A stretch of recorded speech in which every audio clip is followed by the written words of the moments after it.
This is Merit TV Canada's Election Watch 2025. Your vote, your voice, your network. Well, good evening. Welcome to Merit TV Canada's Election Watch. I am David Craig. We're so glad you guys are joining us this evening. Hey, if you're watching on YouTube as well, a giant shout out to you. If you've got any questions or things that you guys are thinking of, throw them in the comments all night long. We'll be scrolling through between all of us on set here, trying to find out what you guys are thinking, what you're seeing. We'd love to connect with you. If you would do us a favor, would you like, comment, subscribe, do all that, send it to friends who you want to join. And we're going to be bringing all evening from tonight until the election is done. That could go till midnight. We'll find out if it does. We'll see where it comes down to. But we're going to be with you guys, bringing our thoughts, our opinions, looking at some of the major themes, the major stories that have been happening over this snap election from the last month. Plus, we got a lot of great friends that are going to be joining us throughout the evening, people who've got very valuable opinions. We'll be able to ask them. If you got some great questions for them, definitely we'll throw them at them as well. But I want to introduce the people that we're going to be hanging with us tonight. You guys all know Jeremy Prest. Welcome, Jeremy. Hello, hello. Feels like Citizen 2.0, but here we are on a nationwide broadcast to the world on one of the most important nights of Canadian history. It's a huge night. Our good friend David Leis, you've been with us several times as well. How are you, sir? Excellent. Great to be here. How are you feeling generally? I'm feeling both excited, but kind of on pins and needles, because I think there's a lot of unknowns here. Yeah. Okay. And I think it's a historic election. I know every election is historic, but this one has that extra twist to it, which is profound. I think it's a profound question. How Canada is going to continue to evolve? Are we going to build a nation, quite frankly? It's a great question.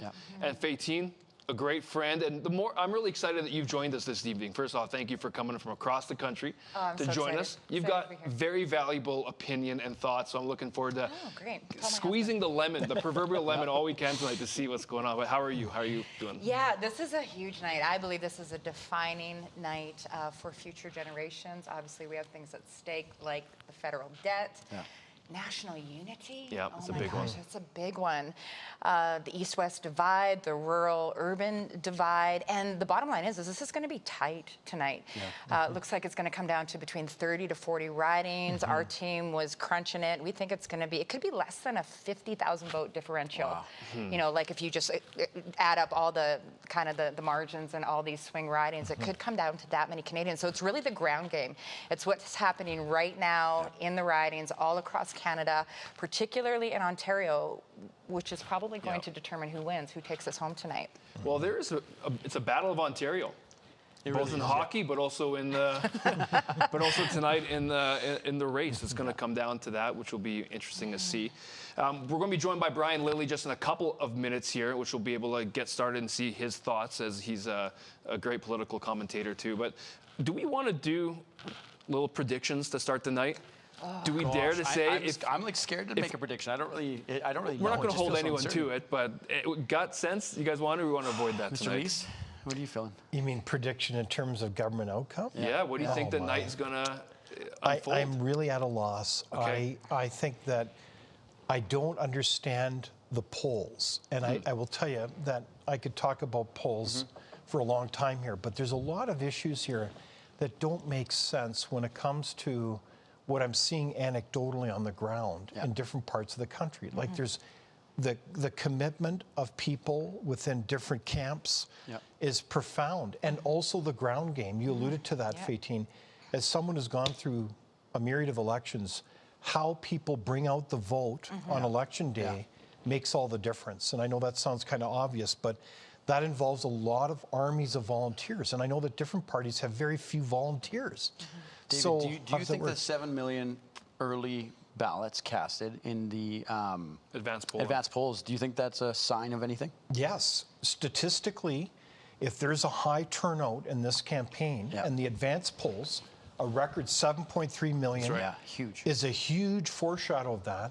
That could make all the difference because ultimately that will change the statistics. I think also you've heard about, well, you were mentioning different divides, Faytene. The whole issue of younger voters versus older ones. And we've got a whole myriad of younger ones that are pretty concerned about the future of this country. I think everyone is. But that's a bit unusual for that demographic in particular to make a big showing. So I think it could be very interesting evening, and I've not seen that before. There are so many wild cards in this one right Yeah. now, and I'm excited about the night. I do want to make one prediction. Yeah, let's hear it. I think we're going to come out of this with a minority, one way or the other. Is that conservative or liberal? Give me a minute. Okay. Give me a so minute. you're just predicting minority. I got Yeah, you wait there. till we get past Atlantic Canada, then Yeah. I'll maybe jump Okay, in and make I my predict there prediction. will be an election. I predict That's that. the way to go. There you will go. vote. Yeah. That's funny. I predict we are going to be needing coffee throughout this Yeah, night as you get to 100%. 10, But it 11. is very humbling because as much as some of us think we're pretty good at predicting elections, in this one, you just don't know. Yeah.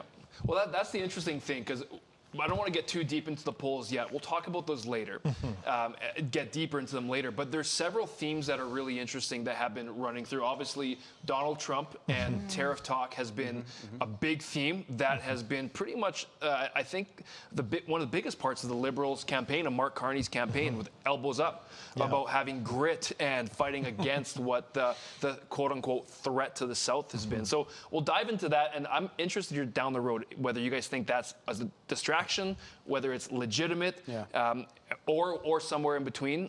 It's interesting also looking at the NDP. I want to talk about them in a little bit, and because when you look at polls, a lot of people have been wondering what happened to the Conservatives. Well, nothing really happened to them. They kind of held the line, to be honest. They got good numbers. But you look at what happened to the NDP, and you're looking at what happened in the Bloc. So I'd like to dive into that a little bit. Yeah, so what you're alluding to is the collapse of the NDP. Basically, most of those voters shifted to the Liberals, which popped them up. I think so. Yeah, absolutely. That's what I'm alluding to. What are some other major themes you think that have been running through this election? Well, You guys have been there's a seeing? lot of elephants in the room. Let's hear one. As you know, I'm the proud president of the Frontier Center for Public Policy. So there's a myriad of issues that people didn't really want to talk about, right? What's the real plan to balance the books, like our country's spending money like there's no tomorrow? I think there's also the whole issue, you mentioned Orange Man bad, but it's the psychology of the election. It's the emotional level of the election. I don't think I've seen Canadians, quite frankly, so emotional, and I get that. But we've got to be smart as a country and realize that we've experienced a decline as a nation for some years now. So hopefully this election has been an opportunity, perhaps, for many people to say, wow, how do we strengthen this country? And maybe we are doing this to ourselves. But that's an interesting debate there. Emotion versus logic. And the thought goes, the more emotional you are, the less logical we generally become. Yeah. You think of, even look on a personal viewpoint or whether you go on large scale, just the higher the emotions, typically you don't operate with logic as much. And I would agree that I feel like this has been a highly emotionally charged election due to a threat. And I'd love to hear your thoughts if you think different, but due to what has been brought up from Donald Trump, his trolling of Canadians and 51st state, and that's definitely, I think, helped heat up the proverbial battleground. But Yeah, and I think this edges into the conversation of the role of media. And this is why I'm so excited to be a part of this tonight. Because we talk about the divides. I think even like media stokes it. You know, I'm from Atlantic Canada. You know, we just came through a provincial election. And the edge in the legacy media is extremely left. There really is no representation in the legacy media sort of on the right to kind of give the different perspectives so they can bump up against each other, voters can get more information and make their informed decision. And so, for example, when Trump, you know, started jiding us about the 51st state and, you know, threatening with tariffs, it was a huge wake-up call regarding the whole issue of Energy East and the pipeline and the equalization payments and. And when I talk to people in the East, a lot of people don't realize, for example, in New Brunswick, 30% of our budget is directly from equalization payments. And, you know, the media has a role to play in making sure that Canadians are informed across the board and not stoking some of these narratives that are just purely toxic. Right on. We're going to interrupt. We're going to welcome Brian Lilley. He is ready to jump on. Brian, if you're there, we can see you. We can hear. How are you, Brian? Good to see you. Doing well. Excited for the first polls to close in less than an hour and start getting some results after a far too long election campaign. Well, I'm sure your night is going to be a busy one. We're going to be going all evening until this election is called, until it's finalized, so it should be good. But I'm interested, just from a 10,000-foot view, help us lay the groundwork. What are you thinking? What are you experiencing? How are you feeling moving into this night? What's the general thing that you want to comment on? This has been the most fluid election campaign I can think of. We go back to the beginning of the year, start of 2025. It was a massive lead for Pierre Poilievre and the Conservatives. January 6th, yes, we had our own January 6th, just like they did in the U.S. A little bit different, but very seismic political event. And Justin Trudeau resigned. Donald Trump continued to make the threats. Mark Carney came in. Suddenly, it went to a tighter race with the potential of a Mark Carney-led Liberals. Then it became a Mark Carney big lead. And then over the last few days, it has been getting tighter and tighter. Most of the polls are within the margin of error. So if the Conservatives are going to have a good night, then we will see that early if they have some pickups in Atlantic Canada. I'm hearing they've got one seat in that province, 1 out of 7 right now. They could go to 2. There's potential for a couple of pickups in New Brunswick as well. They need to be above 8 heading into Quebec. So those first Newfoundland polls, they close at 7 p.m. Eastern. So that's 5 p.m. your time in Alberta.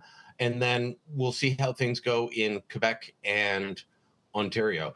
This could end up being a much different election than we were thinking a week ago. The momentum has been going towards the Conservatives, and the polling reflected that. And so did the attitude of a lot of people I've been speaking to over the last few days.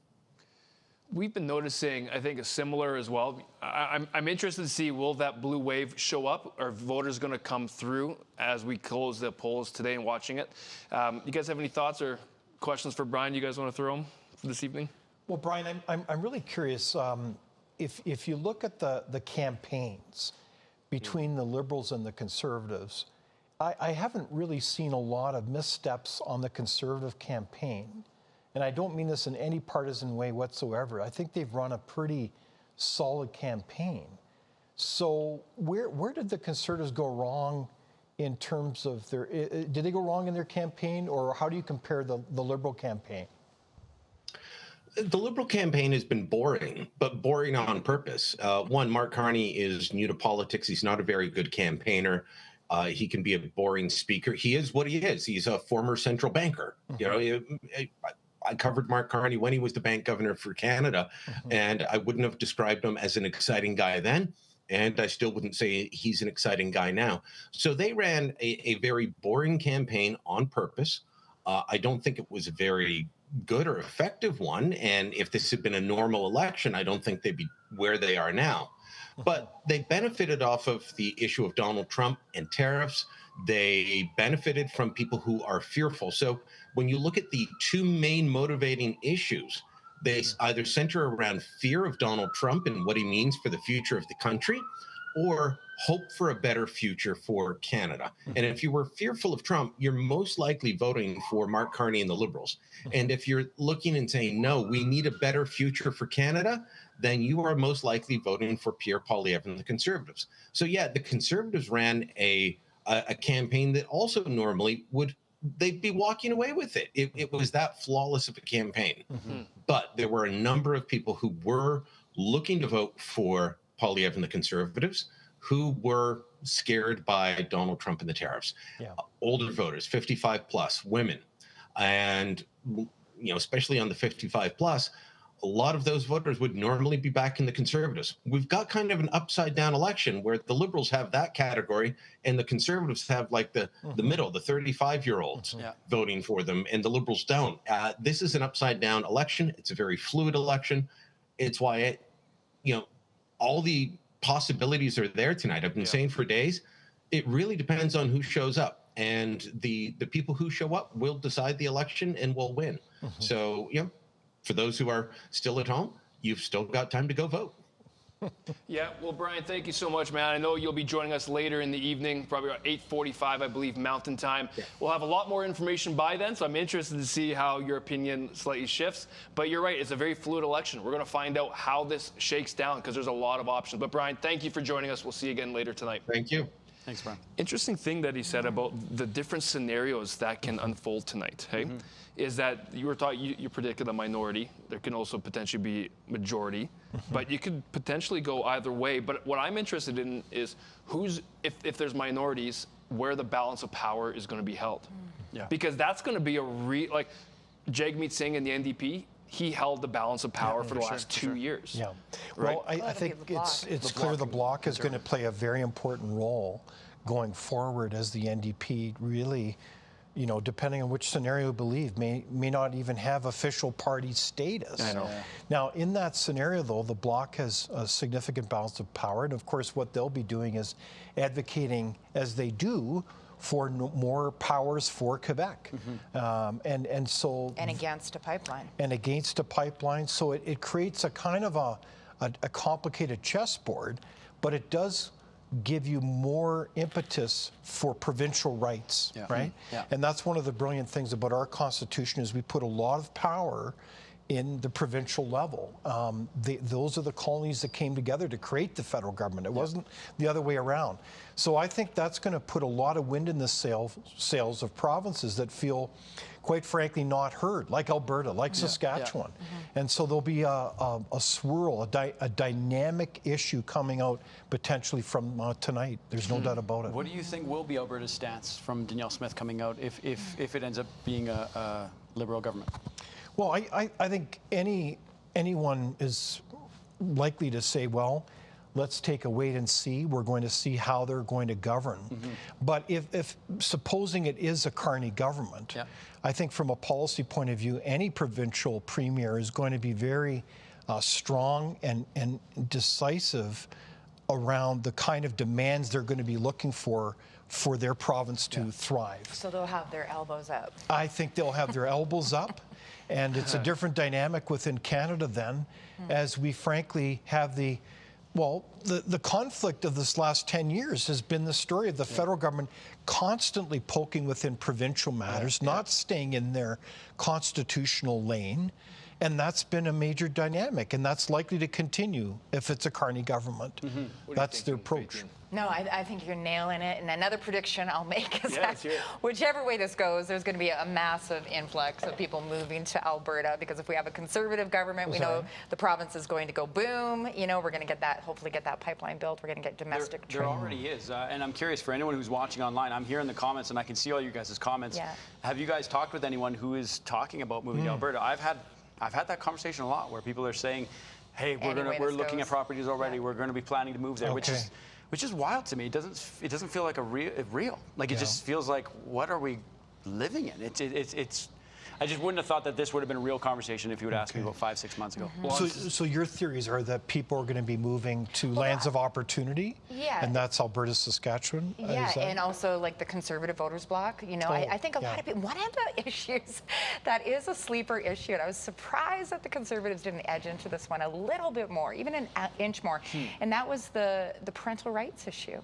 You know, I think Conservatives throughout the rest of the nation, those people that are more sort of libertarian, family-oriented, they're looking at the leadership of somebody like Premier Danielle Smith, and they're saying, you know, I appreciate that. I appreciate that type of a climate. And so I think any way this goes, Alberta's going boom, and we're going to see some real conversations that we've needed to have for quite a while begin to take center stage, excuse me. Well, I think we've been seeing the idea of federation or confederation acting. We've been that in form, but not in function for a while in terms of the balance has been off. But before we, Jared, if you can hold that thought, hey, let us know as you're watching on YouTube, where are you tuning in from? Give us some of your comments and your thoughts. There's one comment that came in I want to talk about. We'll down the road.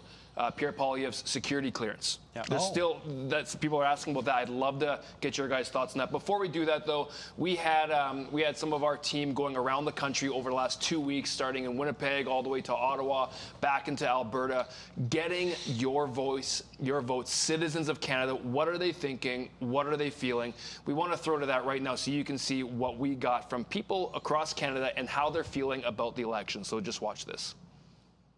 We wanted to see what real Canadians thought about where their country is headed and how they're feeling about the 2025 federal election. So we traveled across the country and asked real people.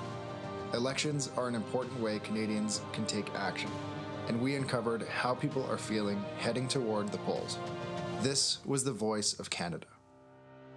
Is there like a top concern that you have when you think about Canada's future? I guess economic development is definitely top of mind, and I'm seeing that across the board with a lot of people. Two of the biggest concerns right now are food and housing insecurities, and I don't think anybody has addressed them adequately, provincially or federally. Right now, I think a lot of Canadians' pockets are hurting.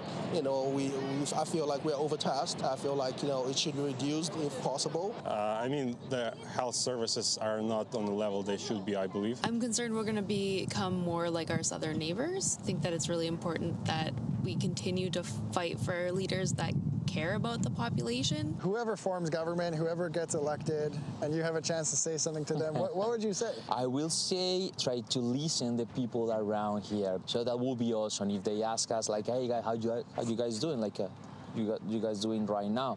So try to be more human and communicate. I think it's the best way to get in a better country. It's expensive to live. I think a lot of people are frustrated with the amount of taxes that they pay and not really seeing the benefit of those taxes in their day-to-day. Well, I'm hoping that they find the courage to stand up to Trump and reject any kind of offers of Canada becoming the 51st state. What do you hope the next government addresses for Canada? Like, I really hope that they just actually care about the people and care about the country and really look at the big picture and where we're heading in the next 10, 20 years. It's not a time of a lot of trust in politicians, so I'm eager to see transparency and accountability.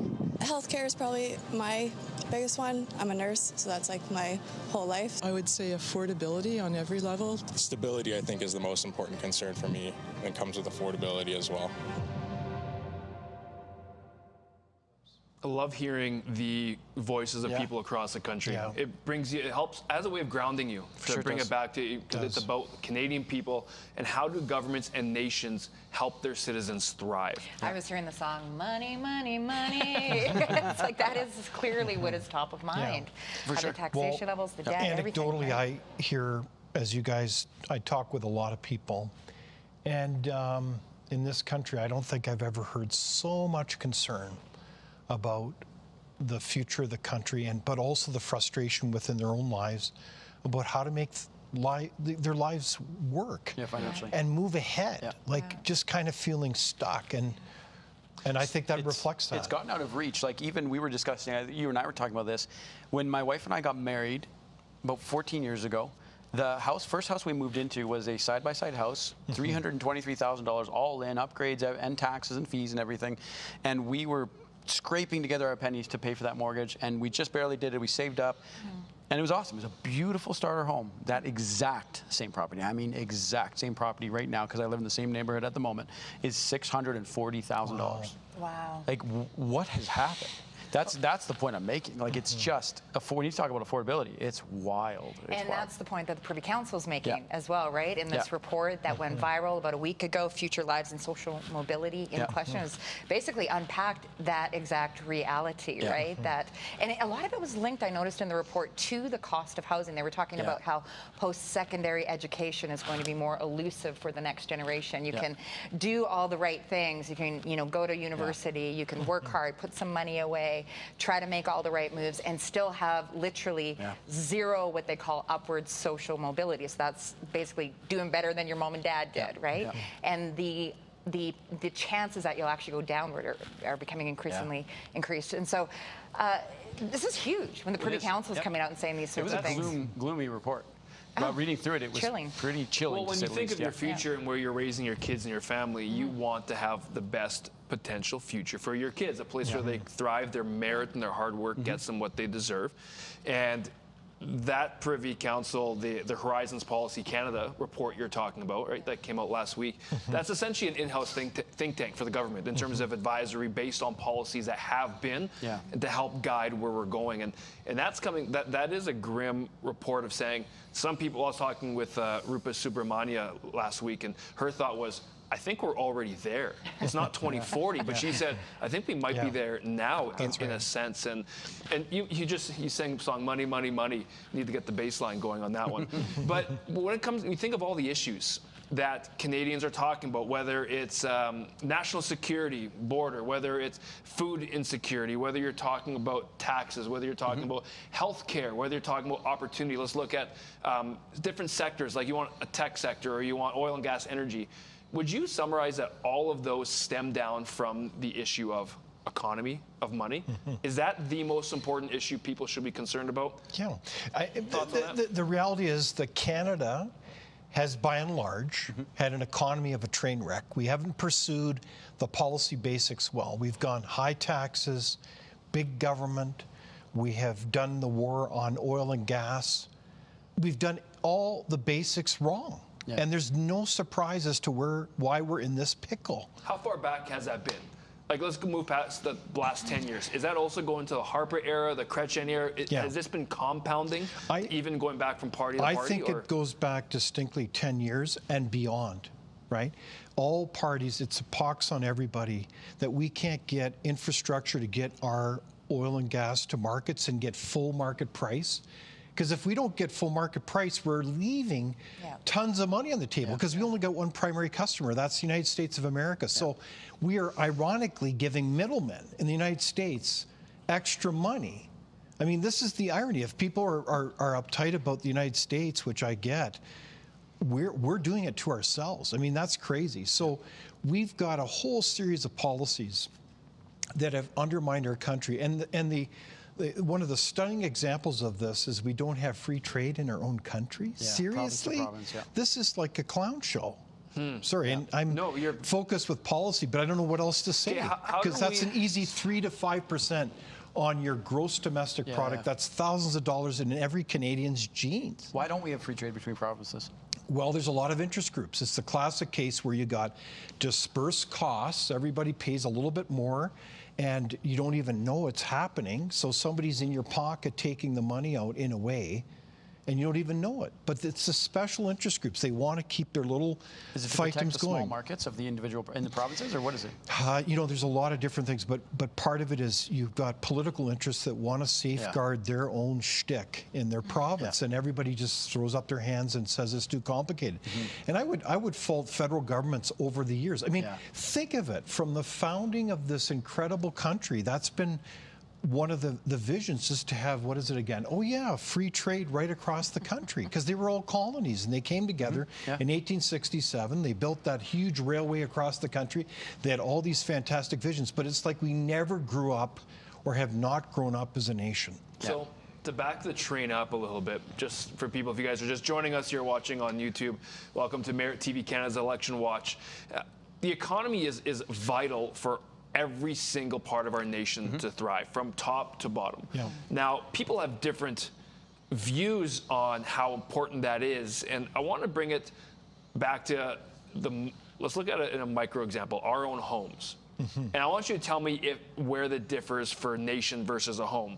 I try to live with my house in a balanced budget, in the sense of I'm not trying to spend more than we bring in. I'm trying to be responsible. I'm trying to invest money to help that money grow. I'm trying to create. I know there are differences between a home and a nation, but in terms of the principle, it doesn't seem like any government we've had that tries to live by those principles. Is that principle null and void when it comes to a nation, or is that something that in theory should still work? Because obviously you've got a certain amount of social issues where you want to take care of people who can't take care of them. So if I understand there's a give and take, but. Okay, so I look at it this way.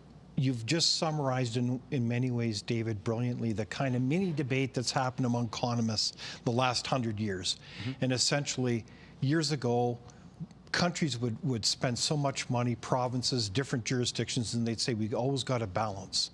But there's a guy named John Maynard Keynes, among others, who said, no, we should be able to spend and incur a deficit during those bad times so we can help smooth out the ups and downs of the economy.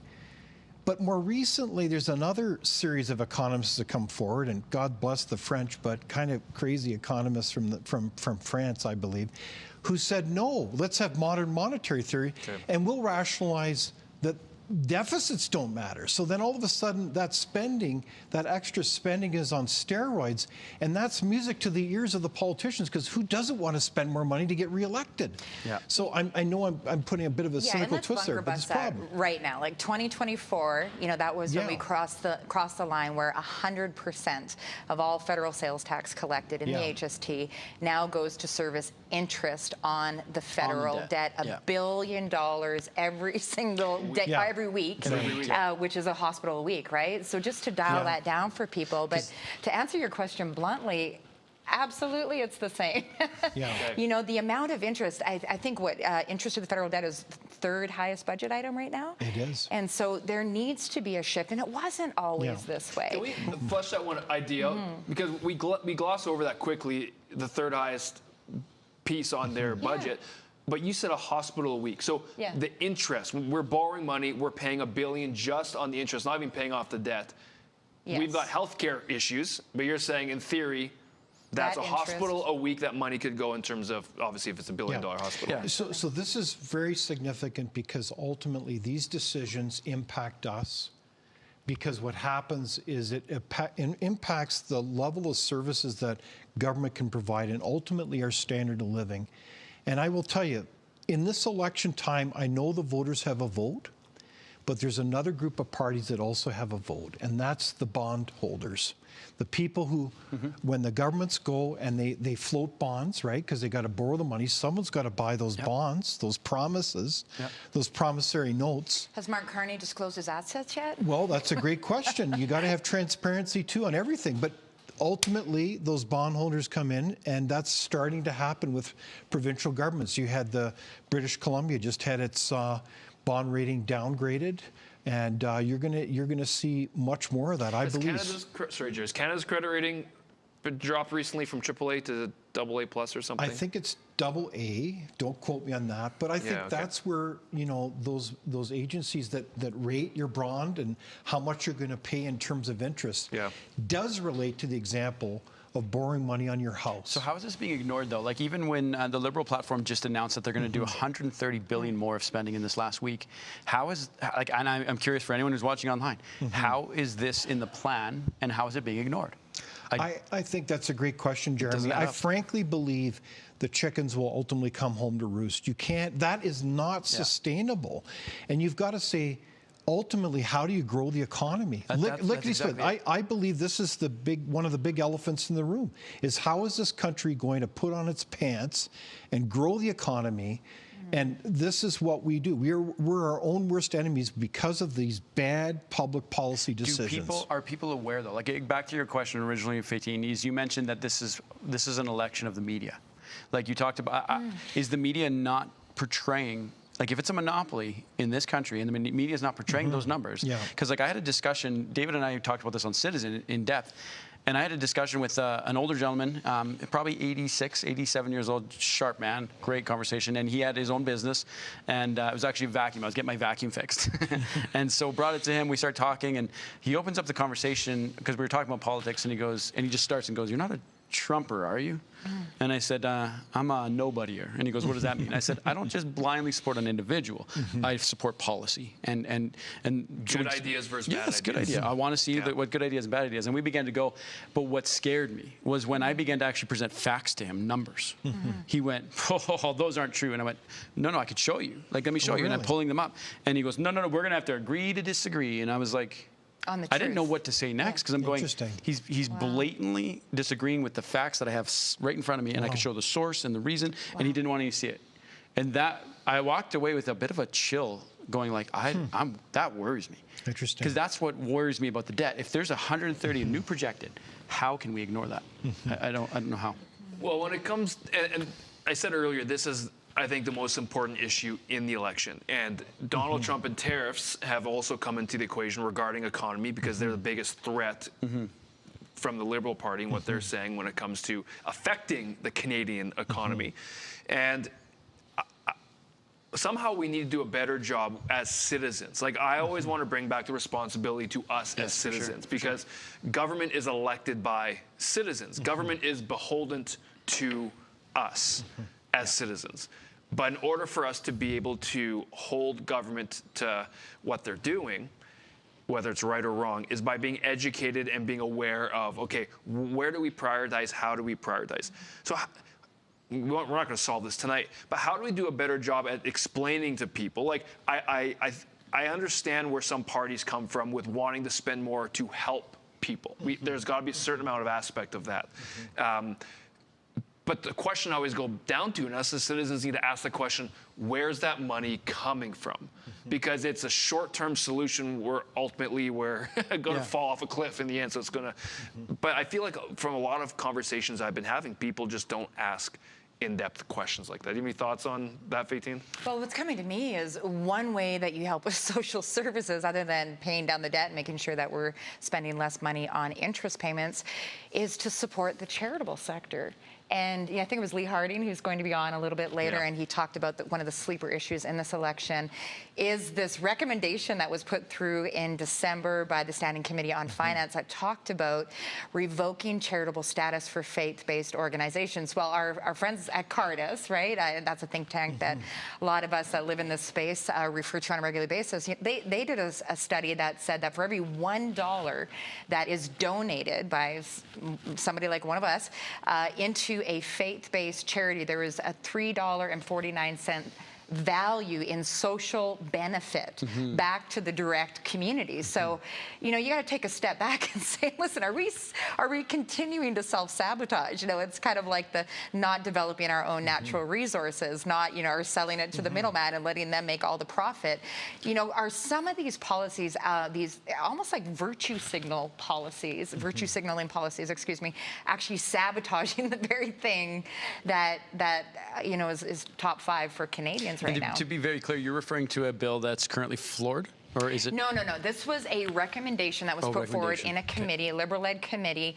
At that time, every party had members on the committee, but the only ones on that particular committee that voted against this recommendation were the Conservatives. So the majority voted for it. It ended up getting into which is like the first step, one of the first steps. And to vote for it was to agree to take faith-based charities out of charitable status. Yes, these members at the committee level voted to have the recommendation in the report. Now, this is one of several hundred recommendations, but it's like a starting point. And so again, taking a step back and saying, okay, what are we actually doing here? What are the unintended consequences of some of these policy ideas? Now, when pressed on it, the Liberal Party didn't say that they would walk that one back.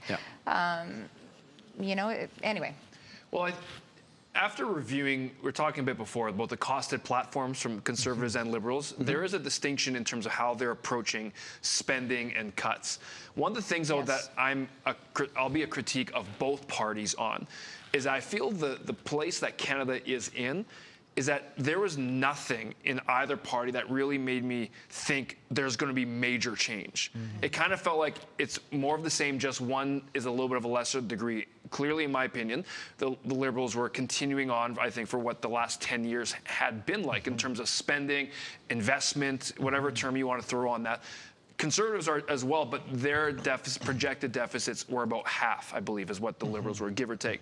But I do believe that Canada is economically at a critical point where there has to be drastic action that's taken. I'm personally looking for someone who's got the courage to be able to say it's not going to get them political will with the people. It's not going to make them popular. But I think for the betterment of Canada and Canadians, that's something that has to happen. And I'll critique the Conservatives for a quick second.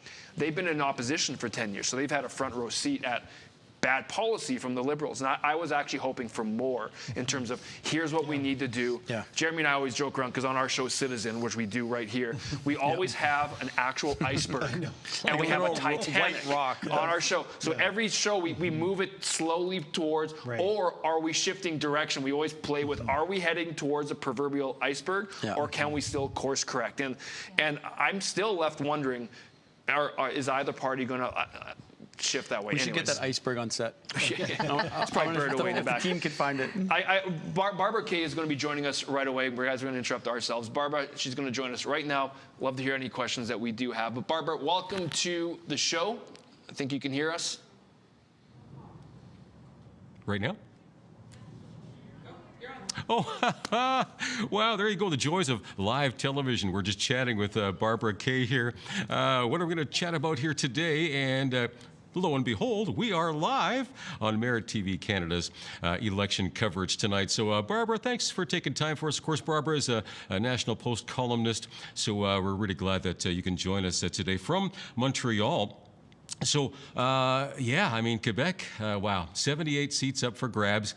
It is going to be a wild night there, I think, tonight. I mean, current standings, I think, are something like 33 and 33 for the Bloc and the Liberals, and like only 9 seats for the Conservatives. So, what are you hearing? You know, I mean, you're living in Montreal, your ears are to the ground. So, where are things trending at this point? It's really a horse race. Nobody wants. I can't seem to find a pollster that will really commit to a strong prediction. The Bloc Quebecois is obviously the big factor because if they don't do well, if they do well, then they can really cut into the Liberals' chances for a majority government.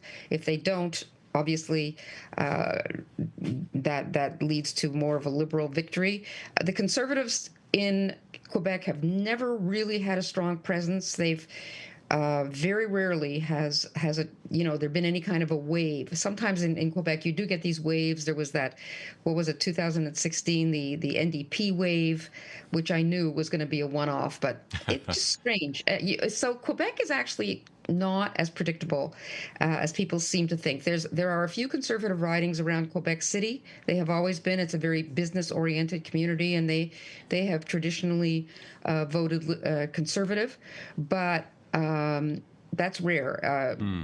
Montreal, first of all, the entire Anglo community consistently votes Liberal. It's very reflexive. I happen to be in my own riding is so reflexively Liberal that the Conservatives, they run sacrifice candidates. They just know they don't have a chance. The NDP also doesn't.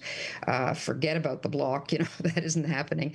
So I did register a protest vote. Just.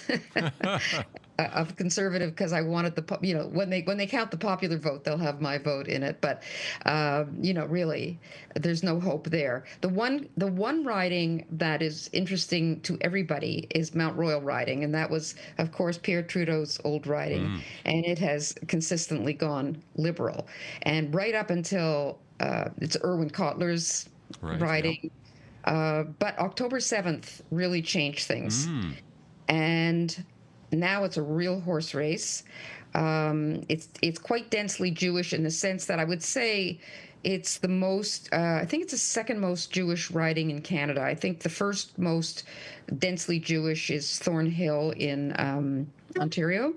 And this one is next with something like 25% of the riding is Jewish.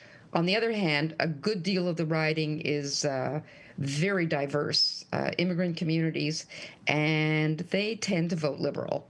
But if the entire Jewish community comes out and votes, and that's another factor, sometimes because they assume the Liberals are going to win, they don't come out and vote so much. But I think there's strong indication that because there's so much tension and fear in the Jewish community. Well, let me ask you to chime in a bit more on that. It has popped up from time to time, the anti-Semitism issue, and of course that's been on the rise hugely since October 7th. And and again, there's just been some amazing, outbursts of anti-Semitism that come from highly intelligent people, influential people, political people, and you go like, where did that come from, and why is it coming out of your mouth? So some of the stuff has happened here. And of course, there are some pro-Jewish voices in the different political communities, liberals and conservatives as well. But your thoughts on, I guess, where that's heading? I guess. Which parties, I guess, if I guess going to represent Canada well when it comes to common sense, when it comes to protecting people who are Jewish. Well, since October 7th, and before that even, the Liberal Party has been very, how shall I say, absent on this file. They've been pro forma. Oh yes, all this anti-Semitism is very bad, and so is Islamophobia. Like that, you'll rarely hear a liberal use the word anti-Semitism without immediately adding in. But Islamophobia is not anything like the problem right now that anti-Semitism is, and everybody knows that. Yeah, we're not seeing riots in the street. No, for sure not. You know, Mark Carney has been very equivocal on this issue. He did not. Of course, he wasn't prime minister at the time or running to be, but on October 7th, he didn't say anything on social media. He didn't mention October 7th. He kind of, I think, almost had to be goaded into finally making remarks about, this, you know, all this anti-Semitism, it has to stop. Well, that's one of those pro forma statements that you make, but it doesn't. Whereas on the other hand, Pierre Poilievre has been front and center on this issue for quite some time, and he's been very specific in a very detailed way what he plans to do to combat anti-Semitism. He has spoken at synagogues. He's made it very clear that this is a priority for him. The contrast could not be more explicit. So if you are the kind of person for whom anti-Semitism is so frightening that it becomes your primary issue, as I have to confess it has for me, then there's no contest. You really.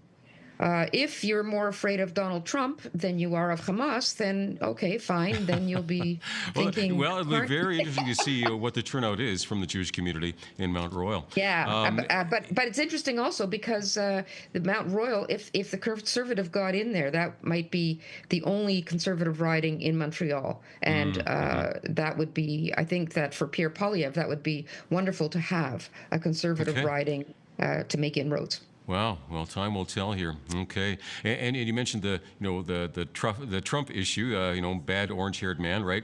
How big of an issue has that been in Montreal and in Quebec? That whole tariff issue and the sovereignty issue, has that been affecting the Bloc in one sense as well?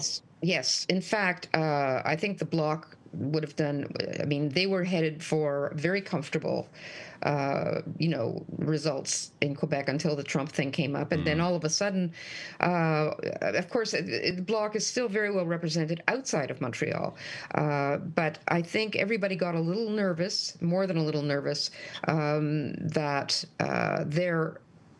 Quebec would find itself isolated and threatened and all this talk about the 51st state and all that. Definitely Quebecers got spooked, and suddenly federalism didn't look so bad because that would be their protection against getting steamrollered by Trump. But since the worst fears have receded, at the beginning it seemed like we were in for a lot worse than is actually going to happen. I think some of those fears have receded, and I think the Bloc has been able to recoup some of its usual popularity. So really, it is a horse race. We'll see. What are some of the other key issues that you're seeing, again, in Montreal? I mean, of course, there's all kinds of things, affordability, housing, whatever it might be. Is there anything that pops to the top of your mind saying, this is what I'm hearing the most? Well, in Montreal, it depends if you're in the Anglophone community where I'm very much situated. It's the same. You hear the same kind of fears and the same kind of talk that you do in Ontario and everywhere else.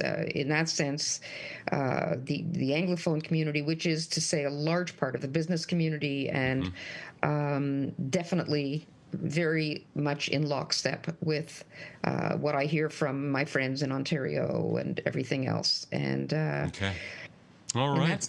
Yeah. Well, I really appreciate you taking the time just to sharing a little bit of insight as to what's happening in Quebec and specifically in Montreal. We'll see if there's a breakthrough and they can get a seat in there in Mount Royal or somewhere else perhaps as well. Barbara Kay, thanks so much for your time today. Pleasure. Thanks for having me, Paul. All right. Merit TV Canada, the election night coverage continues. Back to you, David.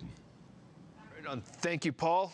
Great to hear all the thoughts, Barbara. Hey, just stick with us, you guys. We're about 40 minutes away from the first polls that are closing over in Atlantic Canada. So we'll get a little bit of insight at that point as to how things are leaning. Did the Conservatives carry enough momentum in Atlantic Canada? So 40 minutes, we'll be bringing to you some live results as to what's happening over there in Atlantic Canada. Barbara had some great thoughts. Love hearing from her.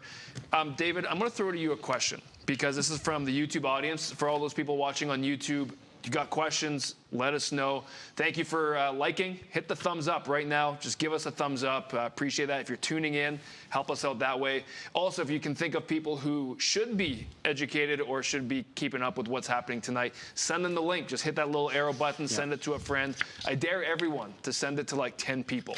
Like a triple dog dare. If you're a 90s kid, you have to do it on a triple dog dare. Also, if anyone's got questions, I'm watching for questions here. We can ask any of our guests, any of our people. Let us know, because I'm staring at these questions. There's a lot of interesting things and a lot of weird things, just as YouTube always brings. It's good, though. But it's good. I love the internal debate. Pierre Poilievre's security clearance question. I'd love to hear both of your thought on that, if you have a thought, because that has always been a hot topic. And he's, from what I've seen, has answered that several times, but obviously it doesn't satisfy everyone. His answer was pretty definitive and clear. But yes. Tell us what the answer is, like what it was, just for people watching. Why has he been, what are your guys' thoughts on that? I'd love to hear. Open floor. Well, Tom Leclerc nailed it, right? Like he said, when he was in the opposition, he never would have accepted that type of thing, because it puts that muzzle on you. Yes. So for me, I kind of felt like this is a little bit of a nothing burger. Like once Pierre explained it, we should have moved on from that. But there seemed to be a consistent circling back to this question and this narrative that for some reason he was trying to divert something, but he was actually doing exactly what he needed to do as the official leader of the opposition, and that was position himself to be able to speak to the issues and bring substantial debate into the floor of the House of Commons on some of these items. Right on. We need big discussions in this country about foreign interference. That is a very real issue, and we know the usual suspects. It's, you know, the Chinese operatives. It's different. What is it on a very real thing? Sorry to interrupt you. Yeah. But like, I hear foreign interference talked about a lot. I hear people, you and I were talking about that on Citizen, people just kind of throw that word around. But like, what does it actually look like? What is actual foreign interference? I think it depends on the country involved, but it's pretty profound. You have a lot of nations that are weighing in on all kinds of communications platforms to intimidate people who may have come from those nations to vote a certain way. You've got all kinds of people that are, frankly, exerting threats. You had that on some candidates, right, on physical harm. I mean, this is outrageous. Yeah. You also have the issue of how foreign interference is played out in different institutions across Canada, and those are well documented. You have a lot of theft also around economic espionage. One of the biggest issues when it comes to the RCMP is the systematic stealing of the development of intellectual property. And why does intellectual property matter? Because if a company puts all kinds of research into developing that better widget, that's like the family jewels. That's the key to moving Canada's prosperity and your standard of living forward. So if people are stealing it, that's wrong. Yeah. I think if you would have asked me 6 months ago, 9 months ago, or said foreign interference, there would have been a certain level of not a big deal. Yes. It's taken me a lot of time and research to actually understand the implications of what that term means, because there's a lot of people in Canada that doesn't mean anything to. Some people equate that to conspiracies, and that's not actually tangible. But you're saying it's an actual real thing. There's dozens and dozens of examples I can give you of evidence of foreign interference in this country, and it's a big issue. And I would say it's evolved as well from conversation with people in the intelligence community, and that also involves foreign interference from transnational criminal groups doing money laundering and development of all kinds of drug production in this company. My gosh, not too far from my home, there was a major drug lab just taken down a few weeks ago. Yeah. I mean, this is a serious issue, but we are, I would say as a country, frankly, kind of naive about it. Well, social media throws a wrench into it. Yeah. Because I'll give you a funny example. We have been doing a cross-country tour, right? We had a semi-truck and we had some of our videographers following along, starting in Winnipeg, stopping all the way to Ottawa over the course of a week, back through Alberta. just so I'm clear, Canadian-owned, Canadian-operated, Canadian through and through, Canadian drivers, all that. Look, we love Canada. Trying to get citizens' voices, right? It literally says on the side of the semi, your voice, your vote that matters. Amazing. Make sure you vote. Watch election coverage, promotion for this, what we're doing right now. And with the amount of social media online, foreign interference accusations we received They were saying made that us Trump laugh. paid for Mary. People were taking pictures of our truck in Ottawa, in Ontario, those spots, saying hilarious. this is straight from the White House, Oval Office, foreign interference from Trump, trying to influence Canadian election. We're like, we can't even. But that starts on social media. Whether people are just trying to make lies and let them spread, or whether it's complete naivety or whatever. But I'm just saying that kind of stuff throws a wrench into the believability of real foreign interference. And again, with the busy lives everyone leads, most people think, well, I don't have the time to go and understand and know all this. But anyways, I'll answer. Yeah, no, this is a huge topic, and I just really want to thoughtfully encourage everybody who cares about this country to open up their eyes. Get out and vote, because they've got like an hour. Get out and vote. But honestly, the issue of foreign interference is alive and well, and it goes also to elected officials. I read the Hogue report. I watched that as it unfolded this past year, and I'm sorry, that did not cover the full ground, in my opinion. And why is that? Because they never really had a mandate to examine elected officials. And for a lot of people, that's kind of where a key unanswered question is. And I think that's crazy. So we have a lot of issues to dig into as a nation, and and that's going to impact ultimately our standard of living, but ultimately the direction we pursue as a country. And Canadians have a right to know how consequential this interference has been. Like, was this a determining force in the last federal election, the one before that? These are very, very important conversations. So let's just give a really hard example. Why is it that in political parties, generally speaking, and I'm not going to go into specifics here, but you can vote for party candidates and you don't even have to be a citizen? I think a lot of Canadians would be shocked to know. We touched on that on Citizen. Remember, we talked about the criteria when they were voting for Liberal. The 14 years of age. You're talking about the nomination. Yeah, the nomination of the Liberal. Yes, the whole bit. The criteria was extremely vague. Like parties matter. So the health of institutions matter. Right. So why is it that we tolerate that kind of involvement? I mean, that's frankly outrageous. Yeah. Well, somebody correct me if I'm wrong. I think with the Conservative Party of Canada, you do need to be at least a permanent resident, 14 years of age or older. So there's the PR threshold. Not sure about the Liberal Party or the other parties, if you guys know. I don't know.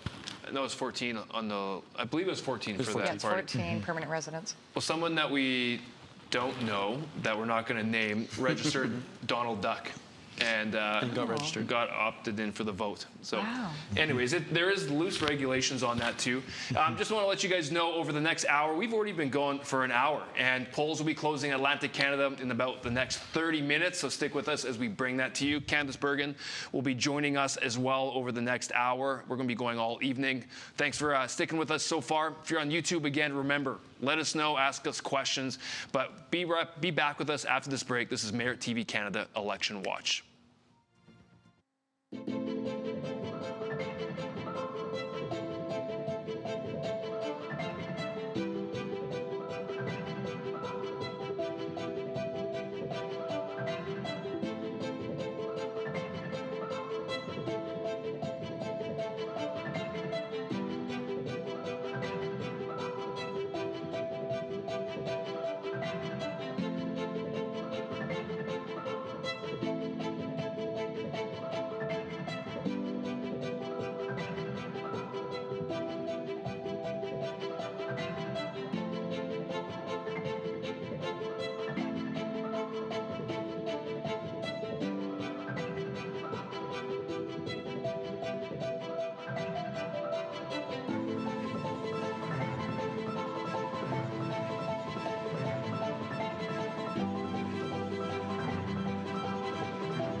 think we're back. Are we live? We are back. That's the dangers of live television. We are so back. Welcome back, you guys. We are ready to go. We didn't lie. The screen said we'll be right back, and here we are. Yeah. We're just talking with all of we got a team in the other room that's keeping track of all the data for us and all the research. So nothing's coming yet, about 30 minutes in a little bit. We're also going to be joined by Candice Bergen here in a couple minutes as well. One thing I do want to touch on a little bit. Again, we won't have to go too in depth. I want to bring it back to the economy and the importance of the economy, but not just some general opinions. But there's a lot of data to show the decline in Canada, whether it's per capita GDP or whether it's the ranking on the OECD countries, or looking at even metrics like happiness factor within Canadians. I know we were number 5 about 8-9 years ago, and we've fallen to 29 or 30. And I wonder what you guys chime in on different things you've noticed, and again, the importance of the economy. Well, actually, no, I'm going to bring this up. One thing that's really important that I don't think most Canadians are aware of: we are not attracting new investment into Canada currently. Like, it's zilch, from my understanding. In fact, we're having investment leave Canada, and that's a really important thing to understand. Not just investment, but entrepreneurs. Well, they're leaving too. Yeah, anyone who can leave, anyone who can work in another nation that has a lower tax base or lower tax rate, a lot of them have already left.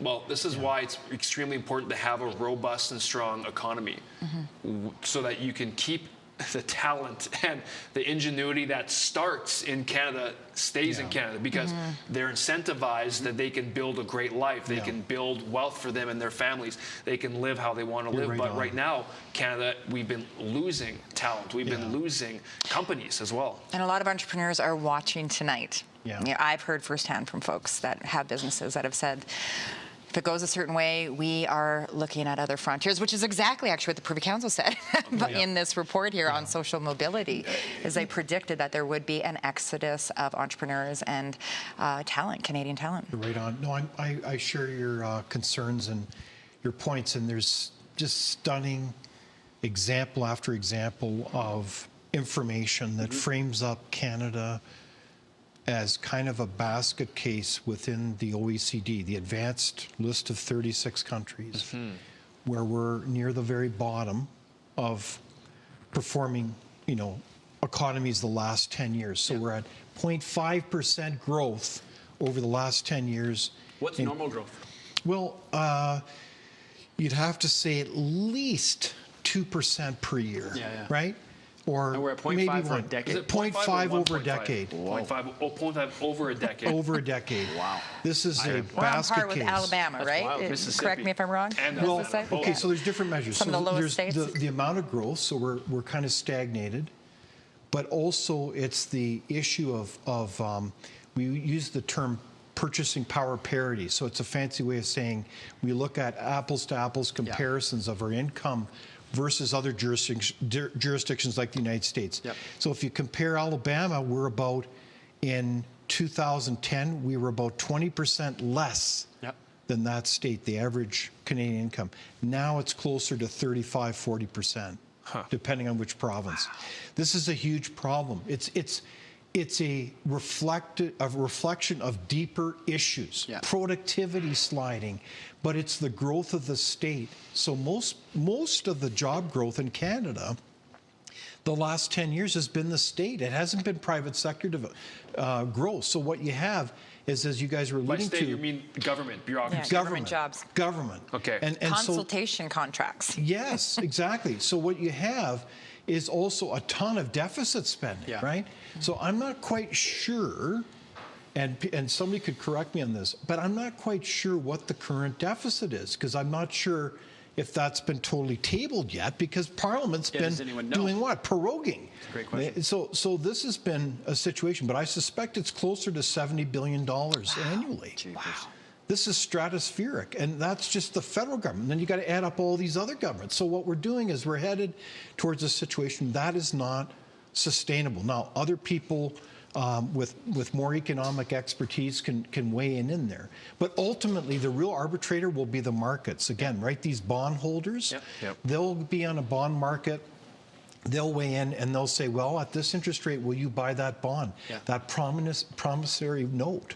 I got a question for you, David, comes from online. But before we do that, do we have an update on the seats? Can we see the seats? And then I'll ask David here, because I have a few people online asking, where are the seats at? Where's the counts? I think it's zeros across the board. Zeros across the board. Newfoundland just closed, but counting begins. So we won't know for a little bit. So we're watching for that 8-seat marker that Brian Lilley pointed out. Zeros across the board. Question coming from Justin online here says, what's the difference between the Liberals in Canada versus the United States? That might be a big question. Well,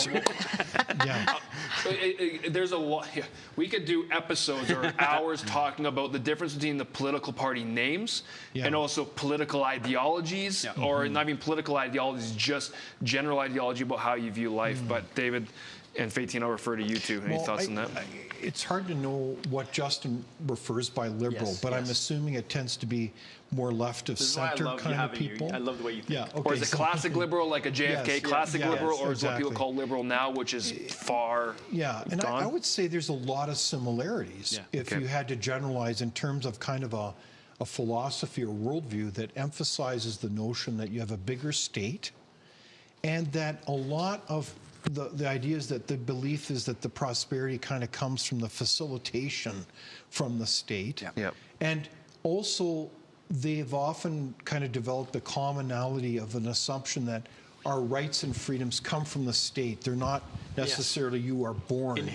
Inherently born with them. And I think those are some markers of it. But it's a really great question, Justin. Yeah, it is. It is. I'm going to cut you guys off for a quick second because we have a great friend joining us, Candice Bergen. I believe you are there. How are you? Can you hear us? I am here. I can hear you. How are you guys doing? Good. Oh, we're doing good. We're having fun tonight. We're an hour in, and we don't know how much more time we have left. It could be till midnight. We'll see how close the race is. Well, let's just hope they don't do sometimes what CBC and the others like to do, and they call it like about 10 minutes into the polls closing, and we're all going, come on, why did you do that? Well, Candice, thank you for joining us. Candice, former CPC leader. I just want to hear generally, how are you feeling about tonight? From the connections that you have and your ear to the ground, what have you been hearing coming from the Conservative Party as being the former leader? What are your thoughts so far? Well, it's definitely very, very close. I know that there's a lot of people that doubt the polls, and I think it's important that we, do give them credit, because the fact is a lot of times, the majority of times, the polls are fairly right on. And the polls are saying it's extremely tight. Realistically, though, I know our vote, we're very strong, obviously, in the West. We have a lot of support in the West. We have some support in Ontario, and I think that there's room for us to grow in Ontario, and that's maybe where we can pick up a few more seats. So, we're going to be looking at the results coming in from Atlantic Canada. We want to get, in order to win government, we need to get a minimum of 8 seats, I would say is my estimation. We get that, then we go into Quebec, and we keep the seats that we have there. Even if we keep what we have there, pick up some extra ones in Ontario, then we're really moving along pretty well. So I think that's what we should be watching for, but it's definitely close. I can't emphasize that enough. It's very close, so we have to make sure we get every vote out. And votes are still open throughout Canada. I know they just closed in Newfoundland. So you just outlined one of the paths to victory. If there is a little bit of a shortfall in Atlantic Canada, if it's 5, 6, or 7 seats that come in, do you see other paths to victory of other key battlegrounds that can still flip? What becomes a Conservative idea after that? Definitely. Especially, again, and everyone has said BC could end up being one of the determining factors. We'll see. There's some seats that we could get in British Columbia, especially with the drug problems, the tent cities, the crime that's happening in BC.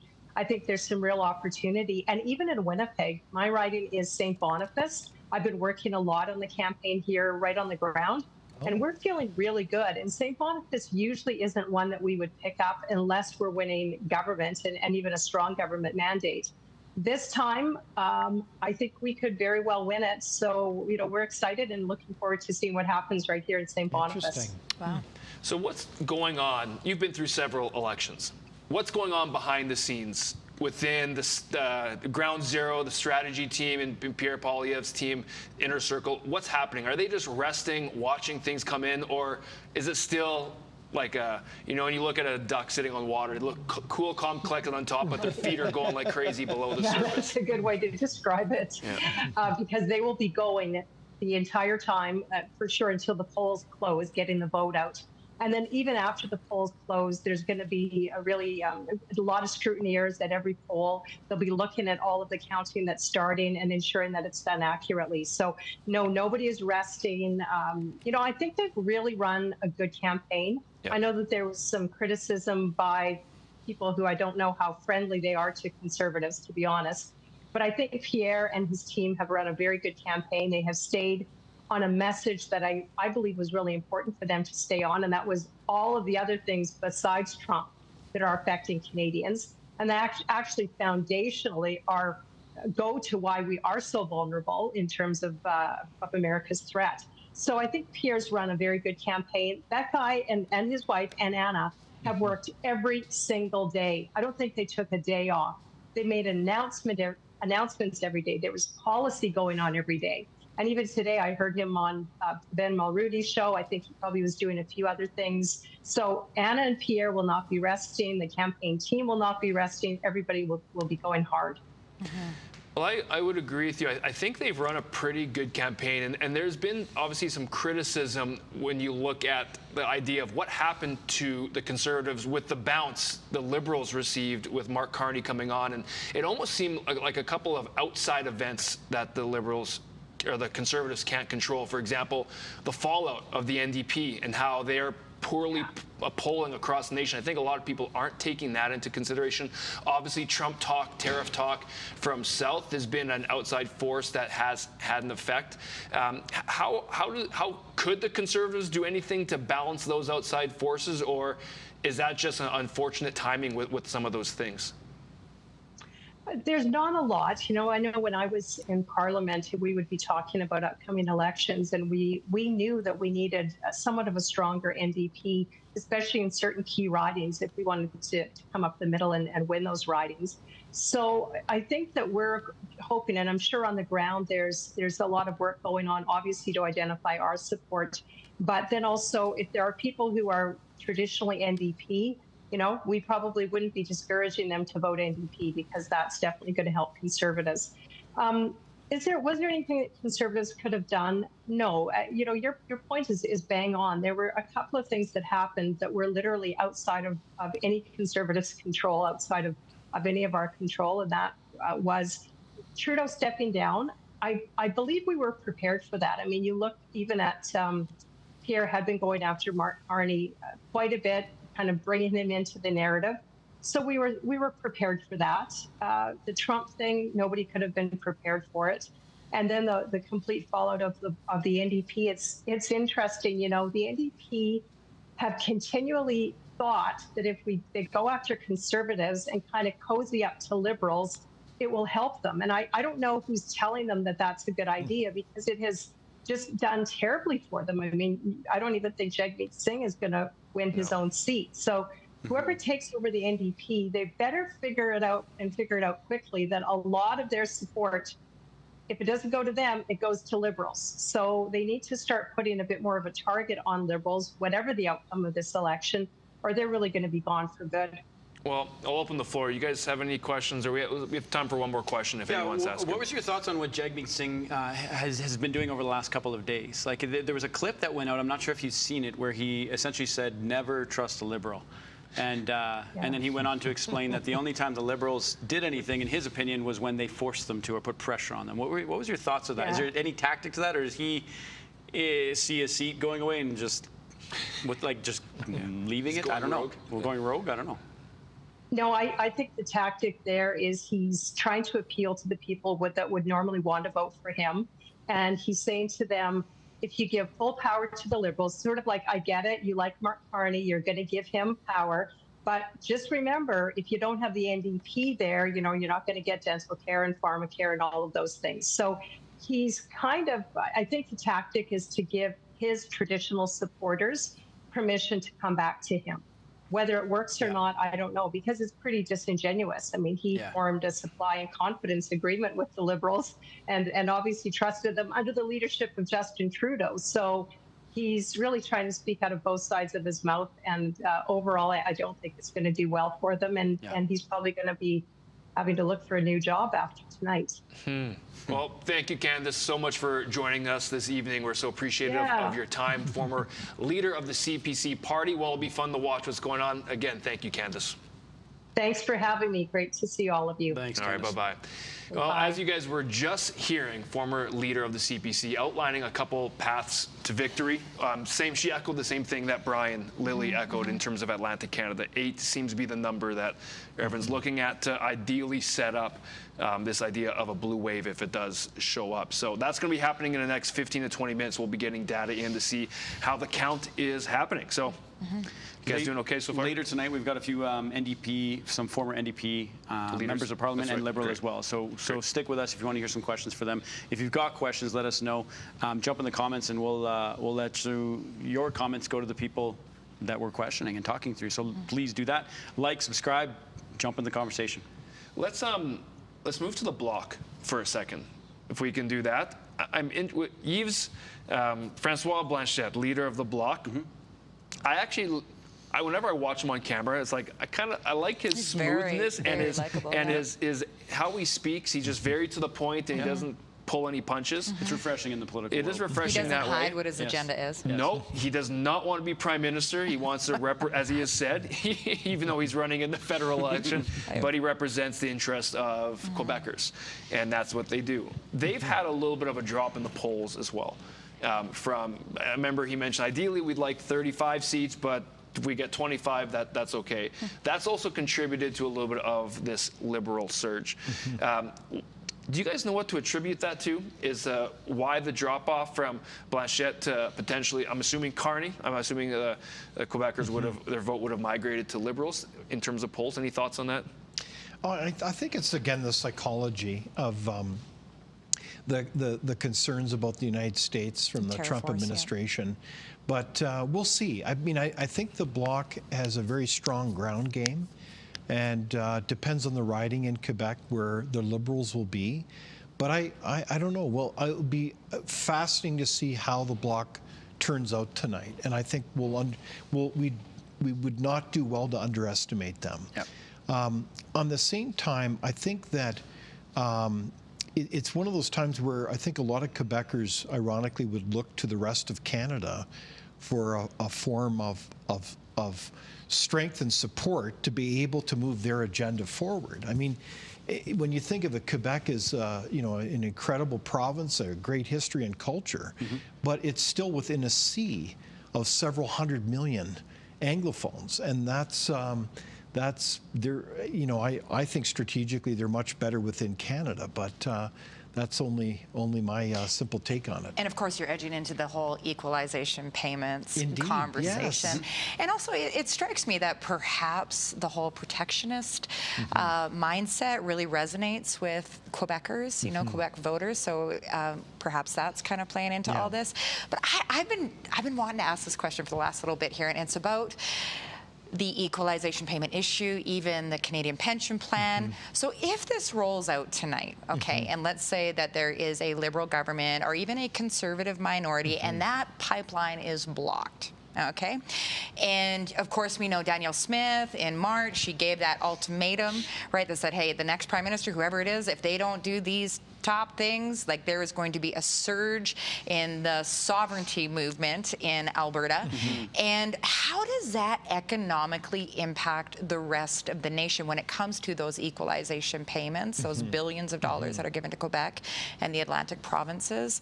How does that play out in terms of the Canadian pension plan? I think this has been one of the this has been one of the dialogues that's been missing, because if we are truly on the precipice of a possible national unity crisis, that most likely will be an economic earthquake for everybody east of that Saskatchewan-Manitoba border. I don't know if that's registering for a lot of voters. No, I don't think it is. I think you're right. Equalization, it's not just equalization. It's almost like a social assistance program for provinces, with this sharing of money from, quote, have provinces to have not provinces is huge. And what we're going to see happen is if the federal government can't actively facilitate the trade of, say, oil and gas across this country to tidewater, then, you know, the position of Quebec is I think just blowing and sucking at the same time when it comes to wanting the money but not facilitating that. Now, there is a workaround, and that is through utility corridors. We've got a situation where we've got lots of proposals at Frontier. We've been promoting it with so many others. Is these you know, 3 or 4 kilometer wide utility corridors from west to east to the Hudson's Bay, probably Port Nelson. As a good example, and it should be everything on the table, not just oil and gas, but grain. You've got opportunities, minerals. I mean, we've got the Ring of Fire in northwestern Ontario. Could we do a monorail? Well, I mean, the point is that we've got an opportunity to move this as a trading nation, get it to the world. And you know that the pricing for oil and gas out of Europe is about 10 times more than we could get out of the United States. So this is a huge opportunity for this country, and we could do it. But we should be declaring, frankly, a national emergency. Well, we've got the natural resources. We have the key ingredients for this. I want to cut you off. I want to get back to your thoughts, so hold that thought. But we have data that's been coming up already. I believe we've got counts for 3 ridings already in, with the Liberals having taken 1 seat so far and the Conservatives taking 2 in Atlantic Canada. Remember that key number, just so everyone's watching. If you're just joining us now, welcome to Merit TV Canada's Election Watch. We'll be with you all evening, so stick with us, like, subscribe. If you're watching on television, so glad you found this on your television, either on Rogers or on Bell or however you're watching. But Liberals right now, 1 seat coming in, the Conservatives, both Candice Bergen, who's a former leader of the Conservative Party, as well as Brian Lilley, Toronto Sun, political commentator, both use the same number. Conservatives' key number they're looking for in Atlantic Canada is 8 seats to, I guess, ideally set them up for a path to victory. That's what they're looking to see. So far, we have, actually, Liberals just got another seat, so we have 4 ridings out of the total number. Remember, there's a new riding count in Canada for this election of 343. Do you remember what the last number was? Neck and neck. Was it 330? Something in there. Anyways, there's an increase. There's a slight... 343. Number of seats? Yeah, right now 343, but the previous one, because it's 338. That's right, 338. So additional 5 ridings. We have 4 in so far, 2 versus 2, very, very early in the night. But interesting to see that come. Question for you guys. Candice Bergen, about 5 minutes ago, made a comment about the CBC, jokingly, she said, calling an election early, which maybe they have done that several times in the past. If you have media in Canada call elections maybe too early, or if they have bias based within them, what actual effect does that have on Canadians and voters, provinces, as we move west? Does it discourage people from voting on thinking my vote doesn't matter? Like, does it actually have an impact? And what's the role of media when it comes to this type of thing? In my personal view, as a policy, it should be not allowed until a certain time. I think it's terribly demoralizing. I think people in the western part of the country say, well, most of, like, you know, if you ask anybody in Western Canada, over half the people will say, well, what's the point of voting if it seems like the election has already been determined? And it's not quite that simple, because they're doing a projection of where it could end up. So, I mean, that is the reality. We're a big country. We're in different time zones. But I think there should be some discretion about, you know, ensuring that people don't declare it so early as to discourage people. Absolutely. You know, until those polls are closed in the West. Yeah.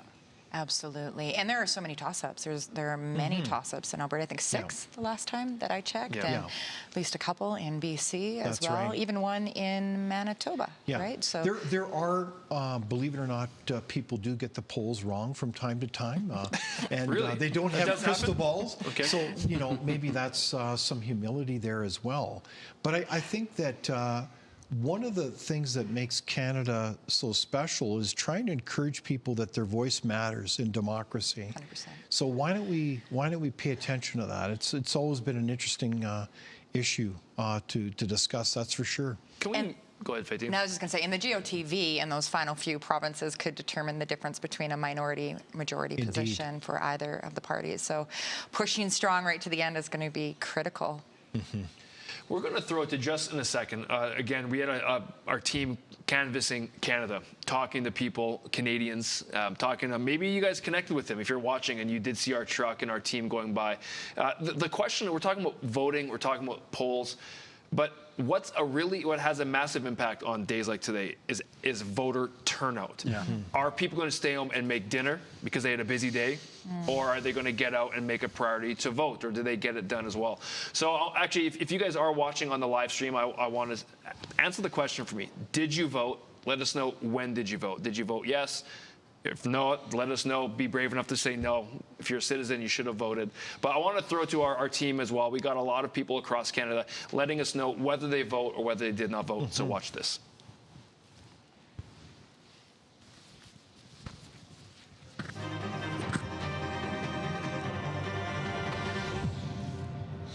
When it comes to voting, do you always vote, sometimes vote, or never vote? I always vote.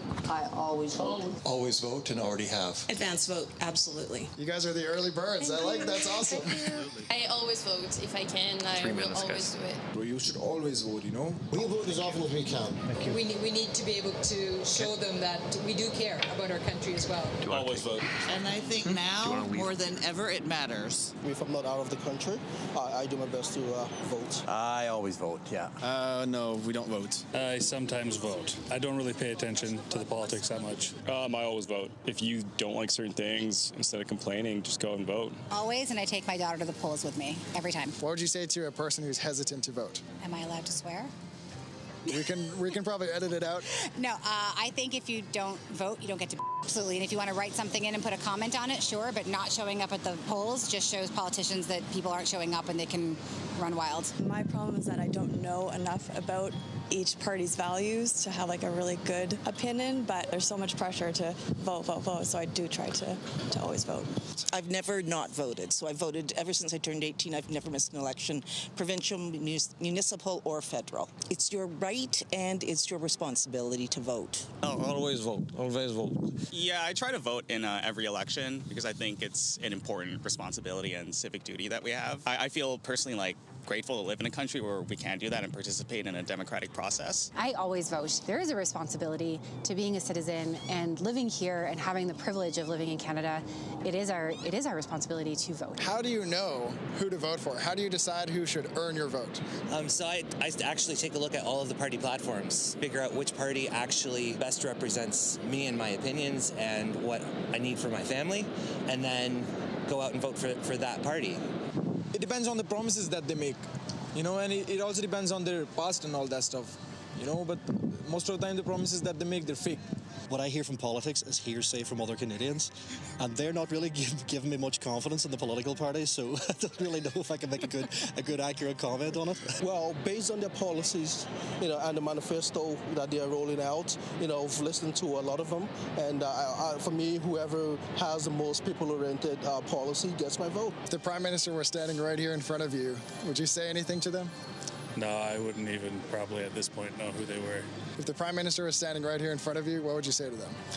You know, I've heard a lot of promises. I haven't heard many plans even during the debate, so I'm really wondering what actual Canadians are going to see in the future. I'm looking for our next government to increase international trade, excluding U.S., more to Europe, and I'm also looking for affordable housing for more people because I don't think that's not really a priority, but I think some of the parties have addressed it, but whether they actually do it or not, we'll see.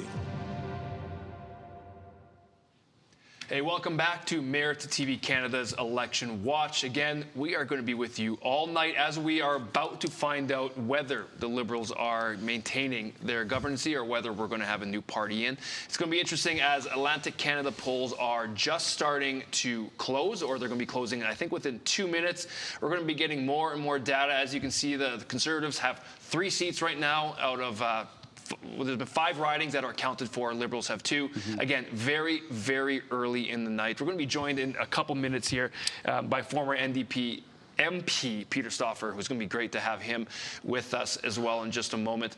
But lots of stuff that's been going on. Jeremy, what's going on YouTube? Lots of people online. You know, you asked before we went to the video, did you vote? When did you vote? And there's a lot of people talking about it here, so I want to shout out a number of people. Ice Hog voted Conservative. That's first name chose. Good man. There you go. Don't know why, but that's the first one that came up. Jesse voted. We got G who voted. Katie voted. Trish voted. We got both sides here, liberal, conservative, back and forth. It's good to see how many people here voted, though. Honestly, I love it. Lots of people did the early vote, advanced voting. We got Margaret, Jordan, Adam, Andrew, Dave. We got almost 800 people in the chats right now. So make sure you guys subscribe, let us know. Keep talking to us. We're watching all your comments. If you're watching on TV as well, just so you know, you can open your computer or your iPad and log on YouTube, come on live stream, keep them both going, and you can connect with us. We're happy to ask any questions, whether for our guests or whether we have for ourselves. We're going to have Peter Stoffer as well joining us, who is a former NDP MP as well. We're going to be able to hear from his insights. Question for you guys, though, just open floor. Yeah. Is vote splitting a real thing? Yes. Absolutely. And do all parties suffer from it, or do we only hear about it when it comes to the Conservatives? I think in this election it's more likely. I feel like it's more likely with the Conservatives in this one, with the implosion of the NDP. It's situational. Right? That's clear. Yeah. Well, there's been a lot of cases here now where even Green Party candidates withdrew, right? I think that was reported was it yesterday by Blacklock's media, the reporter, that you had about 13 Green candidates withdraw their nominations, if memory serves me correctly. Yes, so that would 13, so that they wouldn't split. Yeah, so there wouldn't be that split. And where do those voters go? Do they go to the NDP? Well, they're guaranteeing that they're trying to encourage it to go to the Liberals. So what happens behind the scenes to make that happen? Like, where does that come from? You know what I mean? Like, who's talking to say, can you get your guys to do this? Like, and what does that look like? And who ran 91 candidates in Pierre Poilievre's writing? Yes. The shenanigans, right? 91. You know, I can't answer that question. That's a long piece of paper behind the cardboard ballot box. But it's always been a very interesting issue in political science over generations as to what extent people do vote strategically. And I think it depends on the election. Yep. But I don't think I've seen it to this degree in the history of elections, but that would be a great research one for essays. Okay. I did want to mention a curious aside. I thought those pieces where Merritt's out there talking with people on the ground is really positive. But I do tell you, as someone who loves history, one of the shots was right by Darcy McGee's pub. Okay. And it's a very interesting spot because right there, on that part of the mall is actually where that woman was standing, is where Darcy McGee was assassinated. And he was, of course, one of the founders of this incredible country. If you look at the founding speeches, Darcy McGee is a very articulate spokesperson of the vision of the founding of this country. Wow. So it's very apropos. You're better than ChatGPT. Yeah, and by the way, that was on he's April. The pro version. He's the real version. Yeah, that was on April 7, 1868, and he was age 42. It's impressive. All right, I'm gonna. That month, April. I believe we have. What's your wife's birthday? Jerry. I'm just kidding. Leslie, I believe we have Peter Stoffer standing by. Peter, can you hear us?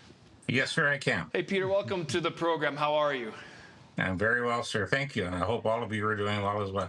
Of course, I'm very sad about the news out of Vancouver. Yes. And my hearts and thoughts go out to all those folks who've been affected. Indeed. Yeah, thank you for bringing that up. That is a horrific act that unfortunately is has cast a shadow over, obviously, this last weekend before the election. And again, our hearts and prayers are with all the families that are affected. There should be just anything like that, just a senseless act. But thank you for bringing it up, Peter. Faytene, I want to throw it to you because you've known Peter for a bit, so. Yeah, I don't know if you remember me, Peter. I used to bring all those young kids to your office, and you would show us your wall of caps, and we would play darts, and you would all the other MPs would want us out within a half hour, but you'd be like, no, stay for the night, you know. And one of Canada's most likable members of Parliament. It's so good to see you again. So, Peter, the numbers from Atlantic Canada are beginning to roll in. We all know this is a very tight race. Looks like the Conservatives have taken 3 seats in Newfoundland, Labrador, and the Liberals 2. What's on your mind right now? What are you watching tonight? Well, there's some specific seats across the country I'm keeping a very close eye on. One, of course, is Halifax. We have, for us, Lisa Roberts, who ran the last time against the now Mayor Andy Fillmore. She came very close. If she can win that seat, that bodes well for the NDP, at least holding some seats across the country to retain official party status, which I think, to be very honest with you, would be the best hope case for the NDP right now. Windsor West in Ontario. And, of course, what the what the Conservatives, I think, need to do is to break holes in some of the Liberal fortresses, especially around HRM in the Halifax area, also in the Montreal area, as well as the GTA, and of course in British Columbia as well, and Manitoba. So those are the areas which are really contentious. They go back and forth to various ridings and various parties. So it'll be very interesting to see what Canadians, especially today when they were standing in line, what were they really thinking about when they were casting their ballot? Was it Donald Trump? Was it the cost of living? Was it health care? Was it who's best to govern this country under all circumstances? Because in all honesty, whoever wins the prime minister today and the party, they're going to have a very, very difficult road in front of them in order to manage an awful lot of concerns that are addressed to them as we speak. Absolutely. And we've been bantering a little bit tonight, Peter, about the national unity issue. And as somebody from Atlantic Canada, correct me if I'm wrong, but I believe that the budget of Nova Scotia, the province that you're from, is about a third of it could be equated to equalization payments. On the other side of all of this, how important is it for us to figure out this relationship between East and West in Canada and get that pipeline built, get domestic trade flowing? Is this something that you're thinking about at all? Is this something that you're hearing your friends there in Nova Scotia discuss? Well, our premier, as you know, Tim Houston, has been talking about opening up the borders within Canada. And the one thing about Donald Trump, in every crisis there are opportunities. I have argued for many, many years, because as you may know, even though I wasn't born in Canada, I was born in the Netherlands, I was raised in British Columbia, and I grew up in the Yukon, and now I live in Nova Scotia. And I've always, always, always want to thank Alberta, Saskatchewan, and BC for those transfer payments coming to the East Coast, because the reality is we have an awful lot of Atlantic Canadians working out west. And I always say, joke, of course, the reason why is because back when we got all the work done, we're just helping the rest of the country out. But the reality is that pipeline should have been built a long time ago. There is a pipeline to Montreal. It's just not from Montreal. And I firmly believe as we eventually exit our way out of fossil fuels, we're still going to be using fossil fuels in the foreseeable future. And I like the idea of using Alberta or Western oil or wherever it comes from, Newfoundland, for example, instead of buying Saudi Arabian oil. I think we could do this ourselves. And if you look at, for example, the news today in the Okanagan, they're very excited about the future of their wine growth in that. Why can't I buy British Columbia wine in my liquor store here? And why can't people in BC buy Nova Scotia wine? It just doesn't make any sense. Other things that we could do is get rid of our provincial driver's license and have a Canadian driver's license. Have a Canadian healthcare card. These are things that we can do to unify this country, to make it stronger, and also cut an awful lot of bureaucratic administration within the provincial and federal government regimes in order to reduce the tax load of everybody and make it stronger for everyone in the end. And I think this is the type of unity, economic questions for unity, that we need to address to whomever wins the country tonight. Absolutely. And you got a lot of folks from Western Canada right here shouting you down, I'm sure. Yeah, so. Peter, I see that you're the parliamentarian of 2013, and I know why. There you go. Thank you. Well, you know, I've always said that even though I wasn't born in Canada, my parents were liberated by the Canadians and her allies during World War II. And I'm very, very blessed, and my family is blessed to call Canada home. But it doesn't mean we take it for granted. We have to exercise our democratic right.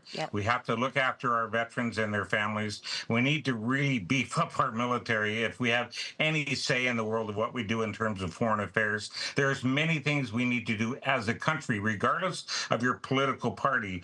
These are things with healthcare, our military, our foreign affairs, our relationship towards the United States. And let's, you know, a friend of mine said it right. The United States have been our best friend for many, many years. They're a little drunk and silly right now, but they'll sober up eventually, and we'll become good friends again. I don't like the idea of people beating up on the Americans. Beat up on Trump all you want. You fill your boot. But there are millions and millions of Americans who are very decent people and our good friends. And we need them for our economic prosperity back and forth across this border of ours. And I think we need to concentrate on the positive side of our relationship instead of the negative. I agree. Well, you've made so many incredible points. I've got a question for you about the future of the NDP. But before we go there, you said something so important just about a minute ago about the importance of civic engagement and exercising our democratic rights. I do want to remind all of our viewers that you can still vote in most of Canada. So if you haven't yet done that, make sure that you get to the polls like right now. So, you know, but Peter, let's talk about the future of the NDP. You know, the big wild card in this election, as everybody has pointed out, has been the Trump factor. But then there's also been the seemingly implosion of the projected seat count for the NDP, dramatically propping up the Liberals. If the polls are right and it fleshes out this way, if the leader loses his seat in British Columbia, where does the NDP go from here? What would be your dominant thoughts in terms of how they chart a path forward? Well, a smart person told me one time, never answer an if question, but I'm going to answer this one for you. You always remember the NDP are like the side view mirror of your car. We're closer than we appear, you know? But don't forget, we've been there before at 93 and everything else. Personally, if I may be honest, I think the NDP made a very strategic mistake when they made the alliance with the Liberals in terms of their supply motion. What they should have done is something that we've been advocating for many, many years. Instead of all the big spending promises that they wanted, they should have stuck to one thing and one thing only: electoral reform. They should have argued with Justin Trudeau, who said, by the way, in 2015, we would never have an election after first past the post again. And of course, we all know he went back on his word on that. We should have held him to that and said, if you want an agreement with us, you've got to change the electoral system to proportional representation like many other Western nations do around the world. We simply didn't do that, and we failed, and thus we ended up the same way we did in 1972 when David Lewis made the agreement with Pierre Trudeau in that regard, and in 74 we lost a lot of seats. Unfortunately, I think what's going to happen is the Canadians are not going to reward the NDP for dental care and all the other things that they advocated for.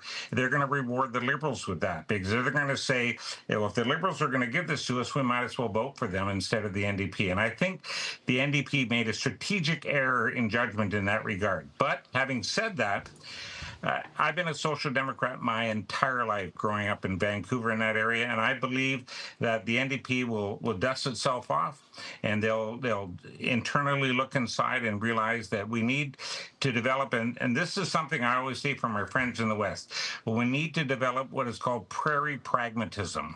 We've had some wonderful people in government like Gary Doer, Rory Romano, Lauren Calvert, Tommy Douglas, Alan Blakeney. Those are people that we should look to for examples of how to run governments. They were fiscally accountable and fiscally responsible.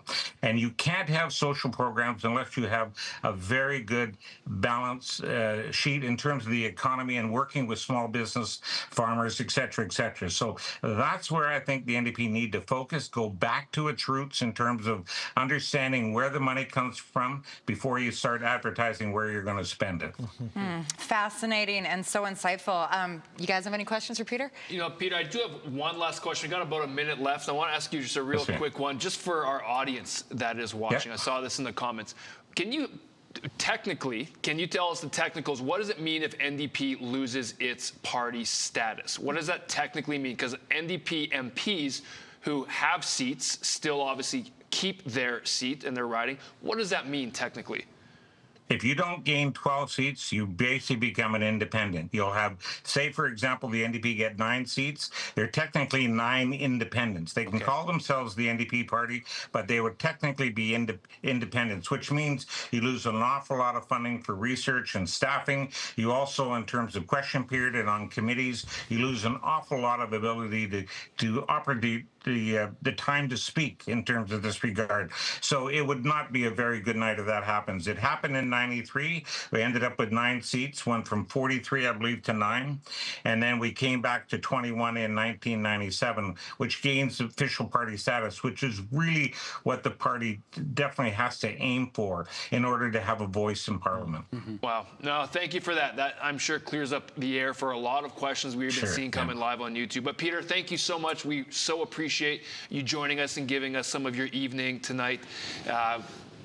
Thank you again. Appreciate you.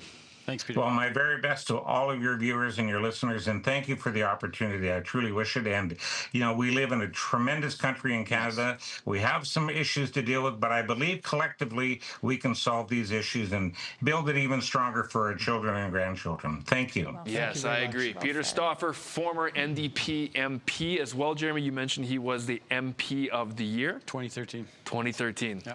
Well, he made me laugh several times and very smart answers. Ask him though, what made him wear blue tonight? That was the most, you know, partisan wardrobe statement that we've seen all night, and it's completely offside with his affiliation. So that's okay. Well, that was great to hear from him. It is really, again, just for those who are watching and tuning in, this is a giant storyline along the election evening. Is the polling and you could call it the fallout of the NDP versus where they have been in the last. A couple stats I want to bring up just so everyone is aware, because polling, take it or leave it. You hear a lot of people who don't trust it, some people who really trust it. Again, it's just a guide to see, is there trends that are happening? But to give you an idea of where the Conservatives have been polling, 38, 39% nationally. To give you an idea over the last 20 years where other majority governments have been polling. You look at Justin Trudeau's majority that he got in 2015, he was polling at slightly less than what the Conservatives are polling at nationally right now. You look at what Jean Chrétien, Stephen Harper, they also formed majority governments with similar polls around 37, 38%. So the Conservatives, in theory, are at a number that any other year would have gotten them for sure in government, and if not a majority. That's why you look at the Liberals, who obviously they were polling horribly in November, December of 24 under Justin Trudeau, former Prime Minister, and they, what some thought was a dead cat bounce, but seemed to be more than that, how they've surged. But a big reason for that is the NDP have dropped from that kind of 20% ish, where they have been polling on past elections, to sub 10%, 8%, 6%. So that has been where the massive surge has been. So it's interesting to see that unfold. It really is. Yeah. Absolutely. Okay, well, let's keep moving on. I know we're going to be, we've got more polls and more data that's been coming in. More coffee. Yeah, more coffee. We'll keep it coming as well. I'm seeing that the Liberals, if you guys can bring the data back up, that'd be helpful. I thought I saw 9 seats right now for the Liberals, and Conservatives are still holding on to 3. So we have 12 ridings that are accounted for, or they've reported already. So and this is all Newfoundland Labrador? That's from what I'm gathering. If they can clarify it for us, that would be great. So 9-3, as you can see, those more. But again, 8 is a number that Conservatives are looking for. If you are rooting for the Conservatives, that's a number that you would like to see hit moving through the night with Atlantic Canada to help with the path to victory. So I am quite fascinated in terms of what will happen to the NDP. Because I've certainly known a lot of people in that party over the years. And one of the things that's intriguing the last several years is how it seems like the NDP has lost many of the working class voters. And the Conservatives have picked up, through their policies and emphasis on affordability, a lot of that vote. It's almost like the NDP have focused more on the faculty club, like identity politics or grievance studies, more cultural issues than the working class type of issues. And I find that a fascinating choice to go down that policy path. So I think that's very interesting. Very insightful. David, to see that. One of the questions that I find is, like, as things are reporting, and these are from some comments in YouTube as well, is people are asking, why do sections of our country typically vote the same? You know what I mean? Do people just gather with like-minded, and like it's a trend? It's weird. How does that have any, like, why isn't it just totally random? You know, there's quite a history, right? Canada, in many respects, is a country of regions. So if you look at every one of these regions, whether it's Atlantic Canada to Ontario, like, there's traditions you could go in great detail. that those parties have had traditional strength with. Quebec, as an example, has had a long traditional support for the Liberal Party. Yeah. And so that almost, there is statistically a proclivity of people to vote in terms of what their parents were. Now, that's decreased over time, but that continues. So traditions matter in this country. And so there's, you know, it's unbelievable, that kind of almost tradition that people vote. Well, just we're going to go over to Paul in just a second, but just so I saw a lot of questions coming in regarding where are these early numbers coming from. Atlantic Canada, Newfoundland and Labrador are furthest east provinces. That is where the ridings are starting to report, getting some numbers with the Liberals having an early lead compared to them. But we're going to be throwing, Paul, we're going to throw to you right now as you got Tyler Dawson, the columnist, with you. Over to you, Paul. All right, broadcasting from Alberta. Well, you know something about Alberta. Sometimes we love to stick a finger in the eyes of our federal political leaders. Joining me from Edmonton is Tyler Dawson, National Post Alberta correspondent. So, Tyler, going to be a fun night to see how things pan out in the country and in Alberta in particular, of course. Can you just share a little bit of what you're hearing, I guess, as far as voting trends are going in Alberta and specifically in Edmonton? It seems like at this point, what everyone's kind of watching for tonight is whether or not the Liberals are going to win some seats. I mean, going into this election, the Liberals had just 2 seats in Alberta, and the New Democrats had 2 seats in Alberta as well. The way that this race generally has shaped up, being very much a 2-horse race between the Conservatives and the Liberals, with the NDP sort of pushed off to the side, could have some pretty significant implications for what the representation looks like. You know, it's not like the Liberals or the NDP are going to win, you know, a majority of seats in Alberta. That would be a not going to happen. Question my sanity if I was making that prediction right now. But certainly there's the possibility for a handful of seats to go Liberal in both Edmonton and Calgary. Yeah, well, there are a couple of really interesting races. One of them, of course, being in Edmonton, with the mayor of Edmonton actually throwing his hat in the ring, right? So I think that one is Edmonton Southeast. Did I get that right? You did, yeah. It's Edmonton Southeast, and Amarjeet Sohi, the mayor, he used to be the Liberal MP for the riding that was Edmonton Mill Woods. That's been broken up into 2 ridings for this election, Edmonton Gateway, I think, and Edmonton Southeast. So Mayor Sohi is running in Edmonton Southeast, and then the former MP, the person who succeeded Sohi as the MP, Tim Uppal, is running for the Conservatives in the neighboring riding of, I think it's Edmonton Gateway. So those are certainly 2 races to watch, actually, on the sort of south side of the city. And then you've got a couple other ridings that are going to be possibly hot ones to watch. Edmonton Centre, of course, was Randy Boissonneau's old riding. Edmonton Griesbach is where Blake Desjardins is one of the 2 NDP MPs going into this election. But going to be a pretty tight race between him and Kerry Diott, the Conservative challenger. Yeah, apparently some of those NDP candidates in those swing ridings have actually been running strong campaigns, which is, again, a little weird when you look across the whole nation, right? What happened to the NDP? But there are some ridings, like here in Edmonton, where they're actually running strong campaigns. Now, that could be good news for the Conservatives, that they may split that, you know, left to center vote and or center left vote, and see what happens with that. What are the main issues in Alberta? I mean, I guess it goes without saying, pipelines are going to be a huge issue here, right? Yeah, I mean, I think that a lot of this is the same issues that Albertans have voted on in the past few years, and that is, you know, it's the simple stuff, right? It's the pipeline stuff, it's the carbon tax stuff, it's support for the energy industry kind of stuff. I do think that's a significant factor for a lot of Albertans in how they're voting when you look at the stories that have been written and people that have been interviewed when they've spoken about what their concerns are. But, you know, on the other hand, Albertans are not that much different from every other Canadian, you know? I mean, I think that the tensions with the United States are certainly factoring into people's decision making. I mean, I think you can probably, if you look at the polling numbers that show the Liberals doing relatively well in Alberta, that suggests, you know, it can't just be the pipeline and the energy sector stuff, because presumably they otherwise wouldn't be doing as well as they are. So it does, I think, suggest to me that the Trump stuff, the affordability stuff, all these issues that are, you know, there are issues in Newfoundland, there are issues on Vancouver Island, there are issues here too. But I do think you're right that there's a little bit different of a texture here, maybe, in terms of some of that sort of energy policy, energy politics kind of stuff. And certainly that's going to be the area that the provincial government government picks its sort of next set of fights with Ottawa over. Well, we should ask about that. You mentioned Trump as well, and of course, Alberta Premier Danielle Smith has been a bit of an outlier that way, saying, hey, let's negotiate with Trump, orange hair, bad man guy, rather than punch back. And yet we're doing a bit of both, I guess, now. Looking ahead, I guess, depending on who wins tonight, what are Alberta relations going to be like with our next federal government? I think it maybe depends a little bit on who forms the next federal government. I think, you would assume perhaps that if Pierre Poilievre's Conservatives win tonight, there will be a better relationship between the federal government and the Alberta government. That's probably true. I mean, there's still going to be points of friction. I mean, people are mad about equalization, for example. Right, if I'm not mistaken, the equalization formula currently in effect was negotiated under Stephen Harper. So there's always a little bit of tension between provinces and the federal government. It doesn't really matter who's in power. But if Mark Carney's Liberals win, I think it's almost certain that those tensions are going to be amplified and be more significant.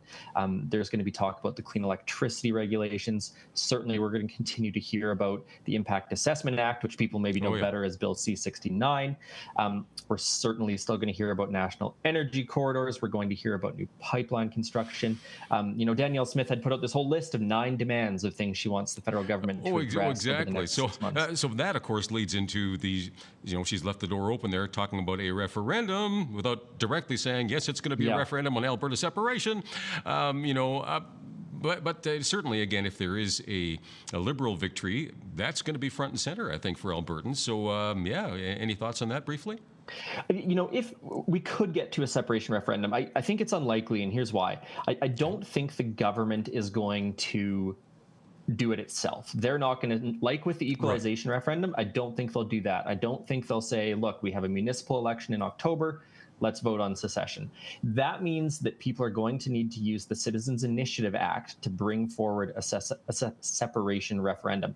That requires them to get hundreds of thousands of in-person signatures to get that on a ballot. I think that's an exceptionally tall order to do in the next 7-8 months. Is it possible? Certainly. Do I think it will happen? I don't particularly. And even if it does, separation is at the end of the day not that popular here. I don't think we're going anywhere. Yeah, I've seen some of the polls go as high as about 40%, but that's a ways to go to 50 plus. But we'll see. Real quick here, Calgary McKnight, Liberal incumbent George Chahill. He's a Liberal who would actually, I think he might be the first guy to get 2 in a row if he actually wins. You think he will? Yeah. He'd be the first Liberal in Calgary for sure to get 2 in a row. And he was in Calgary Skyview before this. And that, of course, was another riding that changed. Now you've got Calgary McKnight and Calgary Skyview. Quite likely that he'll hang on to his seat tonight. The other places that people will be watching tonight for the Liberal vote in Calgary is Calgary Centre, which Kent Hare used to hold in downtown Calgary. Right. Calgary Confederation, the Liberals think, is up for grabs. And then Calgary McKnight, Calgary Skyview. And there's a couple others, that could go either way tonight. So it's going to be, if there's 5 Liberals sent to Ottawa tonight, which is within the realm of possibility, I think that will be the most Liberals ever sent from Alberta to Ottawa. Certainly, if you go back to the Second World War, we've never sent more than 4 at a time. So wow, possibility, but a historically good night for the Liberals, even if it's only it's not going to change the outcome of the election overall. I'm quite sure, but it would be something if the Liberals could actually paint the town red, so to speak. So indeed, okay. Well, running out of time here, Tyler. Thank you so much for sharing a bit about what's happening in Alberta. Thank you. Always a pleasure. Thanks for having me. All right, Tyler Dawson, the National Post Alberta correspondent. And, I'm wondering, too, is gun control, did that ever come up, in Alberta, for this federal election? Maybe. Running out of time. All right, Merit TV Canada federal election coverage continues after this.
Well, welcome back to Merit TV Canada Election Watch. How are we doing so far, guys? Excellent. It's been so insightful. Like the guests that have been coming in, it's just, this has been rich, really rich. And one of the common themes I always hear from so many people right now is the care for the country. We may have different opinions and insights on what policy direction we should go, but people care about this country, and that's a good thing. That's seeing the videos of our guys going around the country asking people their opinion. You see that and you get that. And unfortunately, social media, I think, sometimes makes this deep mob look more divisive than maybe what it is. But if you get one-on-one conversations, you connect with people, it's easy to find you actually have way more in common than not. And I think that's important for everyone to remember, because especially as the tribalism and that stuff settles into politics, we want to avoid that. And remember, at the heart of it, it's people that do care and generally want the best. We just have different ways of thinking about how to get there. But we've got a lot more results coming in. I want to turn our attention here real quick. We Liberals have 15 seats and the Conservatives have 4. This is Atlantic Canada, if you're tuning in, I believe. So that's 19 ridings. And an interesting note on the polls is that so far pollsters have predicted 18 out of 19 correctly so far in terms of how they have gone. So they're coming in so far according to what the polls have predominantly been stating. But again, the key number for Conservatives, as Candice Bergen was mentioning, is 8. Because you want to see, if you want the Conservatives to get into government, then you want to see them get around 8 in Atlantic Canada. That's the ideal number. So anyways, interesting. Any surprises so far? Is that what you guys are expecting in Atlantic Canada? I'd love to see the riding breakdown. Well, we can get our team over on the other side, maybe sending us over some more information as that goes forward. But again, polls are closed on Eastern Canada, far, far east in Atlantic Canada. But there's still time to vote if you have not gotten out to vote and you are in prairie provinces, even Ontario, into BC. Feel free to go out. We'll allow you to stop watching for about 20 minutes. Go out, get your vote, and come back and join us here as well. So anything. Where do you guys want to go? Yeah, well, you know, we've talked a lot about the Canada-U.S. divide, right? The Trump factor. We've talked about the East-West divide. The generational divide. You know, I think one of the defining moments in this campaign was when that photo went viral of the Liberal boomer who, you know, he was flipping a double bird to, you know, allegedly it was to the camera guy, but there was this viral effect that happened all over X where the younger generation kind of really took it personally. And I thought that was so insightful, and it made me wonder, okay, on the other side of this, depending on how this goes, you know, we have an entire generation that, you know, for lack of a better way to say it, is just they kind of feel like Generation Screwed, right? Like I think it was the Canadian Taxpayer Federation that actually had a movement called Generation Screwed, speaking about the federal debt and this massive debt burden that we are heaping on the next generation. I remember I was scrolling X one night, and one of the candidates did a selfie video, and she had just knocked on the door of a boomer, and she said, you know, how are you going to? They were kind of chopping it up. How are you doing? And he's like, oh, I'm doing great. My house is paid for. Me and my wife are going on a trip. Where, you know, he was living that gravy life, you know, the best part of his journey. And this individual told her how he was going to be voting, and she responded with, well, how are your kids doing? How are your grandkids doing? And his demeanor completely shifted and said, not very well at all. You know, my grandkids can't afford a home. They can't afford, you know. And again, back to this Privy Council report that we talked about an hour ago now, I guess. You know, this is one of the things that they talked about, was this next generation. If they do the same things that their parents and grandparents did, it's not necessarily guaranteed that they are going to have a home, get ahead. And so this whole conversation about not looking to ourselves but looking to future generations. We got to go there. We really, really do. And, you know, I'm probably a part of the last generation that was really able to work hard, get into the housing market I won't say easily, but, you know, I got in when I was in my late 20s. And, but we have a whole generation that's really hurting right now. And I'm interested to see how social media reflects their sentiment at the end of tonight. Right on.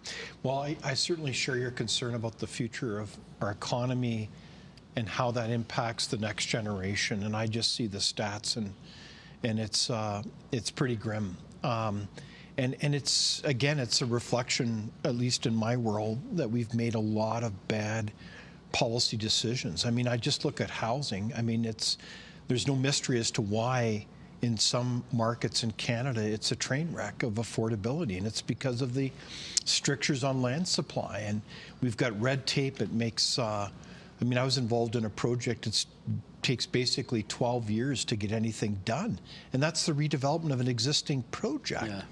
I mean, it's just, you know, a lot of this is, how do I put this bluntly?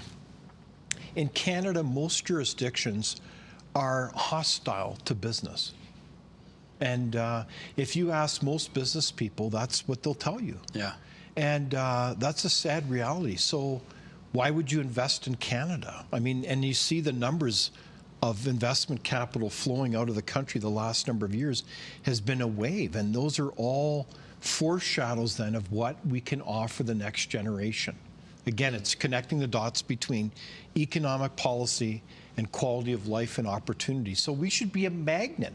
Like, we have everything going for this country in terms of natural resources, people, everything. But if we don't have those right policies, we repel capital rather than being a magnet for opportunity. And this is what works me up every day. I just look at this and I shake my head and I say, who are these decision makers who don't get it? And this edges into something we haven't talked about yet, which is the industrial carbon tax, right? Here you have all these leaders in the steel industry coming out recently saying, hey, this is going to decimate the steel industry. You know, a lot of the voices coming out of Ontario. And Carney responding and saying, well, the businesses that are the most environmentally friendly will be the ones that leapfrog ahead. And it's like policy to reconfigure industry based on penalization, right? Rather than just letting the markets decide, letting the will of Canadians decide. It's an interesting approach to policy, I guess I'd say. I would suggest to you, in all due respect, there's an awful lot of decisions that are being sold as policy when in fact it's ideology. It's not grounded in reality. And I do not subscribe that carbon dioxide is a pollutant. I live right near all kinds of greenhouses. They purchase carbon dioxide so they can grow the plants, the flowers, and all these things. And so they actually pump it into the greenhouses. They pump it in the greenhouses because it really makes things grow. And that's part of the reality that we're in. So when we look at the science of this, I think we need to do some really hard discussion about whether or not we've been sold a lot of fear. Again, it's using fear and emotion to move policy forward because people think, well, somehow this is the right path to go, so we're going to use emotion to move public policy forward. And I think this country's paying a huge price for the war on our oil and gas industry. On that point, and I'll get your thought right after this, but we've actually got a video. One of our team members went across the country with one of our trucks, and if you didn't see this and maybe you're just joining us right now, welcome to Merit TV Election Coverage 2025. And we sent a semi-truck across the nation interviewing people, getting their stories, and just really getting down on the ground to figure out what do Canadians want, how do they feel their money is being spent. And so here's one specifically on taxes from our Canadians.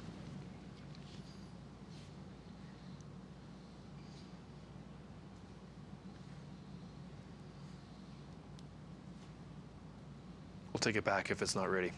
I'm ready to go with something.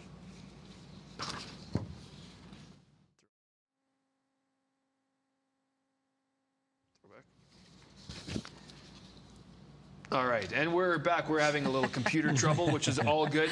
David, I want to pick up on something because there's comments coming in right now saying, oh my gosh, are we now science deniers when it comes to climate? Because there's a big thing that comes to obviously caring for our planet. We have seen this through and through from all different governments and different policymakers and different groups and special interest groups when it comes to this idea. It does affect. One of the questions I think we have to ask ourselves, obviously we want to be prudent and we do want to be wise with our planet as well, like no doubt. Yes. But is there a possibility, this person says pretty definitively, we're science deniers. Is there a possibility she's wrong? Like, take us through this. It's really remarkable. I reference people that are the leaders in their field, like Dr. William Happer. There's a whole cadre of thousands of scientists who live and breathe this area of climate science, and they would say there's no way there is a consensus on this issue. Yeah. Okay. And this is what we've been sold, is a bill of goods that somehow science works on consensus. That is utter nonsense. Obama moved and perpetrated that type of notion that somehow there's a consensus among scientists.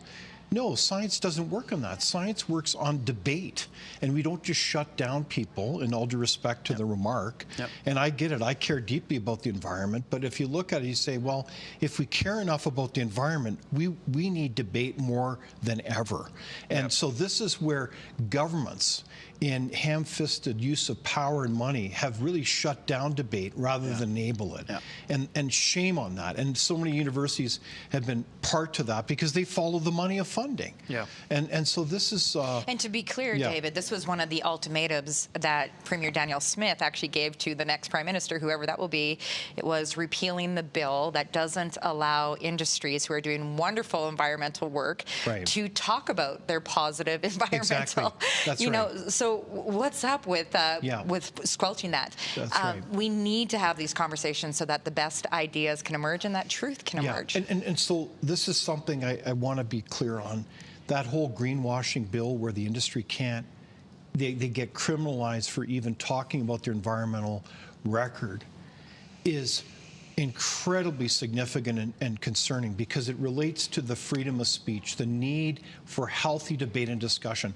That's the hallmark of our civilization and our ability not only, I would argue, to prosper, because if you don't have that freedom of discussion, you can't innovate. And if you can't innovate, you don't move forward as an economy. But also, it's I would say philosophically, it's foundational to what makes us human. Right? How dare somebody in government think that they're going to control what is right think and wrong think? Come on, let's grow up, people. That is so destructive. And this is what has made Canada an extraordinary place to live. It's only in the last 150 years that we've had this amazing prosperity, and people take it for granted. And I believe these decisions, these policy decisions, are going to be the plumb line, the determination whether we have a future or not. And this is fundamental, as you said, to have these conversations because it does have tremendous impact and a trickle-down effect, not only on economy, but how we're living our lives. And on the electorate. And on the electorate, exactly. And media has a big part to play in that, too. We're going to be going to Lee Harding in just a second, but I do want to bring up the latest polls right now. There's 15 for Liberals. They're leading in 15, and the Conservatives are leading in 10. I do believe the Liberals do have 2 seats that are closed, and the Conservatives have 1, which is really interesting. They've surpassed that number 8 that we've been hearing from Brian Lilley off the top, as well as Candice Bergen in terms of what the Conservatives are looking for. But this is where they're leading. Liberals are leading in 15 seats in Atlantic Canada, Conservatives in 10. But we are joined right now by Lee Harding, writer from Epoch Times, a fellow at the Frontier Center for Public Policy. Lee, can you hear us? How are you? Yes, I can. I'm doing well. Hey, great to thank you for joining us this evening. We're glad they'd be able to connect with you. David, I'm going to throw to you, since you guys seem to have maybe a couple things in common, one being the Frontier, but I'll throw it to you to chat with your friend. Well, Lee, it's great to see you, and I'm so glad you could join us. And I'm wondering, what are you seeing in terms of the key policy issues, the big issues that are forming what you see as the races there in Western Canada?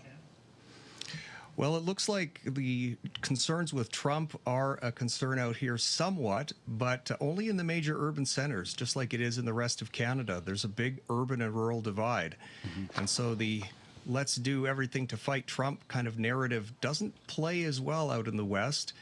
And I don't think that it should really either. It shouldn't have for any of the country, because everything that is being proposed to deal with Donald Trump would have been the same whether it was the Liberals or the Conservatives. The only difference is that the Conservatives would have had our country in a greater position of strength, because we would have had more pipeline capacity going east to west, would have had more exports, we would have been less reliant on trade to the United States, we wouldn't have had an economy crippled by taxes and regulations. So a lot of the things that we saw the momentum for as soon as the Trump issue came up, and hey, we need to get going on these things like interprovincial trade.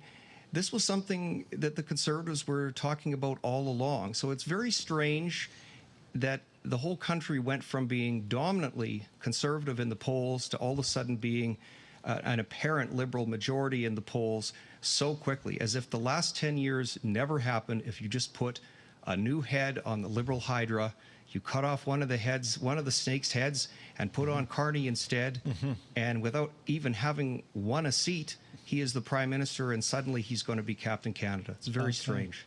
So in that context, I mean, you're a keen follower of the legacy media and the media in general. What are you seeing in terms of the role of the legacy media? It seems like the older demographic still trusts in our mainstream media in the way that maybe it would have been more worth doing 25 years ago, 40 years ago. Things have changed. The Liberal Party is not what it was then, and the mainstream media isn't either. And I don't believe it's worthy of the kind of respect that it previously had. It's become more biased. It's become less honest. And we've had an election where all the corporate bosses, whether they're CBC corporate bosses or Post Media ones or whoever it is, they have been getting taxpayer money for their coverage. And we don't know who got what or on what basis. It's completely opaque to us. And so all of them know that if the Conservatives win, the taps are going to get shut off. So that is a bias that has been brought right into our media organizations, and thankfully not Merit TV and some other independent media. But that has to have an effect on how things are covered. Editors know what their bosses want. So even if a reporter wants to be honest, well, it might not quite come out that way in the end. So I don't even know if older people realize that, but it seems like if you're a constant CBC watcher, there's probably only one conclusion that you can reach, and it will not be in favor of Mr. Poilievre. Lee, can you talk to us a little bit about the new districts and how that affects the vote, and update us on what's going on there? Well, there's been a trend, and it's not completely new, but it's to have the rural areas be completely different from the urban ones as much as is possible. And so we saw some of that in 2015, and that trend has continued. What that does is it weakens the place of incumbents. I know provincially in Saskatchewan, we just had an election, and the incumbents here that were Sask Party people that had seats here in the cities, Regina, they lost all the seats they had, and they lost all but one in Saskatoon. So I think it does not favor incumbent MPs. So on that basis, it might be a little bit of an advantage to a non-Liberal party. But on the other hand, if it's more urban, that's where the Liberals have their strongholds. And they've hired so many civil servants across the country that they probably think their jobs are safer under a Liberal government, even though Poilievre has said he's not going on a firing spree, but he'll let some jobs go away because of attrition. And so there's a certain amount of self-interest, and probably most people vote for their own self-interest.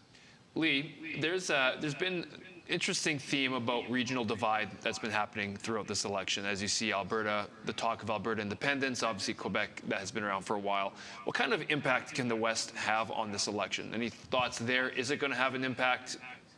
Tell us your thoughts. Well, it almost always does. I did an article for the Epoch Times where I did an analysis of the last 7 elections since the Conservative merger. And the 2015 Liberal majority was the only time where the West either didn't pick the winner or where it didn't reduce a majority to a minority or the other way around. So there's always an effect that the West has, and the West is 30% of the votes. So it's a proportionate impact, but unfortunately there's a perception in the West that the East and Central Canada is different, and so they don't feel that having that proportional amount is enough. And so there is definitely a divide that has deepened in this country. If we had a federalism that was more honest, more in view of our Constitution, where the provinces did what they did and the federal government stayed in their lane, I don't think we would have these divisions. We wouldn't have them either if there was a government that wasn't so bent on not having any fossil fuel development, not having any pipelines. We would just not be seeing the kind of divides that we have right now. Okay. Well, Lee, thank you so much for joining us this evening. Appreciate your thoughts. It's going to be interesting to see how the night unfolds. Atlantic Canada is shaping up interestingly right now in terms of the Conservatives seem to be tracking pretty decent right now. It's a clear in the East. Yeah, it really is. But Lee, thank you for your time. We appreciate you joining us tonight on Merit TV Election Watch. I appreciate all of you, and thank you for having me on. All right, we'll talk soon. Thank you, Lee. It's interesting seeing what's shaping up in Atlantic Canada. What are you seeing there, Faytene? Yeah, well, it's looking close. And, of course, I think you said only 3 of them have actually been officially called. And so for a lot of these seats, it could shift, right? Yes. And they're going to be tight. Again, what we said off the top, it's coming down to the ground game because a lot of these races are going to be determined by less than 1,000 votes. Yeah, which is wild. It is wild. That's 200 families, you know, like 4 people voting age. So, yeah, it's very, very tight. So people say they wonder if their vote counts. No, nonsense. 100%. Honestly, I can give you hundreds of examples in history where votes came down to a very, very close situation. So your vote is very important. If I could also say this too, your volunteering counts. Huge. You know, I ran provincially this time last year. Out of 9,000 votes, I lost by 224 votes. Wow. And one of my team members said to me one day, she said, you know, you didn't lose by 224 votes. You lost by 1 volunteer. Because statistically, 1 volunteer in my campaign, like, you know, just really bringing their game, would have identified about 50 voters per week. And volunteerism as a democratic action is so undersold. And this is really what it's going to come down to in this election, I think. And also social media. We haven't talked much about that, but a lot of the divide is, you know, who's watching CBC or who's watching the legacy media. And I don't mean to just call it CBC, but who's watching those traditional platforms. This is why Merit TV is so important, you know, bringing a nonpartisan perspective into these conversations, overtly nonpartisan. And then who's primarily on X right now? Who's primarily drinking from that fountain? These are... And Canada, to be clear, like if we're going to step back and be real about this conversation, when it comes to the legacy media, this has not ever been seen before in Canada, where the government funds some 2,000 media outlets, and they fund them on certain conditions or principles, right? One is climate alarmism, one is, quote, reconciliation, and the third one is what is it again? Gender equity. DEI, that kind of agenda. We need more than ever an independent media that can speak truth to power. Yeah. I mean, that's part of the vision here, right, with this network. And to say this, too, this is one of the things, again, we haven't talked about yet. There's so much we haven't talked about yet. We might have to go to 24/7, guys. It's a good thing. It's a good thing we're going for as long as we need to. But the Liberals have said, these are 2 very clear distinctions. The Liberals have said, hey, we are going to bring in stronger hate speech legislation to clamp down on what Canadians can see and say, primarily online. And government's going to decide. Government's going to decide what's truth and what's not truth. And then you have the Conservatives on the other side, if we're in agreement that this is a 2-horse race at this point. The Conservatives say, no, not only are we not going to do that, but we're going to repeal, you know, some of the legislation that Justin Trudeau put forward that even, you know, iconic figures like Margaret Atwood, you know, spoke out against, right? And of course, we had Barbara Kay on here earlier, sort of. I remember I interviewed her once, probably about 1.5 years ago, and she basically said, you know, the Liberal Party today, when it comes to just freedom of speech and these types of issue, it looks nothing like the Liberal Party from 10, 15 years ago. So this is an election issue, and not only an election issue, I think, you know, in large for the next generation, in part at least, but it's also a determining issue for future generations and future elections. It's crucial, this idea as well of freedom of speech, and Liberal leader Mark Carney did double down on what they were wanting to continue with what Justin Trudeau's government was doing in the sense of this continue to be the arbiter of what comes into our country through online, through social media. They use the terminology to battle misinformation and disinformation, but this is something Canadian citizens have to ask for themselves. And we had a great conversation with Bruce Pardy regarding this idea of managerialism in a government. Do you want the government and big government to manage your life and essentially in certain areas be the arbiters of what is coming through to you, or be New Crown Corporation, the new home builders, etc. There's all these ideas. Or are you okay with you choosing and having to go through the process of saying, I like that idea, I don't like that, that seems false, or doing the due diligence yourself? And again, it comes down to what do Canadian people want in this idea? Because that, for me, if you don't have freedom of speech, you don't have actual free thought. You don't have democracy. You don't have it. You really don't. And freedom of speech in its truest form is people can say what they want.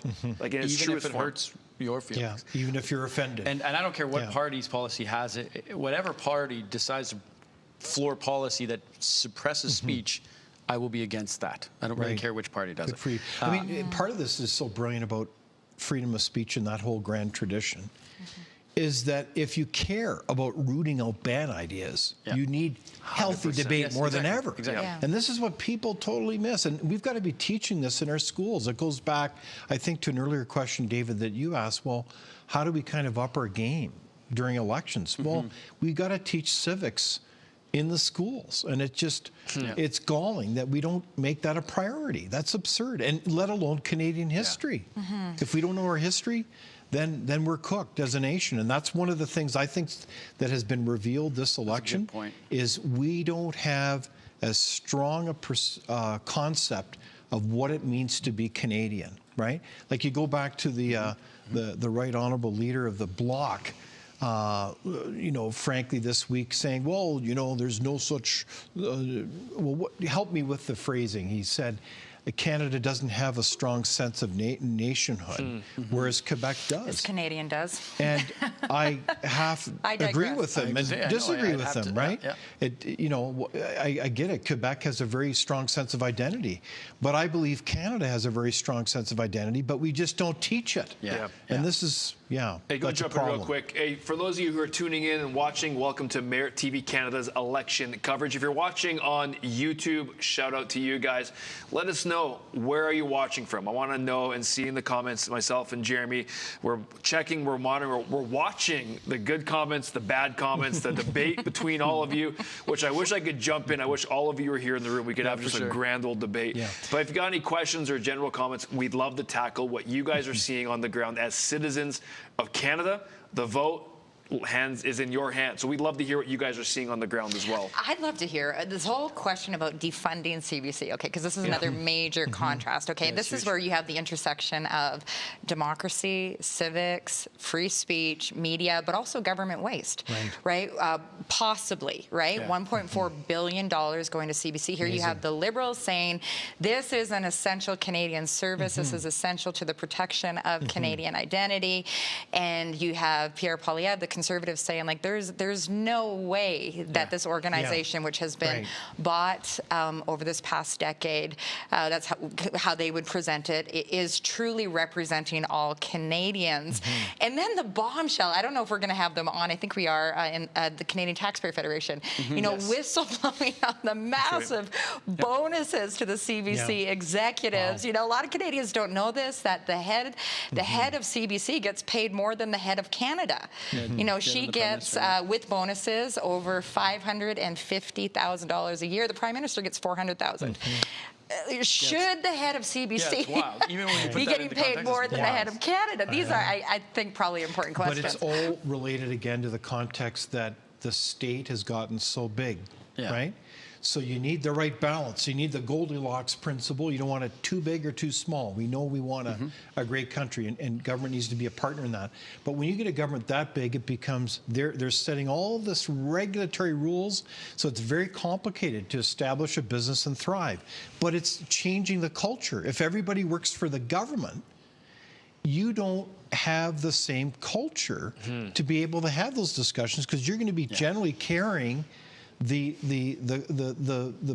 messages and the points that your employer wants you to carry, and that's very real. That's a big problem. Let's come back to the CBC in 10 seconds. 10 seconds. Hold the thought, Faytene. I got to show the people here from Calgary, Campbell River, BC, Moncton. We got oil sands, Alberta, Kawartha Lakes, Ontario. Hope I'm saying that correctly. West Kelowna, Vancouver, all the way over in Ottawa as well. I've saw it from Florida. So Florida, awesome. Welcome to the Americans that are watching, tuning in to see what happens. There's a lot of Canadians in Florida. Yeah, well, actually, no, it's really probably a Canadian down there, right in St. Petersburg, Florida, probably in that area. As my parents are down there. So really interesting to see. A couple updates just on the data that's coming through. Right now, the Liberals are leading in 22 ridings, and the Conservatives are leading in 9. That is the most updated. 6 Liberals have been elected, it's called, and 2 Conservatives have been elected. The other parties aren't showing up yet. But from a couple insiders that we have, I'm getting some text messages saying that they think the Liberals might be getting a little bit nervous right now in terms of where the Conservatives are leading. Because the last time that they had over 11 seats, even though a couple of minutes ago they were leading in 11, the last time they had over 11 seats is when they won a majority, the Conservatives. So anyways, that is, I would suggest, a strong start and slightly different from how the polls were showing over this past week, but just there's an update for you. The ridings I'm seeing in Atlantic Canada show the Conservatives are outperforming. So this is a bit of a surprise. Is the Vikings of a blue wave? I'm not sure. Yeah, we'll see. We'll see. So back to CBC. Just want to interrupt that. Back to, I told you to hold that thought. We can go back to CBC. I was going to say, I have to fact check myself here because the head of Canada technically is the Governor General, not the Prime Minister, right? And but she makes about 400,000 as well. We'll make mistakes, but we'll fact check ourselves because we don't want to mislead the public. We want to be honest and open. True Canadian network. I'm so sorry. But the point is that the head of CBC still makes more than the Governor General. It's a question we must ask: is that should the government have support in these types of areas, or should the free market determine which ones succeed and which don't? And then the question as citizens is we have to ask is, are we okay with our money going to that? When we see, like, I don't know if you guys have driven in Manitoba any time lately, those roads are so bad. Now I understand provincial funding, federal funding. I'm just saying taxpayer money being spent. But let's put a question out there, and I'd love to hear all your thoughts. Should the CBC be defunded? Should it not? Is it a good idea, bad idea, or is there some sort of alternative? Also on YouTube, let us know whether you think they should, because this is a broader conversation regarding Crown Corporation and what should be allowed or acceptable, I should use, for Crown Corps versus what do we leave to private markets. So I have a confession to make. I grew up on the CBC. I loved its kind of informative educational element to it.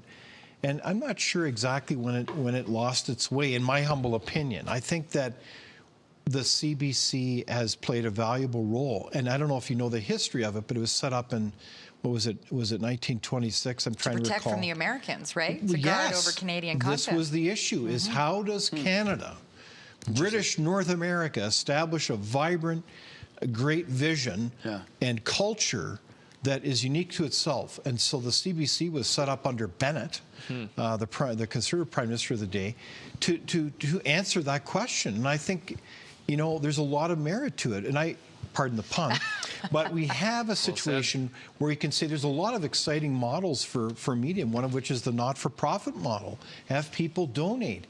So, I've done that with other or similar organizations. So, but I think the CBC should all be about telling the Canadian story and focusing in on that. So I don't know, in this day and age with this kind of deficits, can you afford the CBC? Well, I think you've got to ask the question, well, inevitably you can't fund it to the same degree in that policy, but it doesn't mean that we need a good policy answer for how do we nurture strong Canadian culture, and that begins in all our institutions. And I think, quite frankly, a lot of our media doesn't really do that job. So how, if it's not defunded, and let's say it's retooled or it's looked at in a different way, how do you keep it from what some might argue has happened to the CBC, where some people use the terminology state propaganda, or that's a strong term, but they use this idea that they pull, like you can watch their faces for a lot of times in terms of how they feel about certain things. How do you try to keep it to serve Canadians' best interests, as opposed to maybe being, let's be honest, there's a lot of partisanship involvement there? Well, there's a lot of theories to this, one of which is the nature of journalism schools in today's universities. There's been lots of great surveys, analysis, which clearly identify them for who they are, namely a lot of radical leftists who subscribe to DEI. I mean, this is how these faculty often identify themselves. So I think that's a problem. You don't have intellectual diversity in a lot of social sciences and humanities in Canada, and that's been pretty well documented, unfortunately. You also have the other reality that in this environment of the CBC, you've got, I think, a lot of emphasis on getting government funding. And so I think the funding model lends itself for an inherent conflict of interest, and that's not, frankly, fair to the CBC either. Why bite the hand that feeds you, of course. Yeah, exactly. And is not the primary role of government to protect its citizens, right? Uphold our constitutional rights and to manage the public fund responsibly, right? And it's fair game to poke holes and say, okay, $1.4 billion going to this public institution. Are we getting value? Is there a way that this can be reconfigured so that it can stand on its own two legs? And if not, is it really something that is bringing a value-added service to Canadians? And maybe let Canadians decide, you know? I've never heard anybody talk about a referendum on the CBC, but, you know, but to the point, our starting point of this conversation was free speech. If we want to have the best policy ideas, we need to have a climate where ideas can rub up against one another, and we don't have the sort of elite media academia class that just shuts down dissent. Right. Right? Well, I think you're onto something. If you can't see at the CBC, frankly, a diversity of intellectual voices. I don't mean a diversity of superficial things like, well, you know, the typical ways that we superficially judge people. I mean, that's absurd. That's not in keeping with the vision of the country. The vision of the country is that, Sir John A., you could come from anywhere in the world and you could be a Canadian. As long as you bought into the understanding of what we believed, the principles, the values of a free and democratic society. Yes. That's the point. That's why we have these elections. Exactly. Well, I think I would like to see if... I'd be interested to see if there's a split of the funding.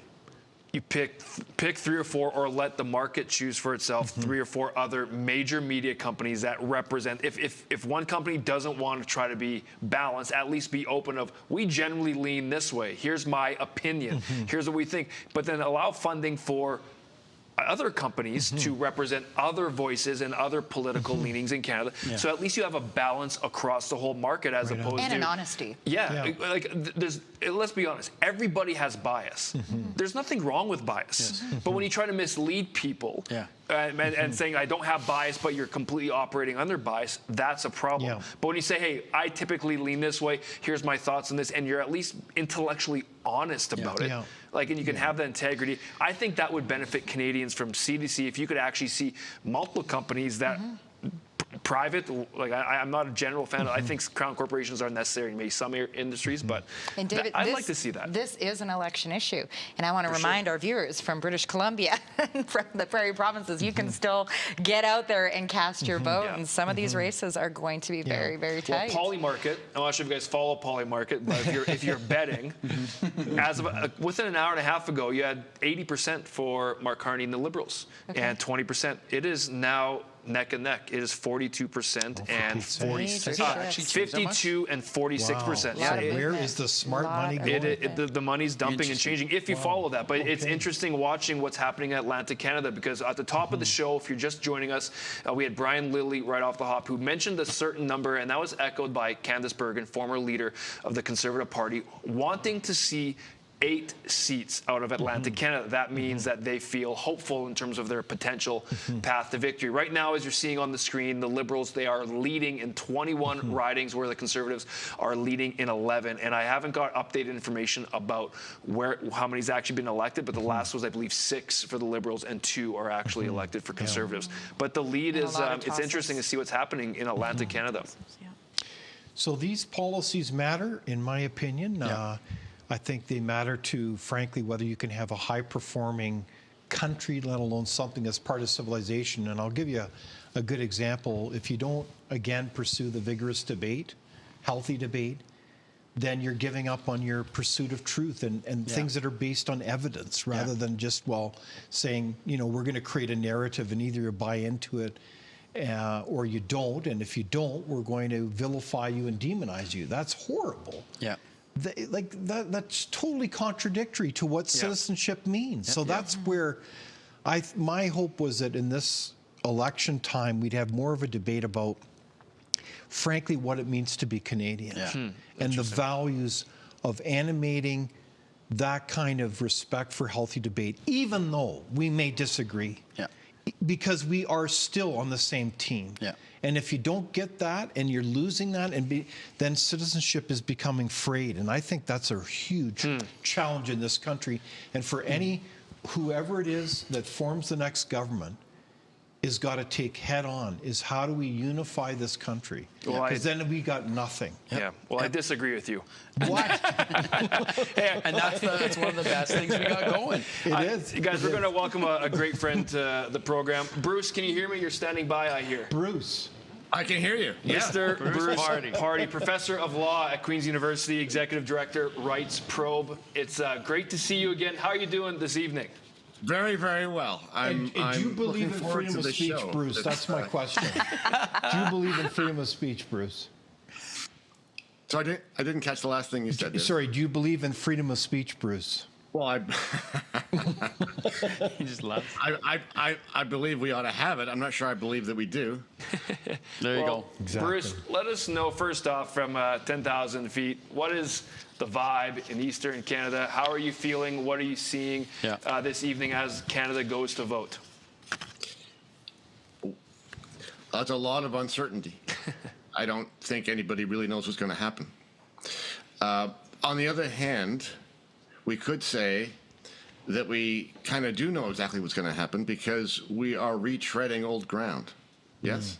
I mean, this election, like so many others, doesn't really come down to a huge difference in philosophy. Now, sure, the players are all different, and the history is different, and on the ground things might be very different depending on upon who wins. But you'll notice that the main contenders in this election are all really, if I can use this word, and I know we've used it before in our conversations, they're all managerial.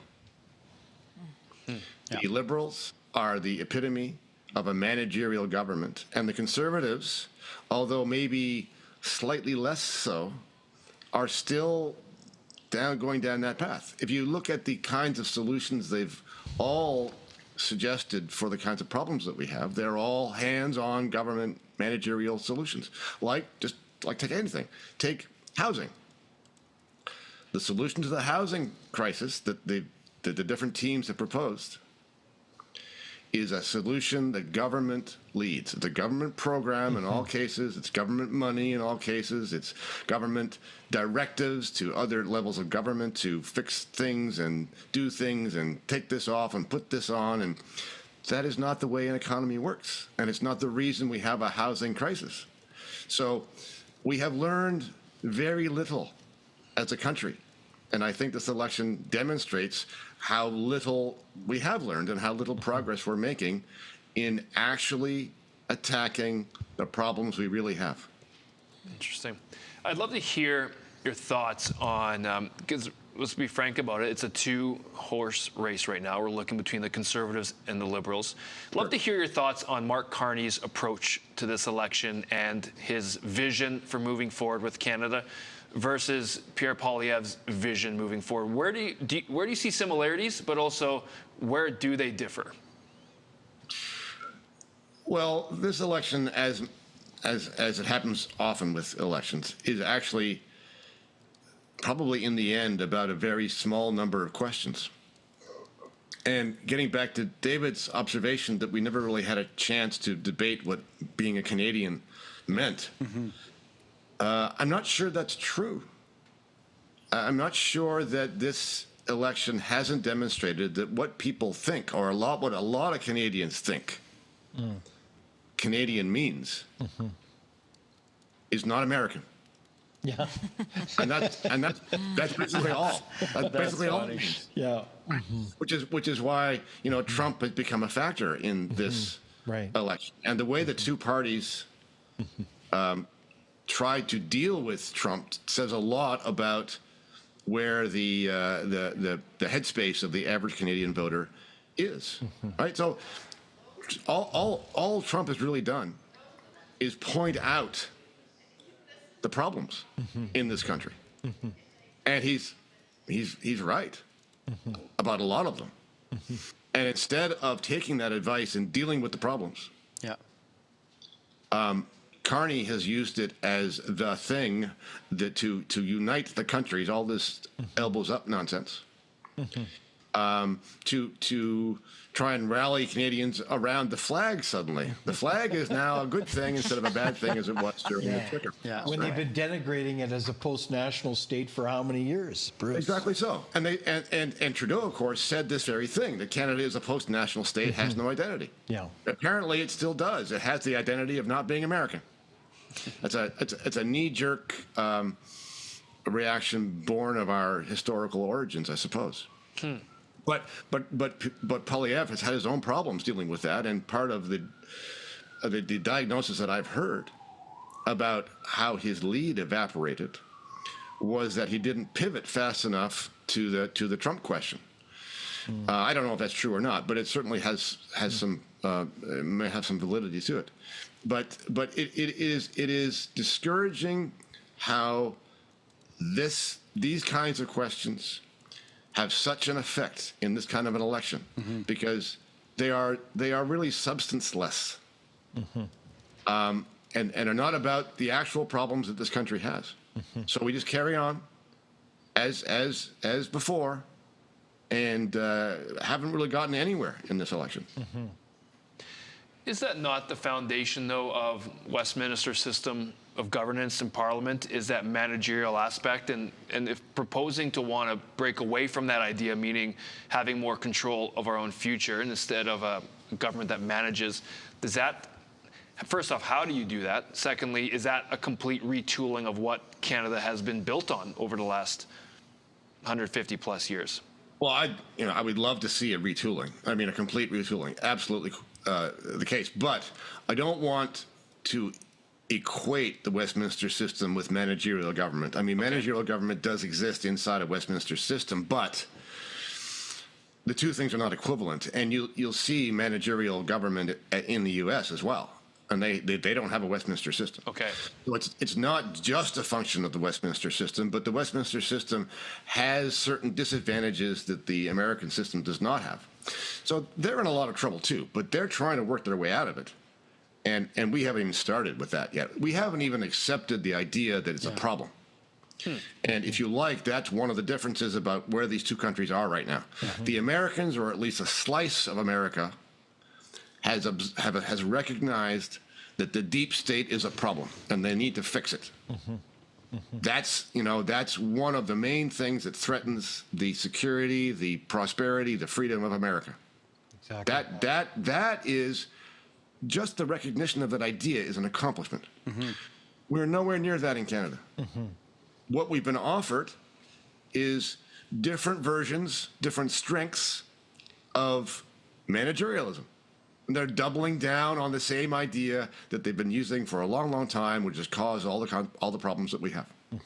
Right. So we are a long way from getting to our moment, if there's going to be one, in terms of retooling this country. Do you think that's Alberta's attempt to acknowledge the problem? That's what I hope. I hope that to the extent that Alberta decides it's had enough, that it will identify correctly what it's had enough of. Yeah. Right? And one of the dangers is that Albertans who are of this mind will decide they've just had enough of the rest of Canada, or they've had enough of Ottawa, or they've had enough of equalization, or they've had enough of interference with their natural resources. All of those are legitimate. But that's not the thing itself.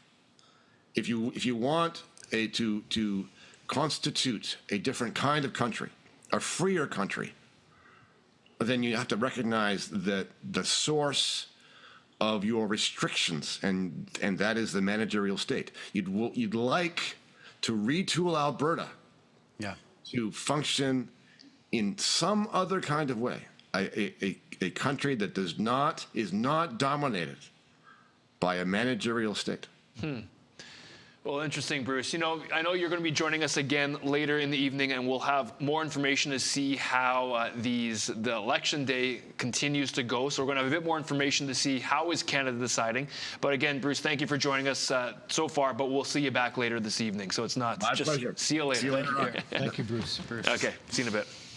Yeah, so to Bruce's point, he's right on in the sense that, are we going to deal with the reality that Canada is an age where the state is so big that there's no room for big citizens.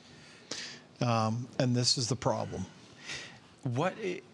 Is there any way out of a managerial state? Like, how does it, you know what I mean? Yeah, no, absolutely. But I mean, the managerial state is not going to design a system to stop it from managing.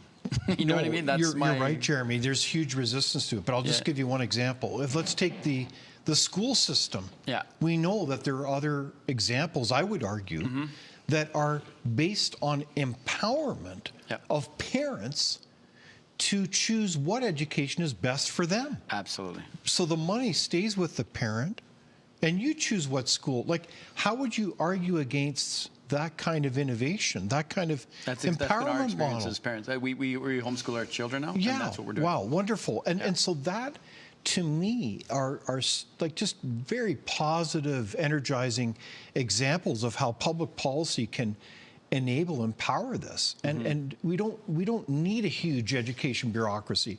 We need to encourage parents to be able to do that. It's the same thing in healthcare. It's the same thing on issue after issue. So there are solutions to this. So go to Sweden, check out that as a nation.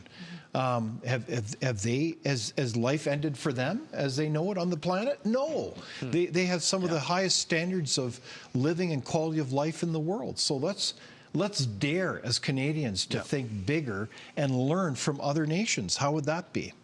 Faytene, I want to go to you in just a minute because I know there's lots you want to get on. You got some great thoughts. I'm on Atlantic time. I need to get on another coffee here. Let's get coffee rolling for Faytene. Let's get it going. But just put your head down if you want. Lots of text coming through. Election Canada website is completely down.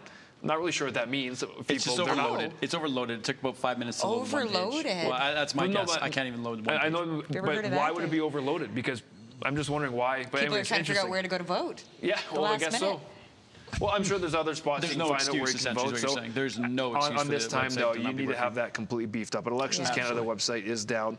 Let's go back a little bit to some of the data as well. If you guys could bring that back up on the screen, because it is interesting to see how this is unfolding in Atlantic Canada.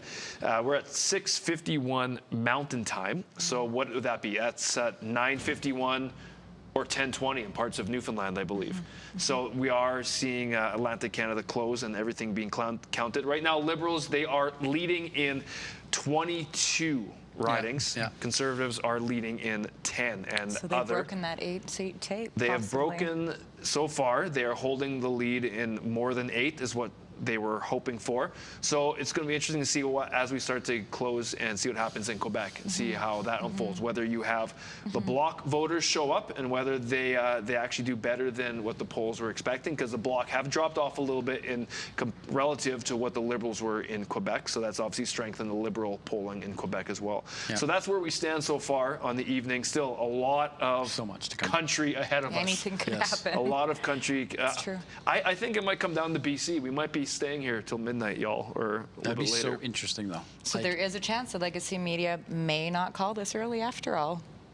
we should be watching. They're probably still going to call it. Any predictions? They're probably going to call it. I'm just saying. I do want to say this back to Bruce's comments. I really appreciated the optimism. Like, clearly he's a libertarian, right? A bit of a deconstructionist mindset, which I love. I think government should be smaller, not bigger, and more empowering and less bossy. But he really is putting a lot of hope in Alberta to be a spark plug for change, right? I know on your program he talked about how he wouldn't fault Albertans for pushing towards sovereignty, and this could be the very thing that we need in order to reconfigure the economy of the nation.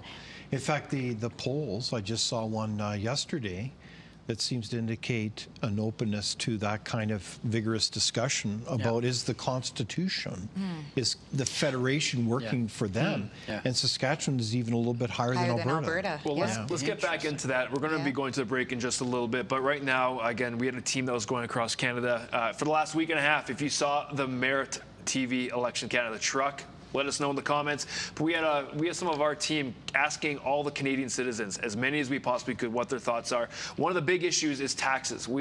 It's no doubt we are one of the highest taxed people in the world. Taxes, taxes, taxes, right? There's only two things that are inevitable: death and taxes, it seems like, especially in Canada. But here's what Canadians have to say about taxes in Canada.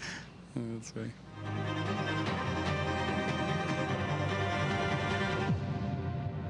taxes? Do you think they're too high, fair? What's your take on that? Absolutely, taxes are too high. It's hard to put money in the bank. It's getting higher though. Like in 2016, it was not much, but right now it's a little bit more though. But if we bring back the old times, like in 2016, it'd be a little less. When I came in Canada, that'd be great. Our economy is stagnant, and so that comes into play for me. But at the same time, I think it's important for us to support our social programs. In the coming year, we're going to pay almost $50,000 of taxes. And why can't we expect to get a decent life? They are too high. Yeah, absolutely. Any of the parties that have a policy to reduce taxes, I think that will play a major key in my decision on who I vote for. Everyday Canadians, they go to their jobs, and every once in a while they get a performance review. Do you think politicians should have the same thing, a performance review? Yeah, they do. And it's what we're going into in a week or two. Yeah, absolutely. Like you said, like everyday Canadians, like that's part of the work-life cycle, right? Is like whether it's semi-annually or quarterly, like there's always performance reviews. Whoever the Prime Minister will be, if they're standing right here in front of you, what would you say to them? What would I say to them? I would say, just be honest with us as Canadians, really work on growing our economy and making the cost of living and housing affordable, and stand up for Canada. With population boom too, a lot of teachers, schools, hospitals. I wish there was a little more funding for that or growth, but you're waiting in the hospital for 10 hours, 12 hours, 15 hours, right? And there's just not enough doctors, there's not enough facilities. So if we're not paying attention to that, if we don't have a lot of tax dollars going towards there, I think that's a bit of a mistake. All right. Well, interesting. I love hearing Canadians talk about what issues are important to them. For me, it's very grounding. A lot of time I get most of my news from social media. Like I curate who I follow, what I like to see, who I trust. But social media can be just a black hole, to be honest. Like it makes me think that there is more hate and a mob in this country than I think there is. But when you hear real voices of real people, they just want to feed their kids. I know. They're just tired of seeing 30, 40, 50% of their paycheck disappear. And that's really huge. And that's you're just talking income tax. Like when you start to add all the other taxes. Yeah, but even talk about capital gains and all the other taxes. But that's where, isn't this again another policy moment where you got to get everybody out of the pool and say, when the number one item in your budget is taxes, that's a problem. That's not empowerment. That's disempowerment. Who are you working for then? Oh, right. Right? Okay. So this is where, if you look at... And when you say that, you mean the average Canadian? The average number Canadian, one thing that they... well over half their income goes to the government. That's just too darn high. Yeah, it's too high. So all the governments need to... cost of living keeps rising, and then your wages aren't keeping up with it, and you have housing crisis. Exactly. So in 15 seconds, we're going to be going to a break, so stick with us. We'll be back after with more Merit TV Canada Elections Watch. But it's been fun. We're keeping up the energy. We're going to get retooled, refueled with some more coffee. We'll see you guys just in a couple minutes.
Welcome back to Election Watch 2025. We are discussing all things to do with Canada elections, with policies, discussing good ideas, bad ideas, just wrestling with it all. Make sure to jump in the comments on our YouTube channel, Merit TV Canada. We're watching these comments all night long. Some of them are wild and crazy, and some of them have some great questions. So make sure you jump in the comments, make your thoughts and questions heard, because we're going to bring them to our guests. We're going to bring them to our conversations right here. So because there's a lot happening. This is not turning out like any of the polls seem to have predicted. So we're kind of watching here on the edge of our seats, seeing how this unfolds, and we want to see where you guys are watching from. So make sure you let us know where you're watching from, because we're broad from sea to sea, from the west all the way to the east here on Merit TV Canada. We're talking taxes just before we went to break, and I have a few more thoughts on taxes, but let's go back to taxes. Taxes. It's kind of depressing. It's very depressing. When you say 50% of the average Canadian's income is going to taxation, think about that in time. income. I saw a video where a guy actually discussed that, and he said, guys, like, think about this. He goes, June is what, the 6th month? So he goes, at 6, so imagine if you actually knew that from January 1 to the end of June, you didn't make $1. Yeah, even if you don't work for the government, you're working for the government. You're working for the government. Until, I think Tax Freedom Day is usually mid-June. And it's even worse than that. We're taxing the next generation. Because of the debt. Because we're paying... What does that mean? People say that often. Unpack that. Tell us what you mean by that. Yeah, and talk to Yvonne. Here's Yvonne. Like Yvonne here says, we want a future for our children and grandchildren. Yes, so talk you to Yvonne. Tell her about you this. got to live within your means. And I'm not saying you don't borrow money to buy big capital items like a big bridge that's going to be there for 100 years, hopefully, or more. No, I'm talking about current spending of things that we're using now. And this is not only creating enormous productivity problems, because the more you tax people, you create a big black market economy, right, where people pay only in cash. They do all kinds of strange behavior to avoid being taxed, right? That's not helpful.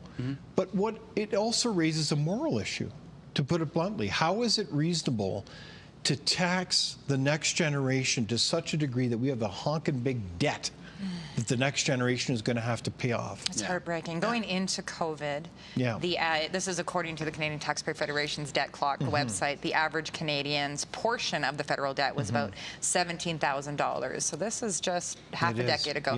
Now it's $30,000. This is just the federal portion. That's right. $30,000 is the debt portion for every single Canadian. So if you're born, every man, woman, and child, right? 100%. Like every newborn child, and then you have to add on top of that the provincial portion. So for the average Canadian, their debt portion is somewhere between $50,000 and $60,000. Wow. The only way you deal with that is by continuing to raise taxes or developing our economy, right? Unleashing the power of our economy. So we've got to grow our economy, enable business to do business. We've got to encourage policies that get people to work, not work. And we've got to be able to do the basic service as well, so we have a caring, compassionate society. But what we're doing now is a road to nowhere. And ultimately, there's example after example where countries like New Zealand in 1984 hit the wall where they couldn't borrow money, and it was breaking down. They were way up in debt. And, Canada kind of went through that as well in the 90s, and you had, to the credit of Prime Minister Jean Chrétien and the Minister Paul Martin, bear down and make a lot of cuts, and a lot of other countries, provinces did as well. So these issues have to be confronted, and that's what adults do. I have some questions here. This is from the this is a hard name to say, Crumption Makeup. Says, that's just an odd username. Says, you keep choosing the best. I know, but I want to call them out for who they are. Said, I had surgery and it was free. So what do you say to him? Nothing is free.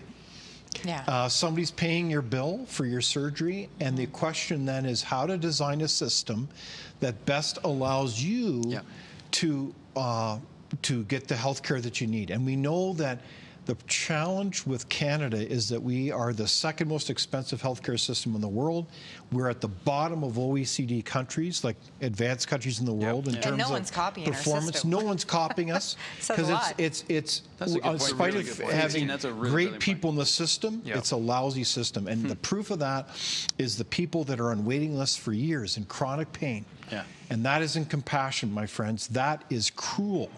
So we owe it to people to put on our pants and reform this kind of system so it serves the people. And again, Go to Sweden, go to Germany, go to France. There's all kinds of exciting examples that offer a solution, and they do it for a lot less money. Well, you said that someone's paying the bill. I would even argue you're paying the bill. You're paying the bill. If you look at the average taxes, income, yes. if you look at the average family, let's say they bring in $70,000 to $80,000 a year, is that about $8,000 to $10,000 of the taxes they pay is going directly to their health care. Exactly. So if that family, which has been me, where I haven't gone to a doctor the entire year, that's $8,000 or $10,000 of my money that's going to medical care that I am not using. Or if you go once or twice and so on. And the equivalent, just so we know to compare it to a different system like in the US, that would be a pretty good insurance plan. Yes. If you're paying $8,000 to $10,000 a year, which will get you, guess what, to a doctor within minutes. You're not waiting months and months and months for potentially life-saving surgeries. Like we've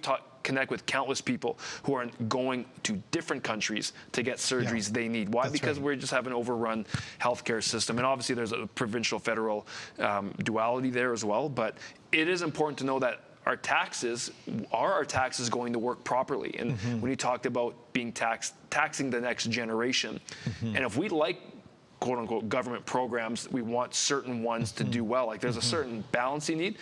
You want that money, more money going to programs that are actually going to do what they need to do and do them properly and do them well, do them efficiently and serve Canadians ultimately. And I think we've missed that balance here. It really is. It's a really lousily designed system, and all the data shows that.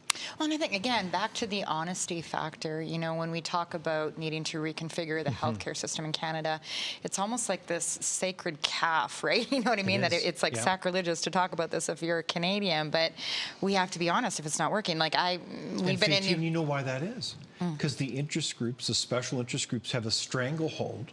It's in their interest to push out any discussion and kind of line out a window. It's the so-called Overton window, and say, no, this is acceptable to talk about. No, this isn't.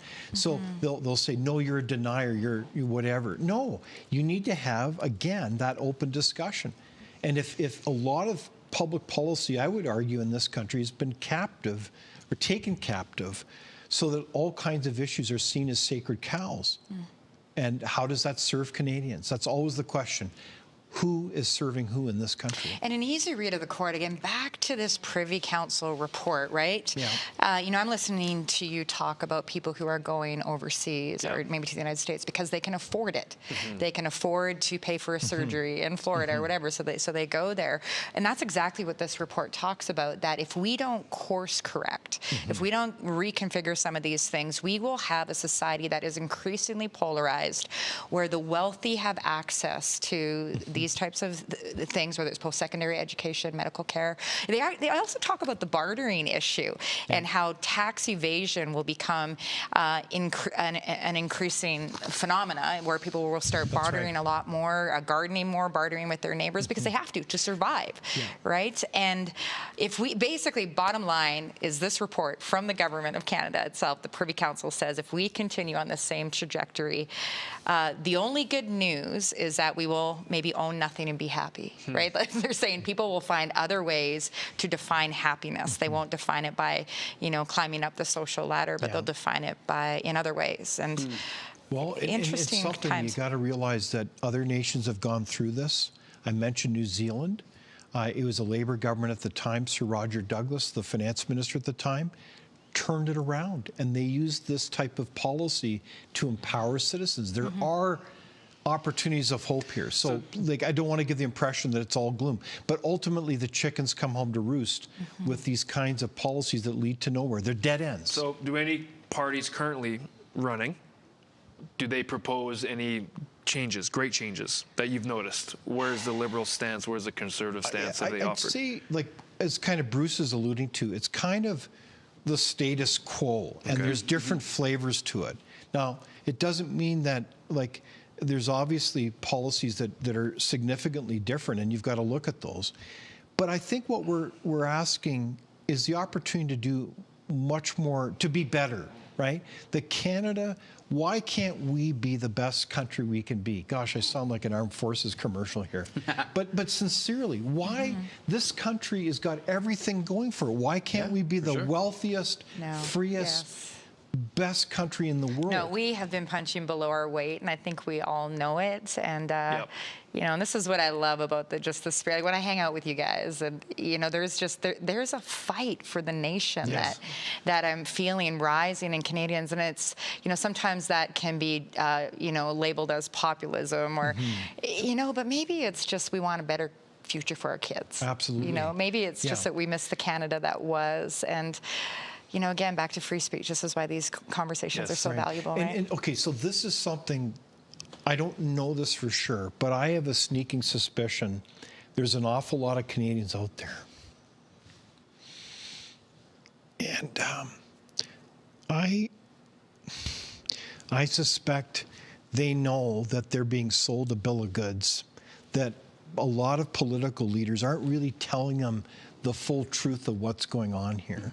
And I think if they just leveled up with them and gave them their best vision, their best shot on how Canada could be the best, I think a lot of people would love that. Would rise to it for sure.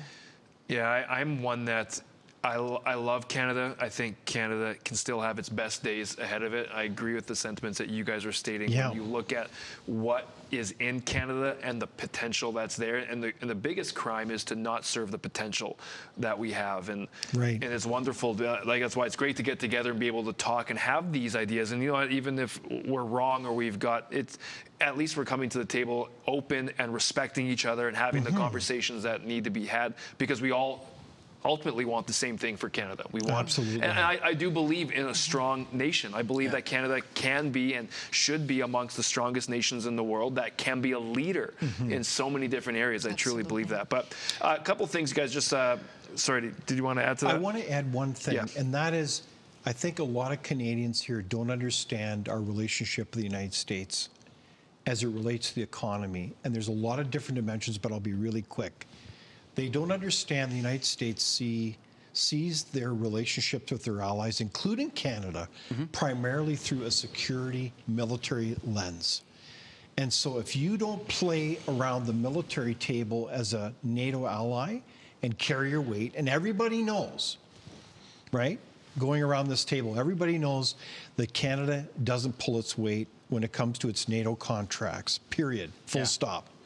Then you don't have a right to be around the economic table. Yeah. It's that order, military, security first, then economics. And I think a lot of our decision makers respectfully don't get that. They think they can just kind of play it along and keep freeloading and free riding, and that's not working anymore as the United States puts its fiscal house in order. Well, just let's bring us back to, I know we have Trish Wood just in a couple minutes going to be joining us, but I want to bring us back to the polls as they keep on rolling in terms of what's been happening. Elections Canada website is still down. So a lot of people were getting information as to updates. It's still down, and our guys are getting a lot of interesting information in terms of what's been going on. But one area that I do want to look at, Cumberland, Colchester in Nova Scotia, it's between 200 votes right now between the Liberals and the Conservatives. That's over 15,000 votes that have been cast. So again, a key battleground. And there's going to be a number of those that are happening. As you guys are looking right now on the screen, Liberals are leading in 23 ridings, and Conservatives are leading in 10. So Conservatives have been bouncing up and down between 9 and 12 in terms of leading, but right now we're essentially just waiting for more polls to close. I know I'm getting word that just making sure people stay in line, even though the polls, there's not accepting more people stay in line so they can get their vote. If they're in line, I believe they're allowed to vote. So more and more information is going to be coming through in just a little bit, which is interesting. That Elections Canada being down is having an impact in terms of getting up-to-minute information in terms of what they're receiving. So and all of this is highlighting again the importance of what happens in Quebec and Ontario. Yes. Let's hope they can get that together here in the next little bit. But again, you know, we had our team canvassing Canada, getting citizens of Canada's thoughts on different topics. Right now, I want you guys to see what Canadians are talking about when it comes to the mainstream media. Watch this.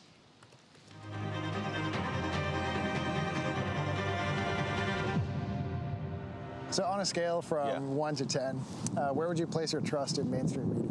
I would say around like a 6.5. I would say 50%. I'd say 5. 0. Zero. And Kathy?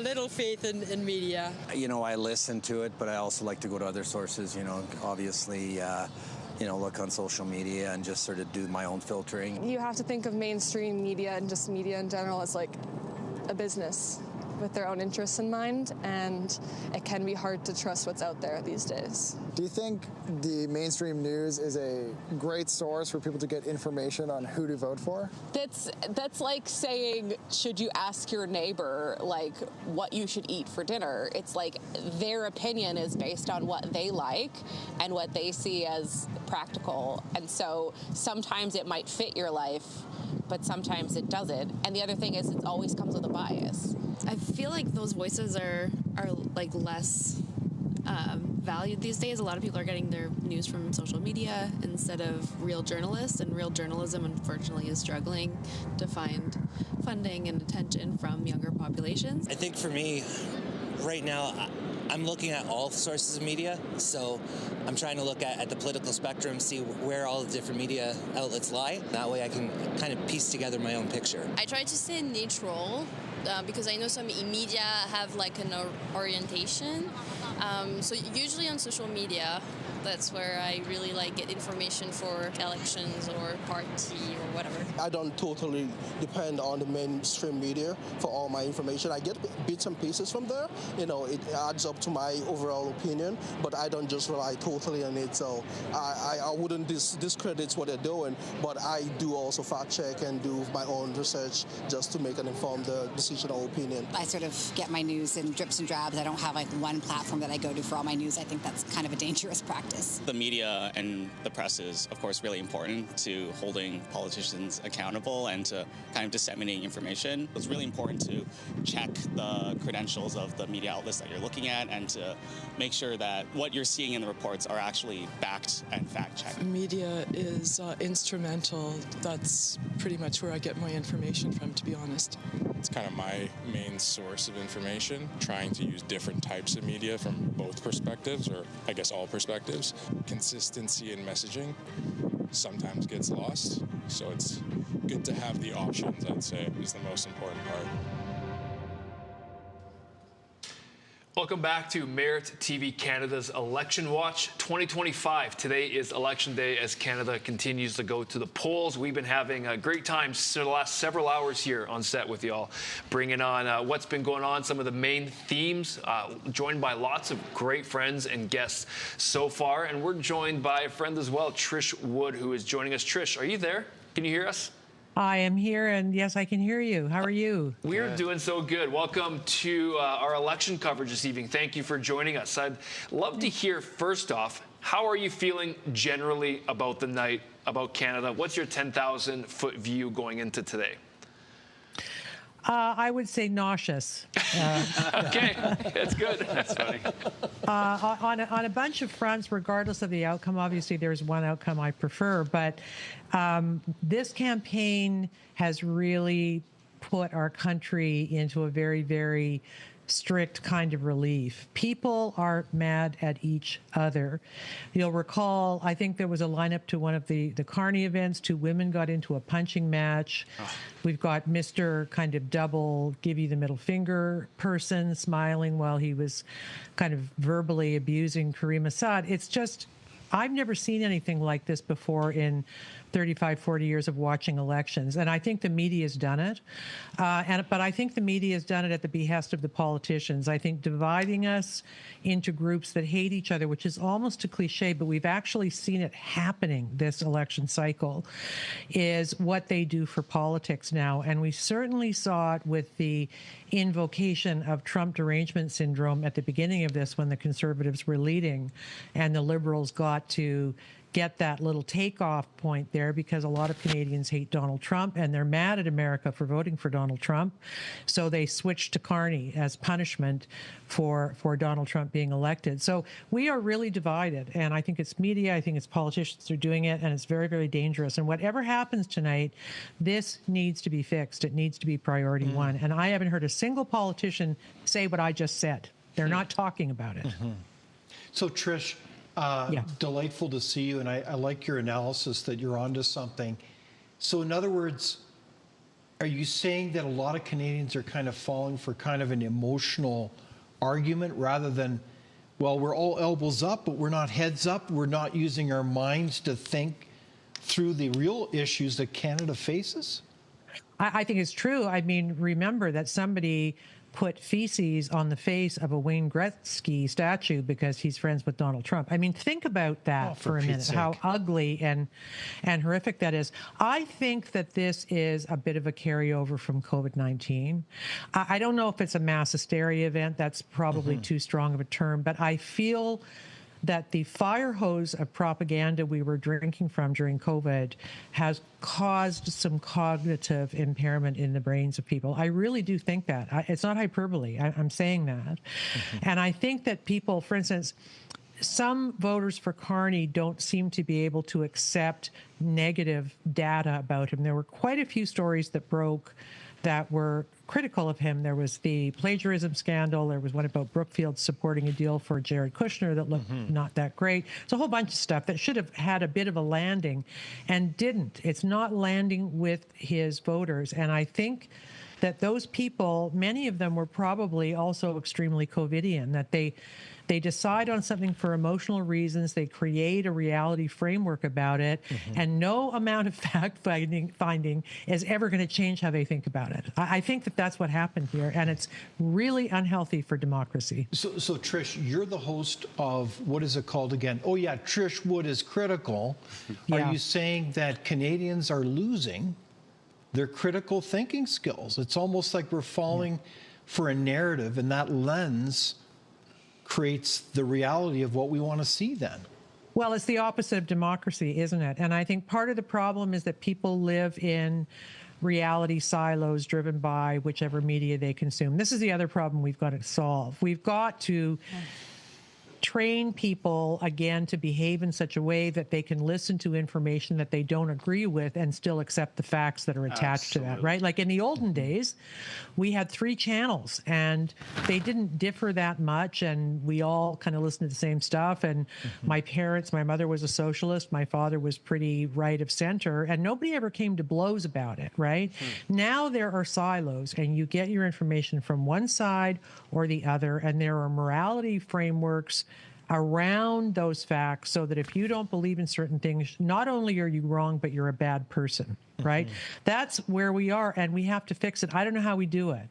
And this is maybe too big of a subject, but I'll say I'm not sure that podcasters are solving that either, because the podcasters are just as siloed as everybody else is, right? So people tune in to watch what is going to feed their cognitive bias. They don't want to hear stuff that doesn't jive with what they already think. So we're seeing the result of that now. This has been a grand kind of social experiment and an election run through what is a kind of an experiment, and you're seeing the results. Well, I think to comment on that, Trish, is what we're doing right now, I think, helps bring a solution to that in the sense of being able to air it out and talk about it. And you use a line quite often, truth over tribe. And I do. Jeremy and I on our show, we've used the idea of party over people in the sense of this tribalistic idea that has overridden as opposed to using our... And we're starting to use language of it's good ideas versus bad ideas. And let's have the debate which ones are good and bad. And let's try our best to shed titles and put people in boxes, because social media is definitely added to this in the sense of you don't have that human connection, and you now don't view people as people. You just view them as their one-liner that they state. So can you expand a bit where you came up with truth over tribe? And I know you touched on it just a little bit, but that is something I agree with you is plaguing our country. Yeah, that's good. Well, I was writing a lot of Substacks as of about 3 years ago, and I just reported what I believed to be true, what I was coming to understand based on facts. And I reported one story, probably more of the left-wing perspective of it, because that's what I believe to be true. And a lot of people in my conservative followers were really, really mad at me. And I actually lost about 5,000 people within a period of weeks, I guess. Now, most of them have come back, and they said, thanks very much. You were right in what you did. But that's what can happen, that I because I have a background in mainstream journalism, back when that meant something and wasn't embarrassing, at Fifth Estate and as it happens in various other places, I approach things in a certain way. And I don't think about what political lens is going to overplay on how I do this. I just report them. And so Truth Over Tribe is we try to report what we believe to be true based on our fact finding and let it go in whatever way it goes. I think people now, for me, are really appreciative of that, and my audience is really happy about it. But I had a scary year and a half financially where people were bailing and pulling their money, which is the other thing about what I do. There's a temptation to feed the cognitive bias because it keeps the money coming in, right? So if you want to be absolutely objective, you're taking a bit of a risk until people realize you're doing it for their own good, and then they like it. But that's an old idea that's being made new again by journalists who are trying to do that work without serving a master, right? Well, I think part of it too is I hope citizens in Canada can be brave enough to try to shed labels and look at what the proof. There's an old saying: the proof is in the pudding, and let's be able to judge ideas about what have they produced. And there's this line our father-in-law used to always say is, "Play the movie out." Like, can we predict based on where we've been and what we've been doing? Yeah, we can pretty much predict where we'll go. And if every Canadian can adopt this idea of trying to be practical, and it's tough at times when things do get emotional because we're emotional beings, but if we can keep that in mind, that, like you said earlier, Faytene, we're all Canadians. Generally, we all want the best for this country, the best for our families, the best for our futures. And remember, there is this humanity that we all have, and that allows us, I think if we can look at it through that lens, we can respect each other even though we disagree. And that's one of our goals, Trish, here at Merit TV Canada, is to try to get people, we don't have to, I don't care if you think the way I think. Let's just get back to the table and be able to have a conversation, and then let's go have coffee after or something like that. But I do believe Canada can get there. What are your thoughts? I think it's a brilliant idea, and I hope it works out for you. I did a column this morning about the election and asked people to post their kind of hopes and dreams about the day, and a lot of people echoed what I said in my commentary, which is I'm really tired of being angry all the time. I'm tired of it. I've been angry since like October of 2020 when COVID hit and everything got turned upside down, and kindness was cruelty and cruelty was kindness, and I watched people who I loved and respected behave absolutely terribly. I mean, we were letting people die alone with their relatives on an iPad. I mean, think about that for a minute. That's a huge moral failing. So if you were awake, as I suspect you guys all were, we've had 5 years of experiencing things that are probably for you as they were for me morally untenable. So a lot of people are hoping that somehow this election is going to change that. I'm not sure that who we elect is going to change that. I think that's like an inner trip. Like I think if Carney, I'm just going to say it, I voted Conservative, but I don't normally say it, but I did. And if Carney gets in, I have a lot of fear about what that would mean for the country based on the research we did on him. But I think we have to be happy warriors, right? I don't think we can carry on in the same angry, fist-pounding way that we have, mostly out of fear since the crazy COVID times hit and we didn't know what the heck hit us. You know, I think we have to maybe relax into some spirituality and try to look at some of the great people who fought these battles while smiling through it. I think we have to get there. Personally, I'm going to do a lot of programming about that because people seem to really want it. Wow. I think that's very wise words, Trish, and I hope all the audience that is listening can. That's what we do here. We go deep sometimes. We reflect. We look inside ourselves. But no, I really appreciate it. I'm going to open the floor. Do you guys have any questions or thoughts you want to ask Trish before you made me think of I watched a video on YouTube, and this is what I love about the fact that mainstream media it's still a thing, call it mainstream or legacy, but also that the podcast world is also kind of coexisting with it. There's been a rise. Yeah. It really has been. And a lot of people attribute Trump's win to that, possibly in the States. Yeah, but Joe Rogan. one of the videos that I saw, though, was, and to me, it's not more or less about what the policies I'm going to reference here. I'm just talking about what's the human psychology aspect of this. And there was a guy who went to a gay pride parade, and he started asking them questions about policy towards homosexuality and what policies that Hillary Clinton was doing. And as he continued to go this, at the very end of the interview, he let, and they were all agreeing the whole way through, at the very end of it, he let them know that it was actually Trump's policies. And they nearly had a heart attack on the video there. But and so I'm not here to talk about Trump or Hillary or any of that. I'm just talking about the human being in front of that camera was agreeing with the ideas that were being told to them, and they were going, yes, yes, yes. When the person that they didn't like was told that it's their policy, they immediately realized, I violated my own human values. And that's the part where I was just like, oh, man, we have to get back to just good ideas. We were actually talking about the idea before. Imagine if we could vote without seeing which party it was, and just seeing policies when you go to vote. These are the policies for this, and you just select the policies based on your vote, and then you don't even know which party that is. And obviously it seems near impossible, but an interesting idea at best. Yeah. Go ahead. No, Trish, I was going to say that one of the things I did this election was follow a lot of the young indie people like Alex Zoltan and Karima Saad and what was his name, Right Blend. And they were doing interesting things because they were interviewing people outside the rallies, the political rallies. Yeah. And one thing that really stood out for me was that the people at the Mark Carney rallies could not articulate why they were voting for him. They had no idea that, oh, he was a nice guy, he was a banker. You know, they were speaking very much in generalities. They couldn't get granular around why they supported him. And that revealed a lot about this theory that people aren't really absorbing information in the way that they should be. They had no clue. And the thing about Carney and the banker thing is that, probably you guys know this, but I had Liz Truss on. A lot of people did. She was being interviewed about Mark Carney. There was a lot of pretty high-level respectful criticism of him. And the people that were being interviewed by, specifically, I think it was Right Blend, who got some really good ones, had never heard of that stuff. They were, because they listened to legacy media, they didn't know about that stuff. And I actually said to one of them, start, when you're interviewing people about how they're voting, also ask them where they get their news from.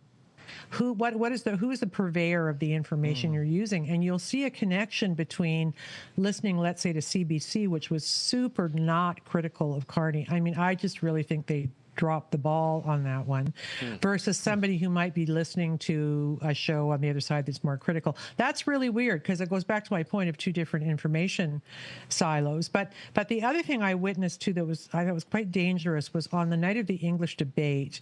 I'd watched the French debate, I watched the English debate on CBC, and I could see the CBC anchors trying to build a case that the indie media people in that building were a threat to them.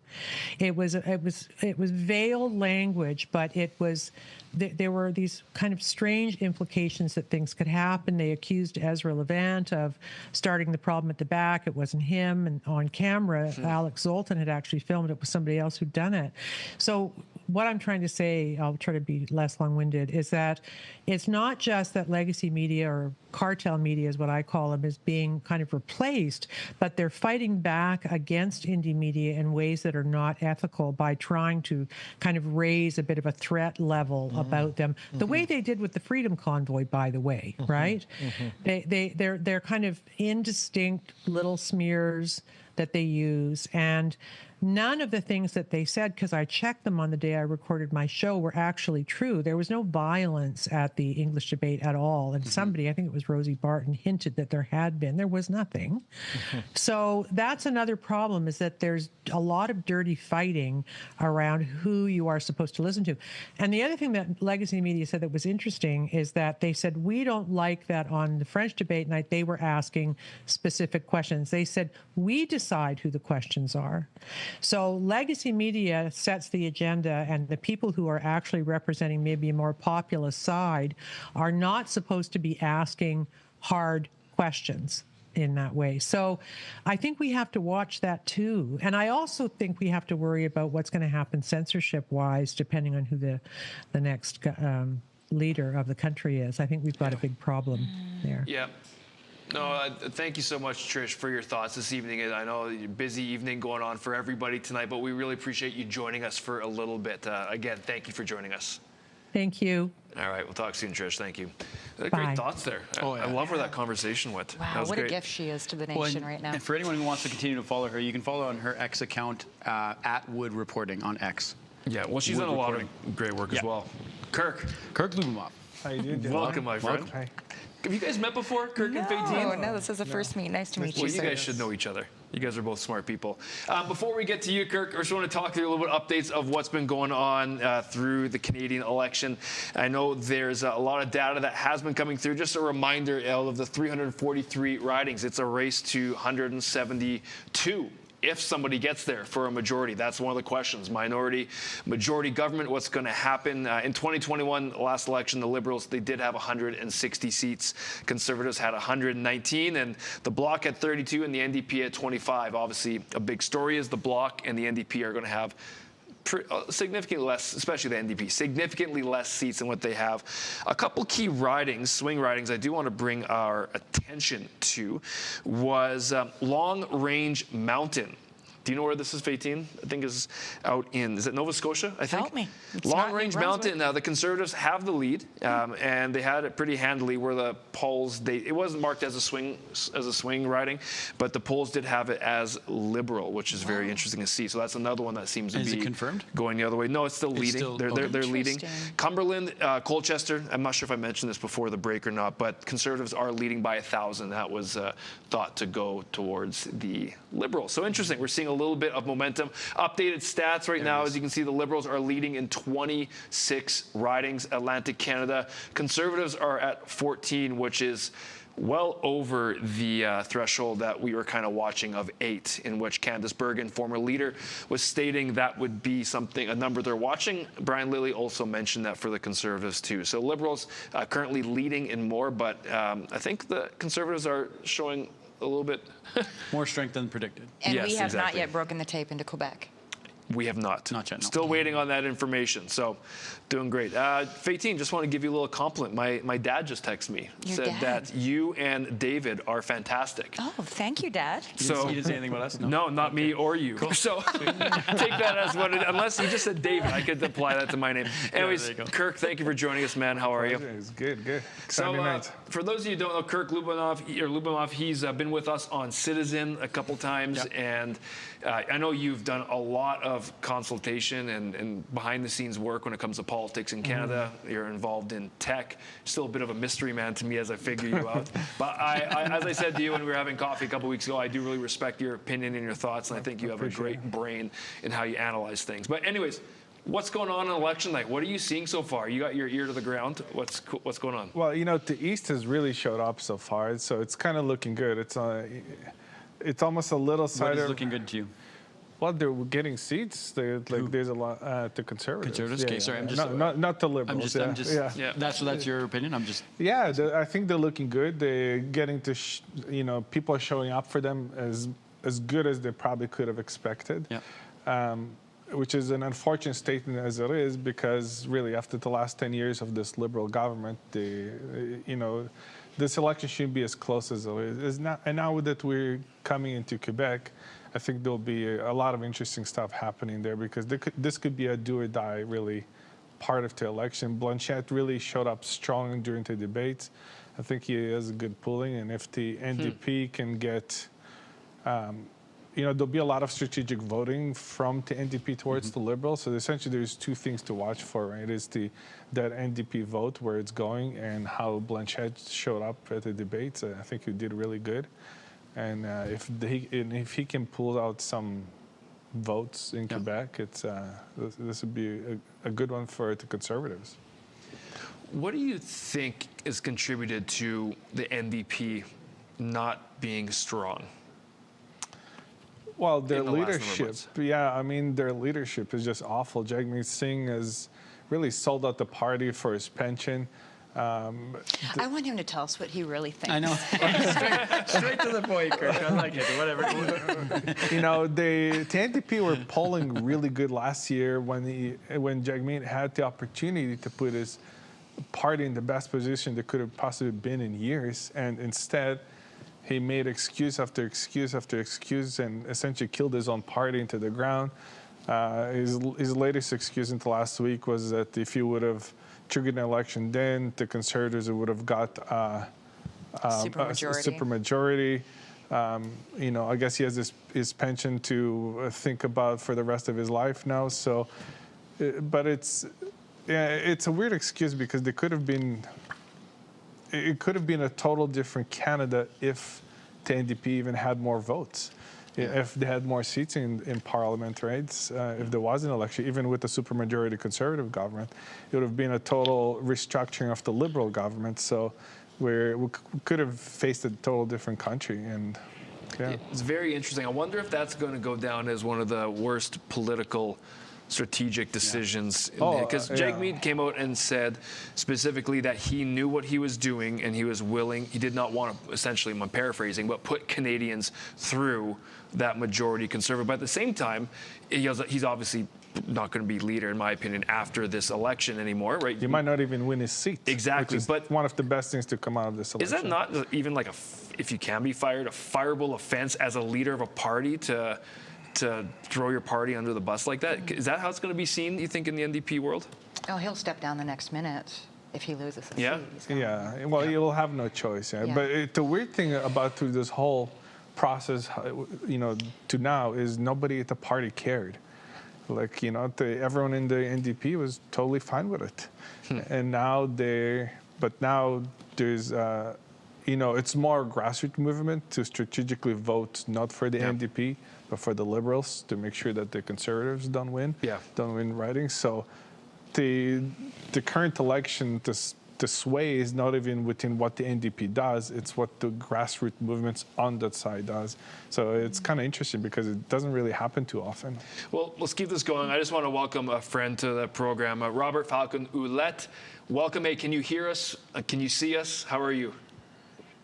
I can certainly see you. Hello, it's good to see you all. Well, thank you for joining us tonight. Former Liberal MP from 2015 to 2019, Indigenous Métis leader as well, Canadian Forces knowledge keeper, and amongst other things, it's a lot of, been following you for a little bit now. I got onto you, I think it was maybe 4 or 5 months ago. Anyways, I really appreciate a lot of the thoughts and opinions you've been bringing forth. But just to keep the conversation going, what have you, just again, 10,000 feet, what have you been seeing from your perspective? What are you watching for as this election night unfolds here in Canada? Well, I'm going to be really interested in see how low the NDP is going to go. And I think it's pretty telling what's going on in Atlantic Canada right now. The NDP, even though the vote has literally collapsed, the Liberals have not been able to make very many gains.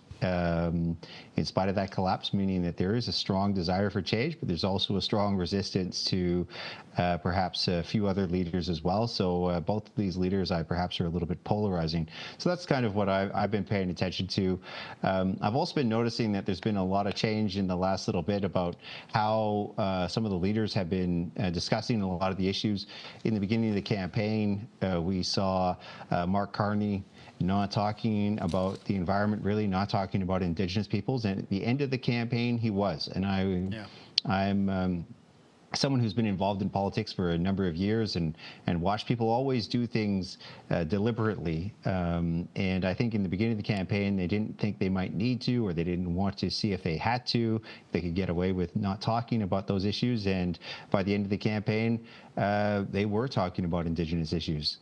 Trying to shore up that vote, maybe get more supporters. But the unfortunate thing is, even among Indigenous peoples, is I don't think there's a lot of excitement really for this election. People are kind of a little bit more blasé than they were in the past. Like in 2015, when Trudeau was elected, it was very, very exciting among a lot of young people. I think in this election, people are just kind of holding back and just watching to see how it's going to all play out. Can I ask a question? Yeah, of course, Faytene, jump in. Jody Wilson-Raybould, okay, did this play a factor in breaking trust and engaging in the political dynamic right now in our nation? How do you see that influencing things? Oh, it certainly did play a huge influence. she was a strong Indigenous woman, first Justice Minister, very independent-minded, and people were not happy about that. And I heard about that in my riding on a continuous basis. It's probably one of the reasons I'm no longer a member of Parliament. And that's it's a good thing in some ways because I get to spend more time with the family, and I don't have to be in Ottawa so much. So I can live in Winnipeg and spend a lot more time with all my children. I have 8 children, so that's always fun. But Jody was, very symbolic, very important, very independent-minded, and I think a lot of Indigenous people, when they saw that happen, they were very, very upset by it. And it did turn them off, but at the same time, the leadership of a lot of the chiefs and the organizations thought that, in fact, actually, even though that happened, at the end of the day, the Liberal government was good enough that they should try and get the vote out again in some way. And so in 2019, 2021, and even in 2025, there's been the Assembly of Manitoba Chiefs, the Assembly of First Nations, the BC Chiefs, and a few others have been running Rock the Vote efforts, trying to mobilize Indigenous peoples to come out to vote. I haven't seen the same excitement online. It's been a little bit more muted. People haven't been engaging with the content as much, and so it's, I guess it's a little bit disappointing in that. But this year is also the 65th anniversary of the right for Indigenous peoples, First Nations, to have the right to vote in Canada, in the living memory of my father. So people often forget about that. Yeah. Who's 85, when he was the age of majority, he was not allowed to vote until he joined the Canadian military. Wow. Amazing history. Thank you for sharing that, Robert. Quick question for you as well. Your history being a part of the Liberal Party as an MP. I'm interested in your take with Mark Carney taking on the leadership of the Liberals and ultimately the Prime Minister's office. He has a couple times tried to distinguish himself as being different than Justin Trudeau in terms of how he's going to govern or lead. I'm interested on your thoughts on what makes him different than Justin Trudeau, or is there going to be a big difference? Well, I believe it's going to be the style of leadership, obviously. Anytime you have a new person, they always bring a new leadership style to whatever it is that they're doing, different ideas, different focus. But at the same time, he does have a lot of the similar staff, a lot of the people who are working behind the scenes. We're working with Justin Trudeau, and also a lot of even though they've had a lot of MPs and members of Parliament retire, many of the people who are there today were still there in 2015 and even before that. So there is certainly a long continuity in the thought process. But I think what you're going to see is it's not really going to be based on, for instance, the individual MPs or the members of Parliament and their thoughts. It's really going to be based on what the Prime Minister's and the Prime Minister's office wants to do. And we've seen that if, it took so long for the Liberal caucus to remove the former Prime Minister Justin Trudeau, to essentially say enough is enough. It's time for you to go. The Canadian population doesn't want you here anymore, and they didn't do that. And very few MPs spoke up, and I think that just talks to the state of politics that we have today. A lot of the independence of our members of Parliament are very, very low. Some of them are very, very smart. Many of them on the Conservatives, NDP, the Liberals, all of them come from some amazing backgrounds. Any one of you could be an amazing member of Parliament, but it just seems when they get to Ottawa, they drink the water around Parliament Hill, and they believe they're going to have some long, illustrious career in politics, and they're going to slowly climb the ladder and become the Minister of Finance and perhaps the Prime Minister one day. But most of them do not, and so they play the game and they don't speak up when they should be speaking up. And you don't have very many MPs who should be doing what it is that they're sent there to do. And so at the end of the day, they end up with very little power. And that's, I think, is one of the worst things. Like, even if you look at the NDP, how long did they stick it out with the Liberals when even I know in their caucus, some of them were wondering why they're still doing that month after month and year after year. A lot of them were not happy with that. but that was a decision made by the Leader's Office.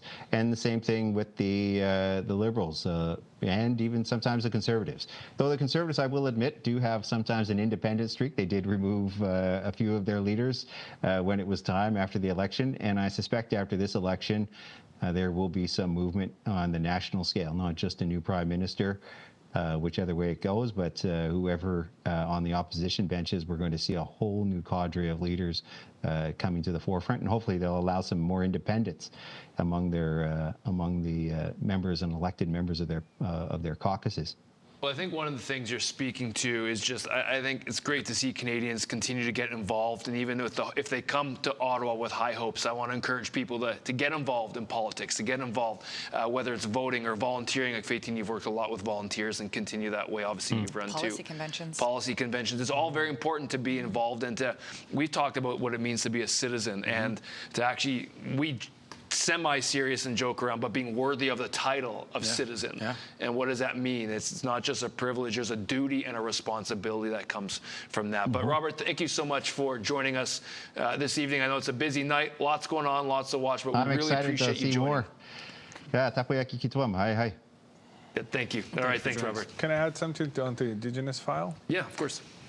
You know, one of the interesting things is in the platforms is as Robert said, at the beginning, Carney didn't really talk about Indigenous issues. And I think it's because he doesn't know them. You know, he hasn't lived in Canada for years and years, and he just does not know what the issues are. And he had the one question from the media about, actually when he was in Winnipeg, I think, about how he came to Winnipeg, a city which has some of the highest density in Indigenous people representation, and he announced no policies for them. And he came up with just the worst answer, confusing people, confusing First Nations, and so forth.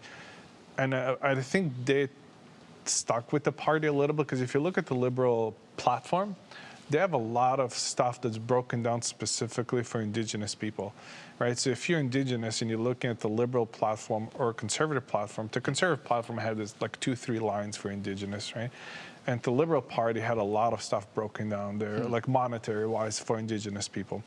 So it seems like they did definitely pivot towards, okay, we need to communicate to the demographic a lot more. Now, the interesting thing is I was traveling through Alberta and BC a couple of weeks ago, and through a lot of Indigenous lands and meeting with some people. And when you're far away from the cities, the Indigenous areas are covered with Conservative signs. Really? I did not see a single Liberal or NDP sign for like hundreds of kilometers until you get close to cities. Really? So they are obviously have a lot more, it seems like in those specific areas. Is this the Jody Wilson-Raybould effect? I think it's more an economic effect, right? I think if people want to participate in the economy, right, they want things built. They want to be part of Canada's future. And I think a lot of the Indigenous First Nations really want to see projects come through, right? Mark Carney's been speaking, he's going to build something. And then on the other, as he's finishing the breath, he's talking about how he's going to carbon tax and still support the same red tape that the Liberals, Justin Trudeau, supported for 10 years and has built nothing. So I think a lot of people, and I think the Conservative side has done well communicating to First Nation, saying, listen, you don't need handouts, you need to be part of the prosperity. Empowered. And I think that's really stuck with a lot of people. Yeah, that's a great thought, Kirk. Hey, we want to bring our attention, just as you guys are watching, numbers are changing drastically.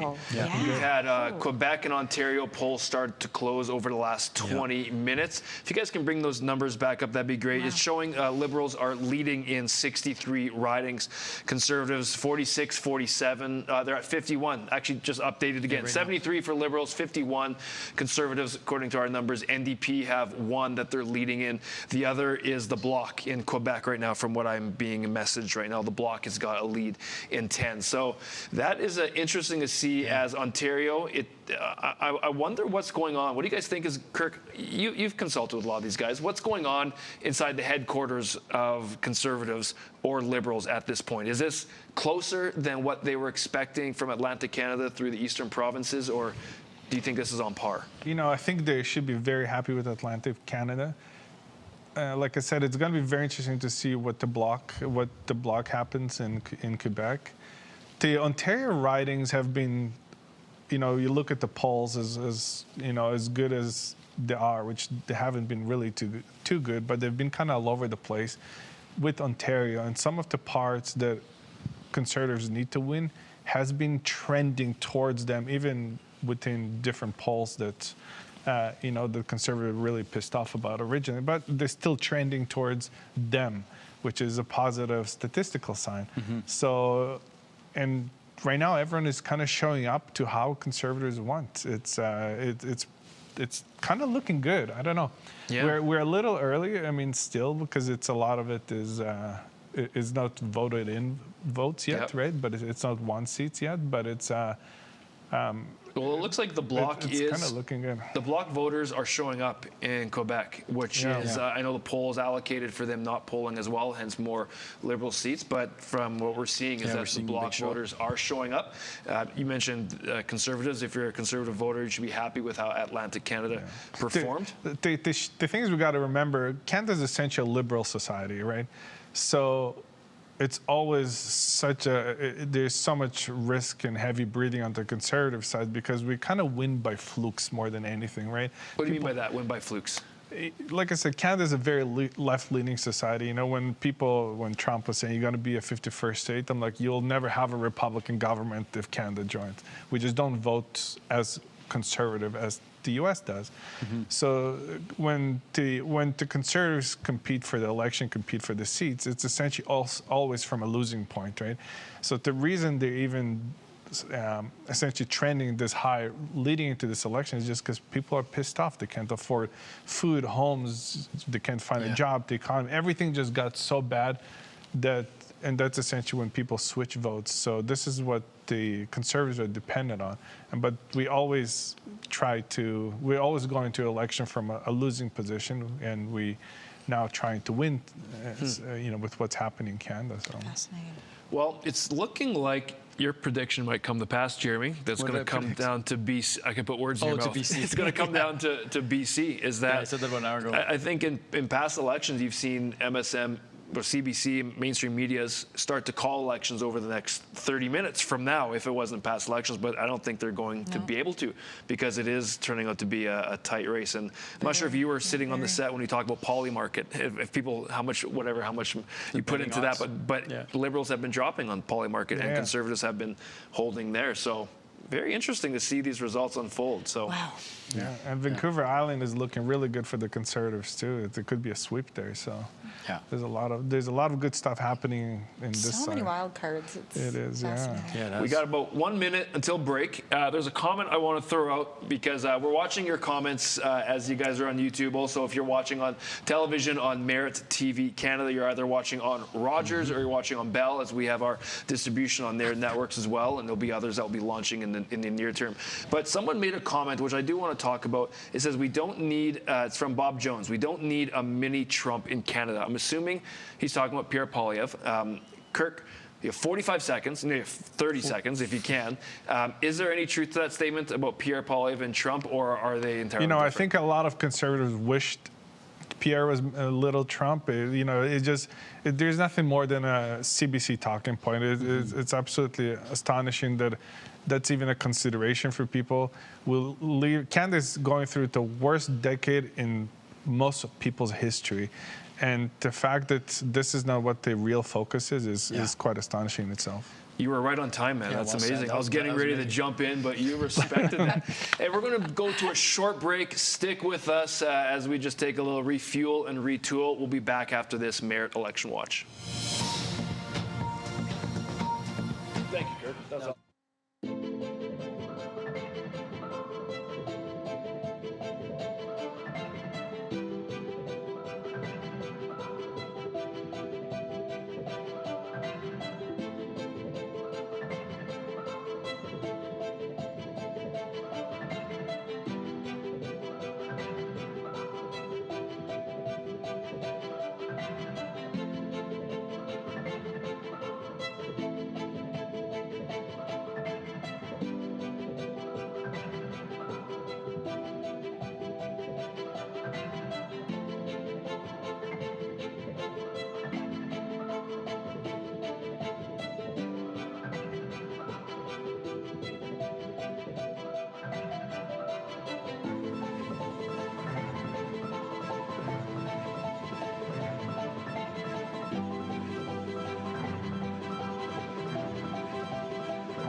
Welcome back to Merit TV Canada's Election Watch. Thanks for sticking with us. We are continuing on with Kirk Lubomov. The rest of the crew have deserted the set. They are unbelievable. I think they found the lunchroom with all the food, which I haven't gotten to yet, and the coffee refueling.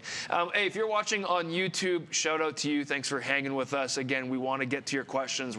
We're sticking to what you guys are talking about. So if you have any questions or any comments or general thoughts, let us know. Thank you for liking. If you can do me a favor, if you have not hit that thumbs up, hit it right now. Just do it. Hit the thumbs up. You can hit share. That's the arrow button. Send to a friend to watch. Appreciate it. Also, if you're watching on television, thanks for joining us on Merit TV. Interesting night as it's unfolding. It is a tight race. Things are tightening up. It's been interesting to watch how the polls have been playing out. Advanced voting with over 7.3 million voters that came out at the advanced poll weekend over Easter weekend was a great showing by Canadians. As you're seeing right now with our live up-to-date information is that the Liberals are leading in 90 ridings. The Conservatives are trailing with 64. The NDP are leading in 1. This is not elected. This is leading, just to be clear. Other, which is the Bloc, they are leading as well in 12. So it was a strong showing for Conservatives in Atlantic Canada as those polls are closed. Ontario and Quebec, I believe, are all closed, or if not closing, but I believe they're all closed at this moment right now. That's right, hey, Kirk, they all be closed? Yeah. It's 10 p.m. plus over there. So that is interesting as they continue to count and tally. You'll be seeing the numbers down below to continue to be updated as that data comes in. Prairie provinces. Our poll, what time do we close in Prairie provinces? Is it 8 p.m., 8:30? Do you guys know? 7, I think it was 7 p.m. 7 p.m. Okay, I'm way behind. I'm looking here. So let's remember, everyone that's still in line still counts. That's right. Yeah. So if you're in line, if you're watching, streaming on your phone, and you're in line, stay in line. It's actually 7:30. Mountain time is when polls close. Is it? Okay. Pacific time, it will be 7 p.m.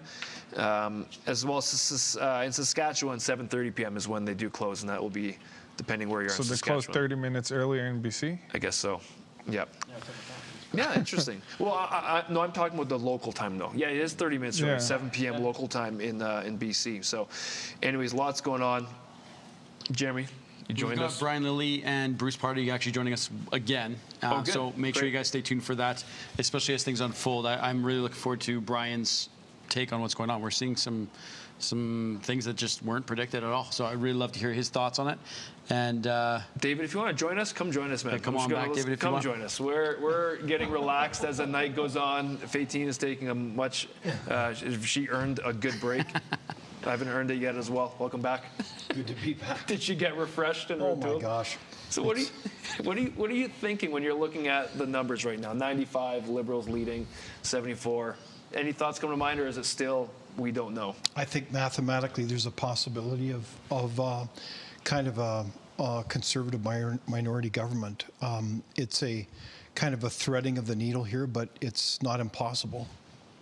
I'm just getting a text message. Polymarket just spiked for Mark Carney for the Liberals, 9-1 now, when it was close to 1-1. About what was it? 9-1, right? 9-1 apparently right now, according to a text I received from someone who is trustworthy, saying. But it was almost 1-1 about 30 minutes ago or 40 minutes ago. But I'm not sure. Do you know anything about? Can you put any stock in Polymarket? Well, I don't know much about it, to be honest, but yeah, it's I don't know if we want to promote that, but it's it's essentially a gambling site that's driven on probabilities and what the people think, right? Yeah. So there's been a lot of talk about it though. It's just strange. I've never heard about it before. It became a little louder during elections, because of the U.S., right? It was really successful on the U.S. side for predicting the election, essentially. And now it became quite popular in Canada because of social media, but it's so I wouldn't put all my eggs into that. Yeah. But it's just an indicator, follow the money type. Yeah, because the interesting thing is too, right? The colors for Canada politics and to U.S. are the opposite. Yeah. So it depends on how many Americans are betting on this. There could be someone who could be betting on the other side. Yeah, let's not bring it up anymore. It's an interesting one. Well, polls are officially closed across Canada. Across the whole country? Across the whole country. We passed 7 p.m. in BC, so they are closed. If you are in line or you have family or friends in line, stay in line so you can get your vote in. They should not, and hopefully they will not kick you out because you can use your right to vote. You're in line. 100%. Get that vote done. Again, it's 172 votes to be a majority. It's too early to call, but what I'm seeing as well, share of the vote so far, Liberals, this is vote percentage. Liberals are edging over 50% of the vote so far, with Conservatives just under 40%. NDP are sitting at around 4%. So we'll see if that share increases, because I believe polls previous to this were talking 7-8% is kind of where they were polling. Well, again, we're going to be watching to see if the NDP does lose official party status, and those from the NDP who did win seats, whether they become independents. They may refer to themselves as NDP, as I know we were talking about earlier. Bloc, 4%, Green Party, and other. The other essentially is the People's Party of Canada. Like, is there other parties outside those 6? There's the Rhino Party. Yeah. Okay, there's a bunch of those other. There's a lot of parties, but there's also a couple of interesting independent seats, right? There's the in Abbotsford. There is. Mike de Jong, that's essentially went independent after a horrible fiasco by the Conservative Party, trying to parachute in essentially a local candidate because of ethnic reasons, more than anything, and they kicked him out, and he went independent, and that could be a seat for them that the Conservative could have essentially secured. So it was a complete strategic fumble there by the party. So it's there's a couple of those seats, a couple of ridings that are kind of interesting from that perspective. Well, question on the seat distribution versus population in Canada. David, can you maybe tell us a little bit? Like, I know we've been the way we are for a while, but is there some discrepancy there? Is it worth looking at? Because you look at maybe the Maritime provinces' combined population and how many federal seats they represent versus Alberta, and obviously they have more federal seats, but it's not necessarily a 1-to-1 ratio. Thoughts? Well, it's a very interesting issue because I suspect it may be a source of frustration for some Canadians, is that when Confederation was formed, there were historical agreements on how many representatives each province, or at that time colony, would get. So that's kind of locked in. So for example, if memory serves me correctly, Prince Edward Island has 4 MPs, 4 senators. So as that population now, I think it's maybe, what is it, about 110,000? Don't quote me. But you know, it's a relatively small but beautiful province, and we love it. But is that fair to many ridings that are actually much larger than 109,000 people, and they only receive 1 MP? So, you know, these things are then, they become kind of an issue about how do you review these numbers. And I think the commission that does it tries to do an admirable job, but it's very important. And I think, if anything, one of the questions this country faces is how many MPs are enough or too many. Okay. You know, but because it costs a lot of money, but in the overall scheme of things, how does it give a voice to people? And I think this is juxtaposed to my friend Robert Falcon Ouellette, one of his point, among others, like Dorothy Doby, former Conservative MP from Winnipeg, would say, you know what, MPs don't have enough voice. And this is one of the renewals that needs to happen, really, is those institutions. Is we go to our MPs, we expect them to be our voice. In fact, are they really serving more the Prime Minister's office and the party rather than the people? So these are questions that really need to come out in this election. That's an interesting point, right? Because they say about 5% of the actual MPs, like the the vote decision for which party people are going to vote for, who's actual the local MP makes like 5% of the decision. Like it's almost irrelevant. Which is, you know, you saw that across Canada this election. You know, it was a short election, and so many people just jumped into last moment on, you know, April 9th, I think, was the cutoff to if you decide to run or not. And you essentially, most people didn't even campaign, right? They just, you know, their name was in there, and it's by default on a piece of paper when you go to decide who's going to run the country. Well, and further to that point, I think it's a real shame that our election period this time was so darn short. We need to talk about the issues more than ever. Surely, if we think, you know, we're going through a lot of challenges as a country, surely this is the time we should have a longer electoral period, regardless of which party's in power. And they didn't. And just to add to your point, you know, there's one thing is how many people each MP represents, right? But there's also the geographical size of it. And some MPs have such huge geographical, it makes almost no sense, right? Because, because you have, some MPs have like First Nations to LNG plants to huge like park areas, so they have everything in their riding that most other MPs don't have, right? And it almost makes no sense how they can actually bring any value to the local riding with such. Well, even one of the things we discussed on Citizen was just even incentivizing our members of parliament. Like if their seat was like we were actually going off of a video we watched where Warren Buffett was saying, hey, get rid of the deficit. How about if there's a certain percentage of deficit, everyone in the Senate loses their seats?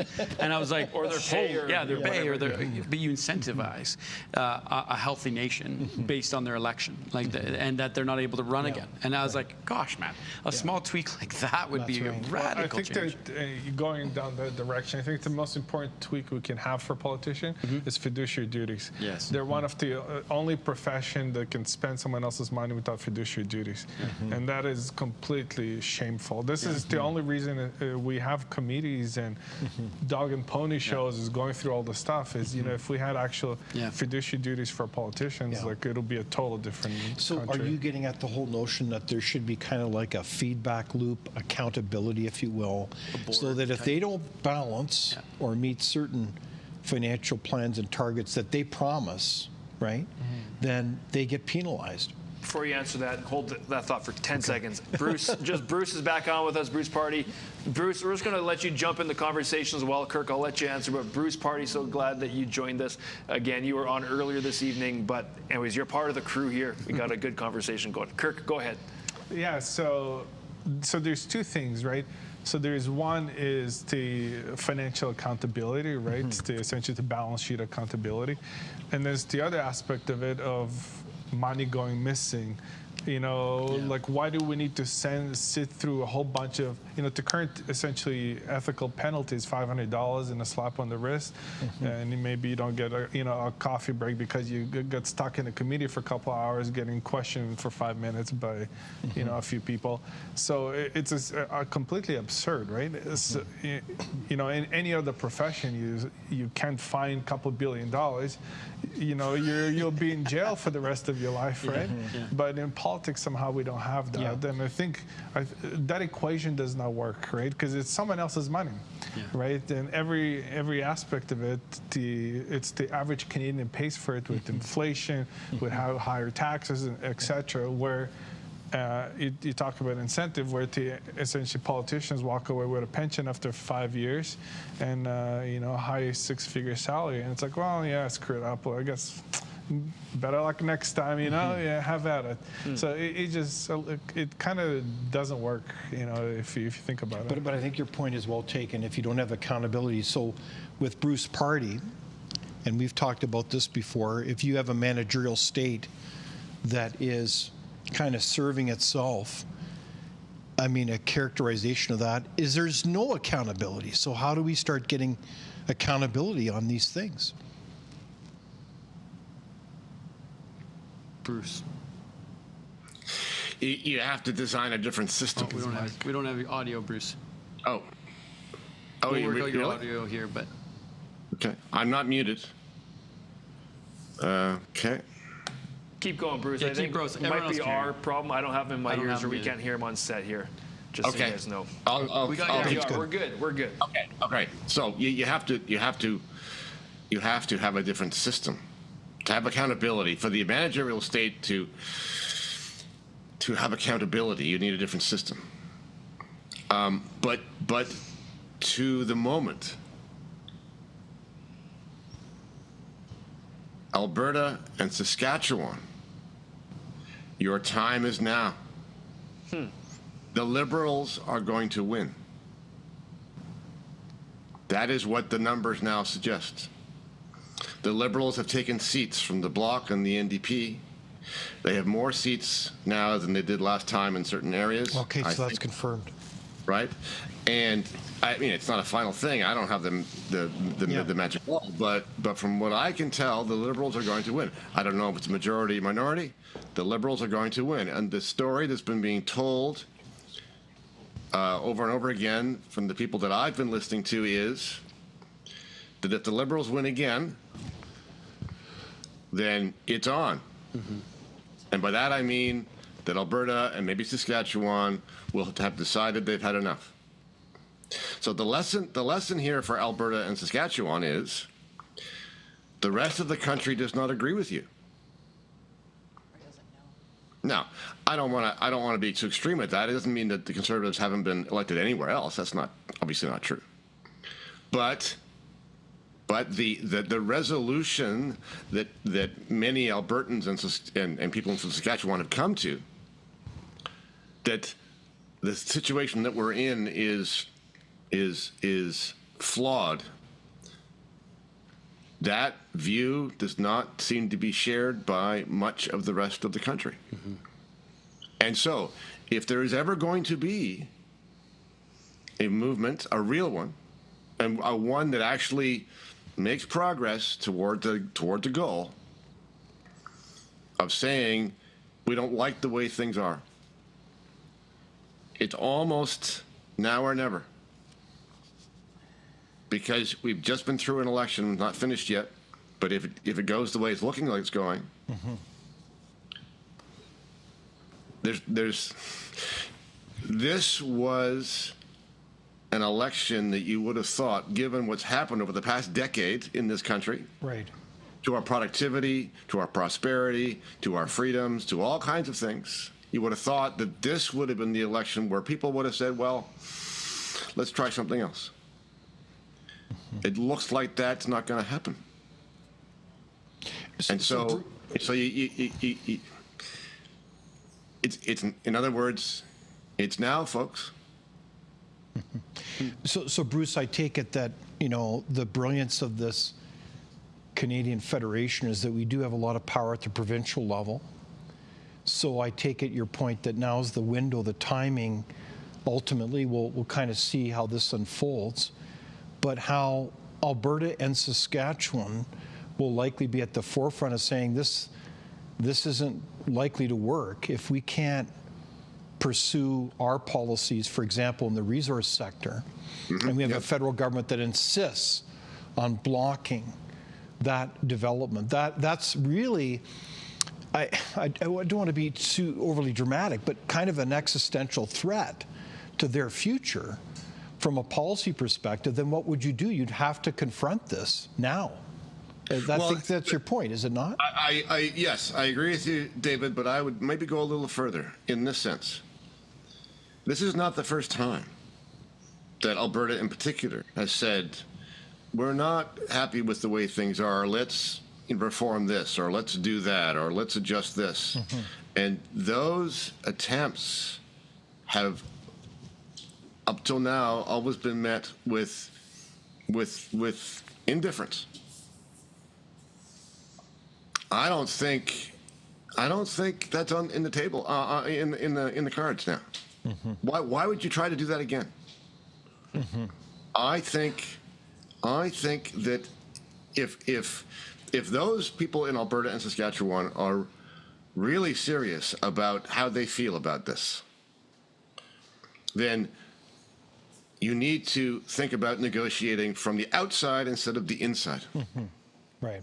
Because the inside the structure of the country, the way its political system works, the way the power is held, has suggested over time that those people who hold the power are not genuinely interested in any of the meaningful reforms that have been proposed. Just use one example. Okay, we have a Senate. The Senate is appointed still to this day. And to this day, Ontario and Quebec have 24 seats each. Right. And the 4 Western provinces have 24 among them. Right? Everybody knows this. It's existed for, since those provinces entered Confederation. Has there been any serious buy-in from central Canada to the idea that that needs to be reformed and reformed right away? No. Yeah. Okay. So to your point, I can hear my friend Dr. Barry Cooper and so many others saying essentially the same thing and saying those Laurentian elites, the Laurentian Hills between Ontario and Quebec have won, and they're tone deaf. They don't get it. They're happy to continue in their bubble financed by everyone else, and the rest of the country be damned. So, but why wouldn't they? Because it works for them. It works for them, yeah. And there is no serious threat to that continuing. So why would you negotiate if something's not really a threat? Yeah. Right. And so the nature of the negotiation has to change. But doesn't the Clarity Act present a pathway ultimately where this is the track we're headed as a nation? If we can't hear each other and say, you know what, you're right, the part of the country can't finance the rest and block the development of their economy. I mean, it's like there's no rational reason for those provinces from a policy perspective to play ball. No, that's true. That's true. But you're 100% right. But because that is the case, those provinces who are unhappy with the status quo now seem to have to do something that is not the status quo. You can't continue to say, you know what, we don't like the status quo. You can only say that so many times before, it's just those people complaining again. For sure. Right? So parties negotiate out of their own self-interest. That happens in economic transactions. It happens in political negotiations. Okay? If it is not perceived to be in the self-interest of the people with power to make concessions and to make changes and to change the status quo, then the status quo will not change. All right, so there you have it, Bruce Pardy. I think you've got some very wise insights here in terms of the kind of track that we're on now, given perhaps what the end result of this election is. Well, thank you, Bruce. I so appreciate your time again for joining us and your thoughts, and looking forward to chatting more. We will definitely be having you back more in the future. But thanks for your time again, Bruce. Thanks for having me. Thanks, Bruce. Thank you, Bruce. Well, just so you guys know, CBC is calling it for Liberals. Right on cue, but they don't know whether it's majority or minority. They're not saying that yet, just so everybody's aware. They are already. They're projecting that a popular vote that's coming out for the Liberals is larger than what the polls have been suggesting. But again, we're looking right now at the live stats. The Liberals have 146. Remember, you need to cross the threshold of 172 seats to form a majority. So the question is, maybe there is still a path to victory for the Conservatives. We still have Alberta, Saskatchewan, Manitoba as those, and BC obviously reporting. And again, I just misplaced the stat of how many people have actually been out and reported so far. But there is, give me 1 second here. So 6,700 and change of the 54,000 polls are reporting. So that's 12% of polls are reporting. 1.3 million and change of the 28 million registered electors have been reported for so far. So it's still 12%. There's still a long ways to go, but right now the Liberals do have about a 38-seat lead. They're leading in 38 of these ridings. So NDP, they're at their 8, leading in 8 right now. What's the threshold to maintain official party status for the NDP? 12? Is it 12 seats? I think it's 12. Oh, boy. This is where my Atlantic time brain has officially kicked in. I am officially asleep. Let's get some guru. We're going to get you onto guru right now, just so you know. We'll get the energy drinks going to get us all rolling. I'll look it up. And in the other, 12 seats. It's 12 seats? Yeah. 12? Okay, there we go. And if our research team in the other room, if you could let us know on the other, text us a breakdown of the other, because I believe that's probably majority, if not all, the Bloc in Quebec. But I'm wondering if the Green or the PPC have picked up or are leading anywhere.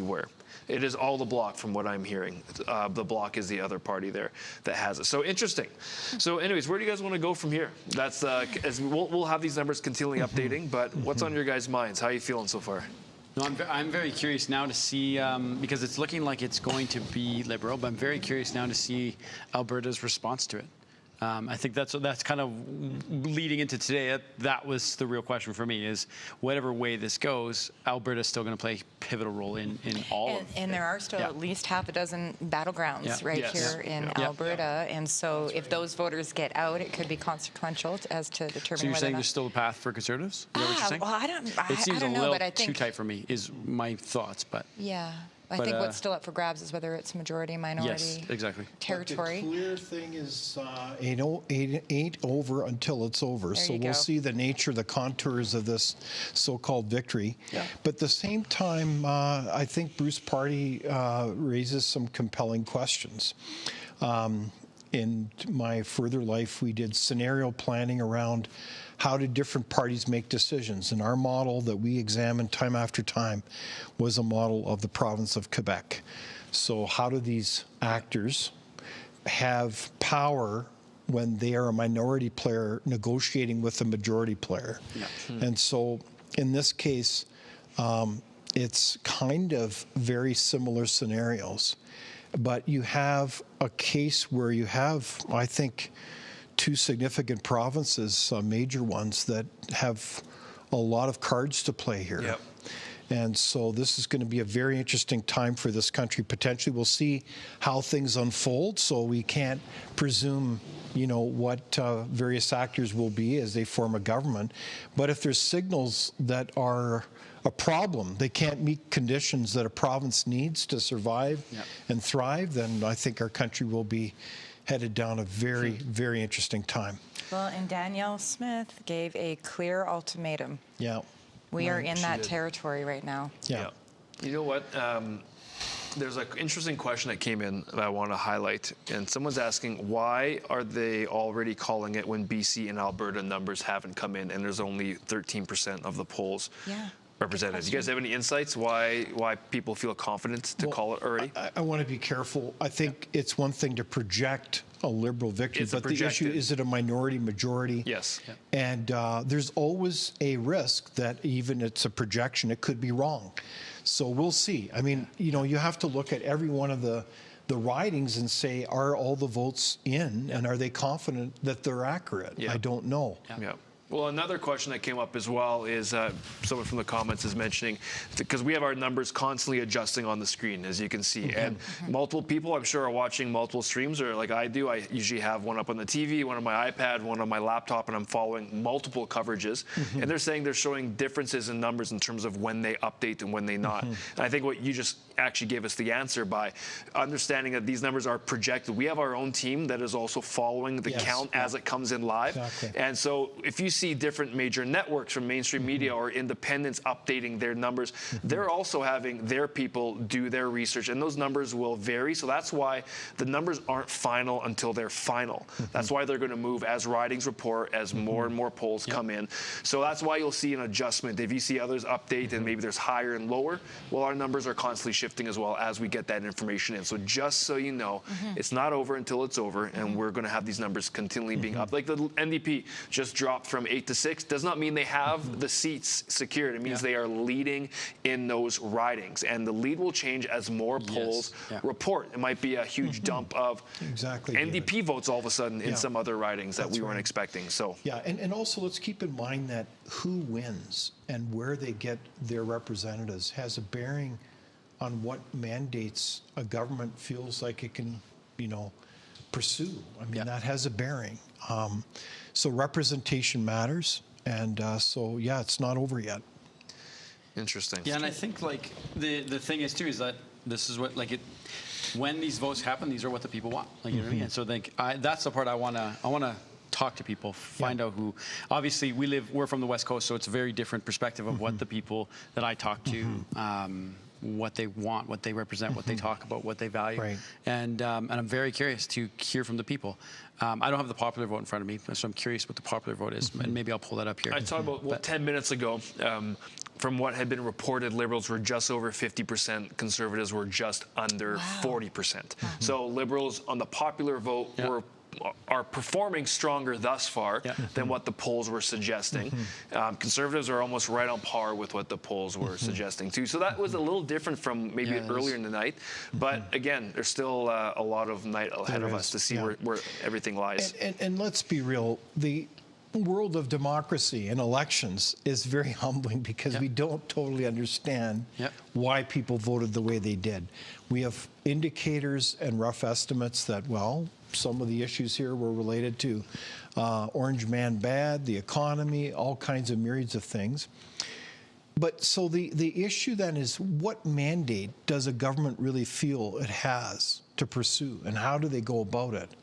Because as they go about some of these mandates, some of them are pretty, arguably, do they have a mandate to pursue from the people? And then time will only tell their popularity. So I think this is kind of a historic night the way it's unfolding here, because who would have believed just 3 months ago we would have had this? So that's why Brian Lilley can shed his wisdom on this, what he sees so far. Well, he'll be joining us here in a couple moments if he's not already here. I don't think he is. Very split comments online, like people saying we're completely doomed, some people saying ready to dance into victory.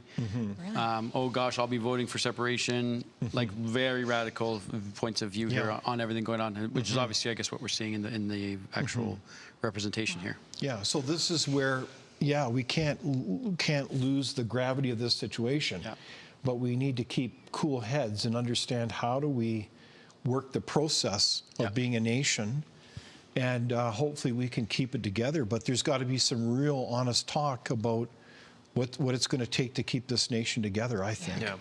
Well, a couple key writings I want to cue in on here is Yves Francois Blanchette. His writing, it looks like he is going to take that one, which probably is not a surprise. But as a party leader, you want to be updated on that. We still have a bit more to go before we find out about Jagmeet Singh, leader of the NDP, where he's going to land. But that is in BC, so obviously we have to wait a little bit longer.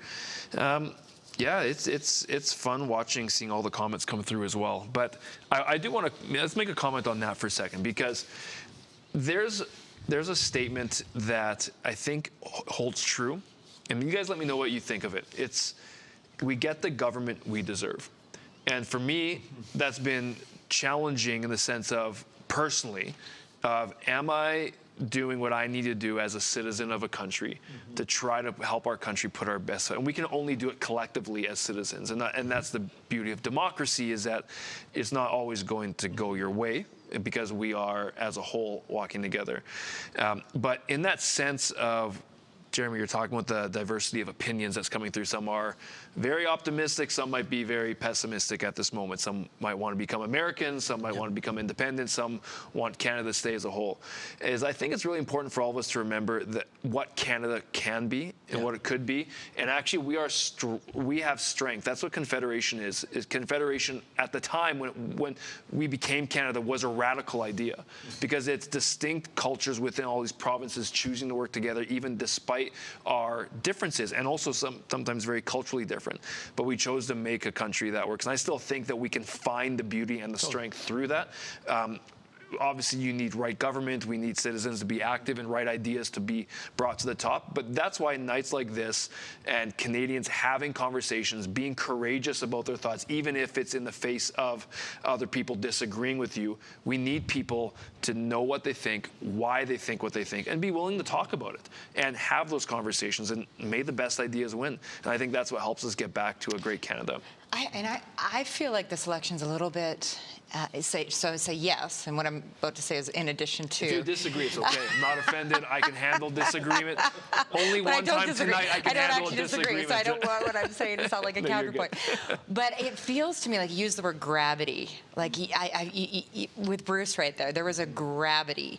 He was basically calling for Alberta and Saskatchewan to swiftly move towards sovereignty. Unless I'm misinterpreting kind of what he like. This is your moment. This is your. What Bruce was calling for. Yeah, and I feel like. You know, so many in the West right now must be looking at how this is potentially shaking down. You know, and to your point, a lot can still happen. And the message that's received here is the East doesn't care. Yeah. You know, you've been economically abused. You have all of these resources. You have all of this potential. We benefit from you. And I don't think it's that the East doesn't care. I think it's that the East doesn't know a lot of times.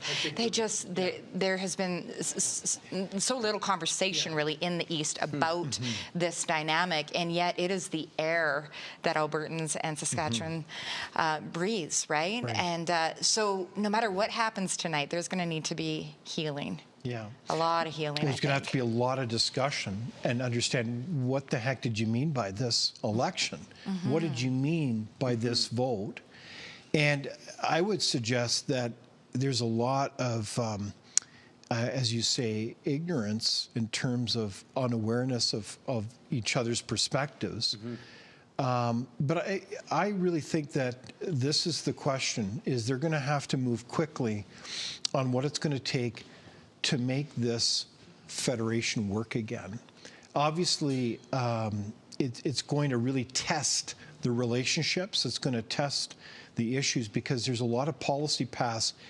If the last 10 years is anything like what we're going to see going forward, then I think the answer is pretty clear in terms of the outcome of this election. And it's going to be a lot of conflict constitutionally, because there's a collision course of policy here that has to be vetted and understood, because there's huge consequences here in terms of the future ability of provinces to be able to thrive. Yeah. I wish I could hear Danielle Smith's inside voice right now. You know, the Premier of Alberta, the Premier of Saskatchewan. You know, I think it's. When you said, Faytene, that the East doesn't know, what do you mean by that? Well, you know, because I live in New Brunswick. I was born in Alberta, and CBC likes to say that. But, you know, when I talk to people about, say, for example, the equalization payments, a lot of people just don't know. They legitimately don't know. Yeah, that a third of our budget, at least in New Brunswick, is from equalization payments, and even the structure of the Canadian pension plan and how much Albertans have paid into that, over $50 billion. Right, since the beginning, and a lot of people just don't know. And but I do find that when they understand it, they're gripped. They see right away the disparity. They see right away why Albertans and those who live in Saskatchewan would feel the way that they feel about some of these policies. And so there's a massive conversation that needs to be had here. What's wild is I was looking through the equalization payments and just going through it and searching things up, is that Alberta's still in a surplus year over year, even with paying equalization. So like it just begs me to wonder, like, can you imagine if they weren't, or if it was more balanced, or like it's wild. And also keeping in mind that they're not actually maximizing resources at the same time. I think we just got back to a surplus. I think there's probably several deficit years. The previous year was surplus. That's what I looked up. Just to clarify that. But still carrying a provincial debt. Point taken, All right, well, there's lots of updates still coming on with the numbers. Just a reminder, 172 is the number for majority versus minority. That seems to be the main question you're seeing now around the world, from CBC, but also from big other media companies around the world, all calling it for the Liberals, stating that Canada has spoken. Mark Carney is the chosen one to deal. This is what the world's saying outside of Canada, that Canada has spoken. They want Mark Carney to deal with Donald Trump and tariffs. And that narrative that has been, we spoke about it at the beginning of the show a little bit, but I do want to come back to it for a second, because I think that obviously, it seemed to have been a strategy for the Liberals. They ran on that, stemming up from elbows up when he brought on Mike Myers and the commercial. The other, he's a Canadian, but he also lives in the United States, which is ironic for me. But they brought on this idea of we need to fight, and the attention went to Donald Trump. Was that a successful distraction, or is there legitimacy to tariffs and President Donald Trump? Trump actually was, he openly said he was hoping for Mark. Openly, multiple times, which so is he'd rather deal with a liberal, with the Liberals, I believe, than Pierre Poilievre. Which it didn't seem like the Liberal media actually. They thought that maybe he was lying or that wasn't true. It was interesting to see the two takes on that, even though Trump multiple times said that he would prefer to deal with the Liberals over the Conservative government, which is interesting. But yeah, I don't know. It's a good question. What do you guys think? I don't know. I just think it's so unfortunate that a U.S. president. This is foreign interference. Wait, yeah, this is foreign interference. If I saw laughing, not laughing. Is wading into these, frankly, cultural dynamics. Canadians have a love-hate relationship with the Americans, and so I think that is, in retrospect, one of these defining moments in this election. Yeah.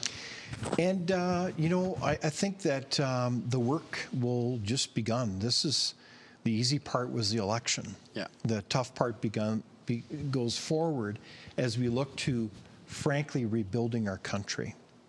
And I say that because this country's not strong. It's in a weak position on so many counts, right? And if you look at all the statistics, whether it's the economics or the stagnating economic state of the country. So we have a lot of rebuilding to do. And I hope that out of this comes a renewed effort by everyone to say we're going to have free trade in this country. We're going to get our taxes competitive. We're going to do the things that we know we should have done years ago to get this country humming again and moving. And what I see now is that we have a neighbor that has been an incredible ally for years and generations that is just looking us in the eye and saying, no more freeloading. You're going to carry your weight when it comes to NATO. And by the way, we're going to make sure that it's going to be fair trade. And I think there should be, quite frankly, an opportunity to call this country together and say, we're going to clear the decks on a lot of issues, but I'm not holding my breath. But if this is truly an election that was fought during a national crisis, that was a lot of the rhetoric we heard, then let's show the action. That's going to be, for me, the real defining moment, whether our country can rise to the occasion. And this is what Carney used as the justification for the $130 billion deficit over the next 4 years, driving up our federal debt by $225 billion, right? Because he said, we're in this crisis. And I remember thinking, like, wow, that's interesting, because I'm not hearing, I'm hearing concern, but I'm not hearing crisis talk. The other thing, too, is, we know that Carney has spoken a lot more about that Canada is more similar to the European nations, and that this is where we need to prioritize trade. This is where we need to prioritize our relationships in terms of our economic alliances. So it's going to be interesting to see that dynamic. Do you have anything on? Well, I think there's a lot of opportunities to work with all kinds of countries to diversify our trade. I look at the delegation after delegation, whether it's Greece, UK, Germany, Japan. I could list off another dozen that all are seeking energy, as an example, from Canada. So the question is, are we open for business? That's the question. If it is, let's fill our boots. Here's a quick breakdown of what the map is looking like. A nationwide snapshot of voters, how Canada has been voting. Liberals leading with 158 ridings. The magic number is 172 to determine whether it's a majority. Just wanted to bring your guys' attention. Conservatives, 130. NDP fluctuating between 6 and 8, and the Bloc essentially is at 23. I don't believe any other party is leading in anything. So the NDP could hold on to their party status. They got to get 4 more. Yeah, right, to hang on to it. I'll give you my take on Trump, because I wrote about this and I played on the idea. I was talking with a friend about treaty. I think there's a lot of similarities to what happened with the Treaty of Versailles. And it's interesting when you look at how the election is turning out. Some could argue that maybe President Donald Trump thinks he's the winner in this election, in the sense of the idea of he's been playing this idea of 51st state. And Trump is he's the type of guy that likes to openly throw ideas out and see what sticks, and he doesn't really matter. He doesn't really care, I think, what he throws out there. But I don't think Canada's ever really been the aim. I think he wants to figure out something with Alberta. Energy, and you look at the energy reserves and the idea of Canada continuing down maybe the similar policies that's been happening for the last 10 years. Right. And this is not, again, just David's opinion. You look at data and you look at the status of Canada economically and where we stand, is that we have not progressed forward. We've actually, I would suggest we've regressed a little bit in the sense of, and especially if you take into consideration opportunity cost, right, of what we could have been growing and what you've been doing. Sure. But great point. You also take into regional divide, right? That's something that you can't shy away from. It's growing in Alberta. It's been there as in terms of independence, but Trump is stoking that fire a little bit. With some comments, but there is this idea of the West not being represented, and Bruce Pardy's talking about this in the East. And so anyways, my point in saying this is that the question is Trump potentially a winner in the sense of if we keep progressing the way that Canada has been going, does that potentially open up a U.S.-Alberta deal? I wonder. Anyways, just it's really speculation at this point, just so everyone's clear. It's just interesting to play out. I like playing out scenarios and what could possibly happen. But well, there's no doubt that he has a knack for being able to shake things up and get things in motion. And that's where you have opportunities then to negotiate. And I don't say that lightly. Sure.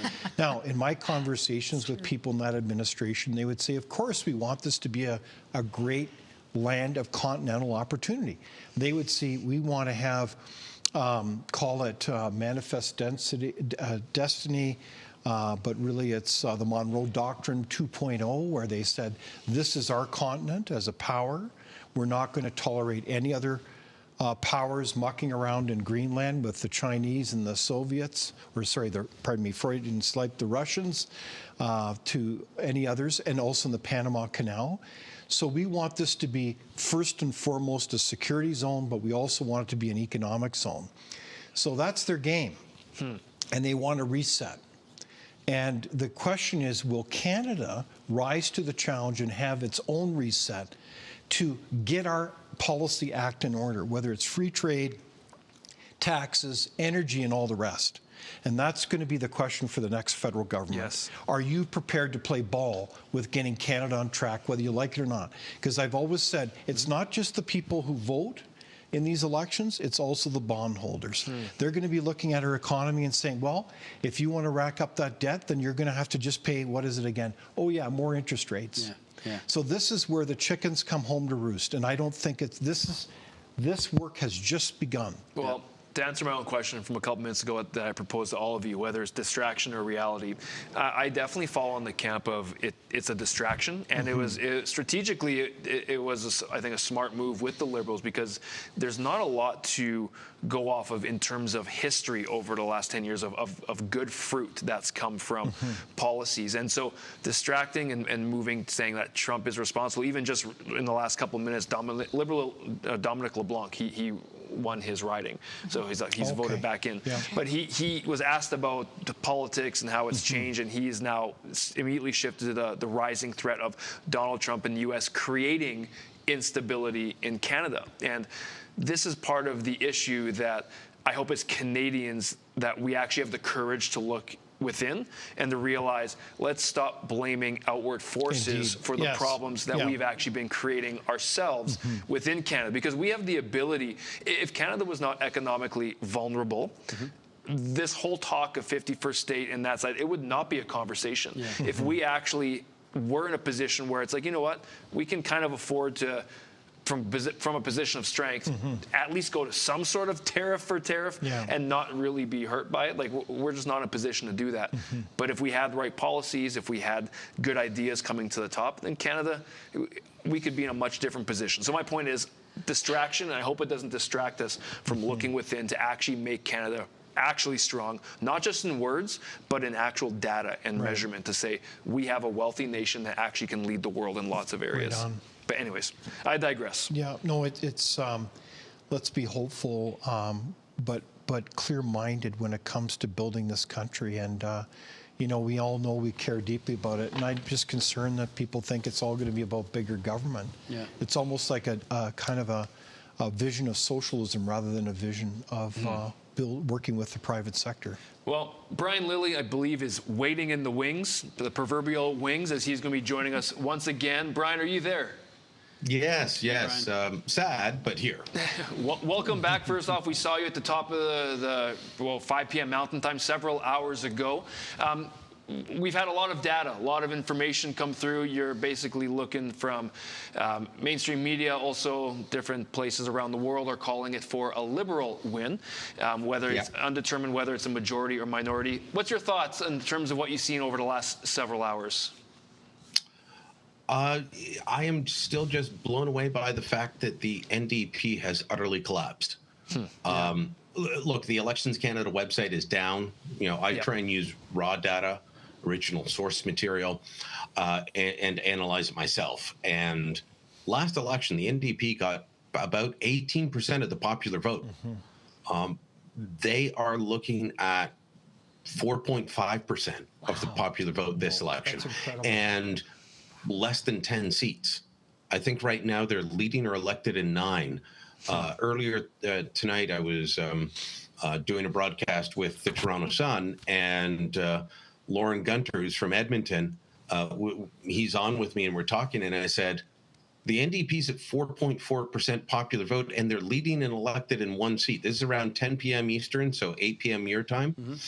And Lauren said, yeah, and in that 1 seat is in Alberta. Okay, so now they're up to 9. But across the entire country, 1 seat by 10 p.m. after hours of polls closing. That is an utter collapse, and it all went to the Liberals. And I was ready tonight to write a scathing column blasting Ontario Premier Doug Ford, Nova Scotia Premier Tim Houston, for actions that a lot of Conservatives, especially out west, but across the country, felt like they were two guys trying to undermine the victory for the Liberals, whether it's a majority or a minority, in terms of popular vote, in terms of size of the vote. It's bigger than what Houston or Ford would have done. This is about the NDP just being subsumed into the Liberal Party. Justin Trudeau attempted this takeover back in 2015. It didn't appear to work. Now it may have worked due to the Trump factor, due to fear of Washington, fear of Conservatives.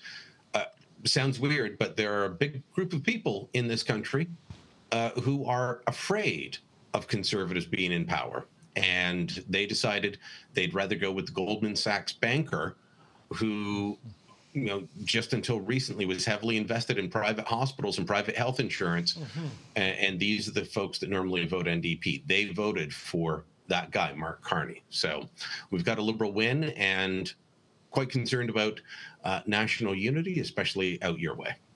So, Brian, I'm getting some text messages from friends that are in the Conservative headquarters right now, and just talking about how the room is feeling somber. People are slowly leaving as maybe they accept defeat or not the result that they were hoping for. What is your thoughts for the Conservative Party going from here? Where do they go? What do they do? What's it look like? What's happening behind the scenes in your thought?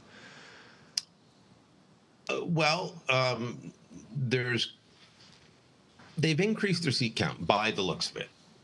We'll have to wait and see, but they have increased the seat count. Does that give Pierre Poilievre enough room to say, well, we held them to minority and we increased the seat count, so I get to stick around? I'm not sure, because after the defeat in 2021, the people that put the knife into Erin O'Toole in February of 2022 were all people who are Pierre Poilievre loyalists. It wasn't Poilievre himself. In fact, I remember at that time, suddenly this guy that I've known for forever and would take calls and take text messages was very quiet while Erin O'Toole was being dispatched. But it was all people around him, a lot of them from Alberta. People like Shannon Stubbs, Chris Workington, Andrew Scheer, the former leader from Regina in Saskatchewan. They made sure that O'Toole was gone so that Poilievre could launch his bid, and it was a very successful bid. Are they able to say now that the rules then don't apply? I mean, I wrote at the time that O'Toole deserved a second chance, just like I had written that Scheer deserved a second chance, and either one of them, had they received that, may have won another election. Does Poilievre want a second chance? You know, he had a very out front victory, but you know, I'm not going to overly criticize the running of the campaign. I think they ran a very good campaign. And what changed? Justin Trudeau left. Donald Trump kept inserting himself into the election, even up until this morning. And the NDP utterly collapsed. I mean, sure, were there mistakes made along the way? Maybe spending so much money on ads that beat up the NDP wasn't a good idea. But they held their own until recently. People didn't flee until recently. In terms of beating up Justin Trudeau so much, you know, we've all heard of Doug Ford's campaign manager, Corey Tonight, who has talked about how Poilievre ran the wrong campaign, should have been more focused on Trump. I remember sitting talking with Tonight last summer, and he said, you can't hit Justin Trudeau hard enough for the Canadian public. That's how much they hate him these days. And the fear at that point was that Trudeau left and you got someone like a Melanie Joly, a woman in, and then you can't hit her at all. You know, I'm talking verbally and metaphorically. And instead you got Carney, and just everything changed all at once, slowly, and then all at once, everything changed.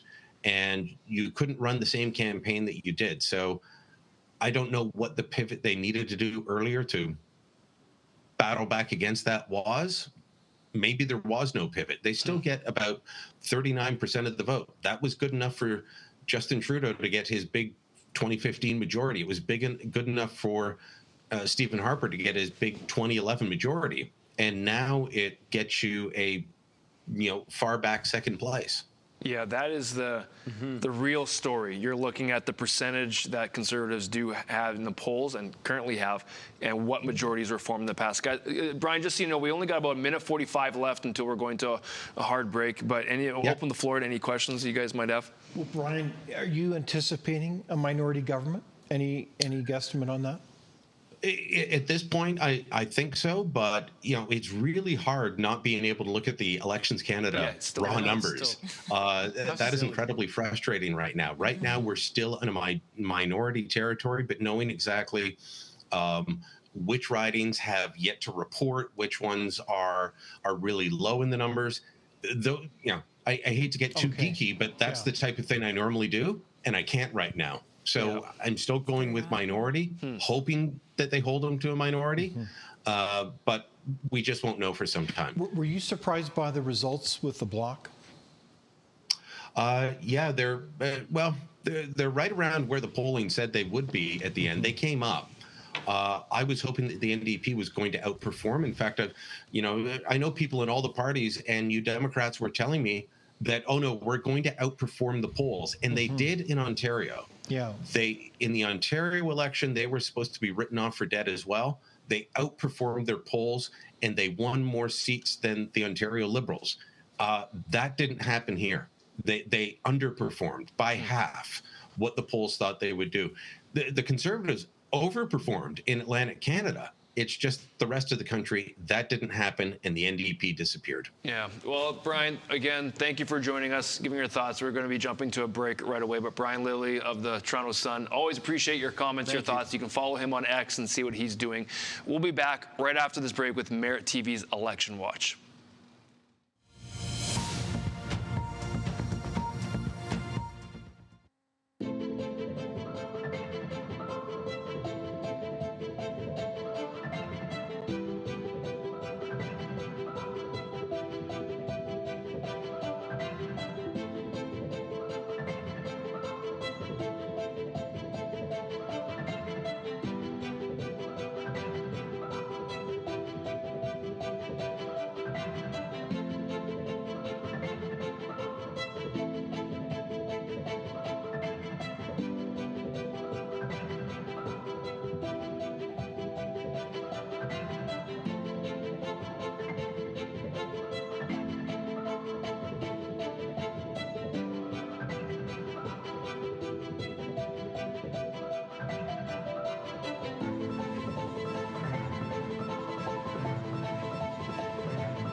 Well, welcome back to Merit TV Canada's Election Watch. I wish you could have seen this scene 15 seconds ago as there's a mad scramble to get everyone back on set in their spots.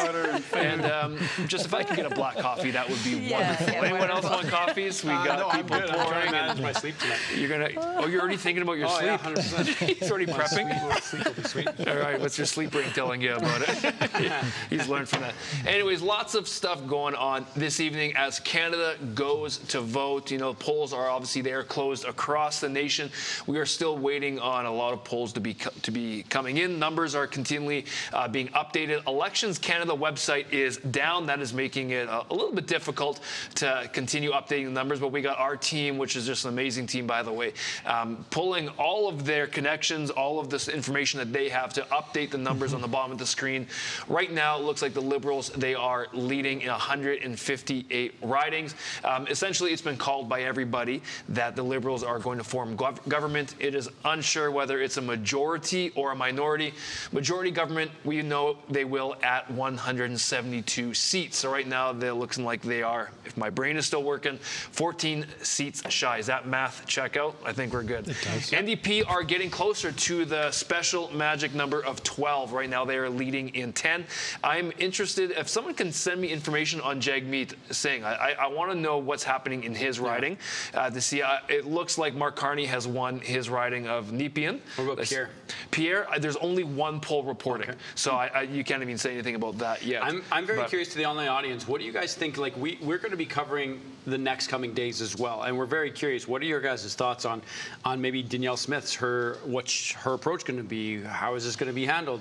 How is Mark Carney going to respond to the West? Like there's obviously, we're predicting some dissension here that's going to be coming from the country, from west to east. I don't think that's any surprise to anyone, but I'm curious to you guys. I'm looking at your comments. I'd love to hear your guys' thoughts because we're also going to be covering this. So if you guys have suggestions, we'll cover it tomorrow. Here's a thought for you guys. Part of the thing we've been doing, I've been monitoring what other mainstream media have been saying. Here's a comment from CBC. They've said that Alberta has cost the CPC the election. And it seems like a very random, unsubstantiated comment. Pardon? Any other statements? Or? No, well, it was a part of a sentence I was talking about, but specifically Alberta cost the CPC the election. Just doesn't seem to be based on anything. But it almost feels like there is a sentiment when it comes to the CBC and this promotion of regional divide. Like, that doesn't calm the waters, that stokes the waters, and if that's stoke the fire. And we don't know what the basis for this. No, but just I thought it was interesting. It stood out to me as I'm scrolling through and I'm seeing different people reporting clips come up. That's something that was just said, but I'm trying to anchor that in logic. It doesn't seem to exist. No, yeah, exactly. So, anyways, but this idea of regional divide, and I think media generally, like, we're trying to do our best to promote unity and promote respect of each other, having differencing of ideas, but there obviously is this opinion of, if you don't think the way that we think for certain mainstream medias, then we're going to stick it to you, or you're the problem, or there's no room for you type of mentality. Have you guys noticed that too? Any thoughts on that? Yeah, I think that this is a time where the country should be pulling together. I still hold to the vision that we should be the most prosperous free nation on the planet. And with a new government forming, I think it's obvious that I would hope they would seize the initiative to reach out to the entire nation, including Alberta, Saskatchewan, every province, and say, we're going to move this country forward. Yeah. And we're going to make big plans, whether it's doing these utility corridors, pipelines. We are in a weak state, so we need to work together more than ever. So that says to me that leadership is about that initiative to say, we're going to make it happen. And if someone wants to call frankly, not just a national summit where platitudes are talked about, but actually offer action, that's the timing is now. The timing is now. I don't think I can recall ever an election in Canadian history, certainly in my lifetime, where that is more apparent, more obvious as an initiative of leadership, is to make that kind of offer to every part of the country, including the West, and say, there's no question, you're in, and we're going to make things happen to build this country so it's strong, and it's a land of opportunity. Yeah.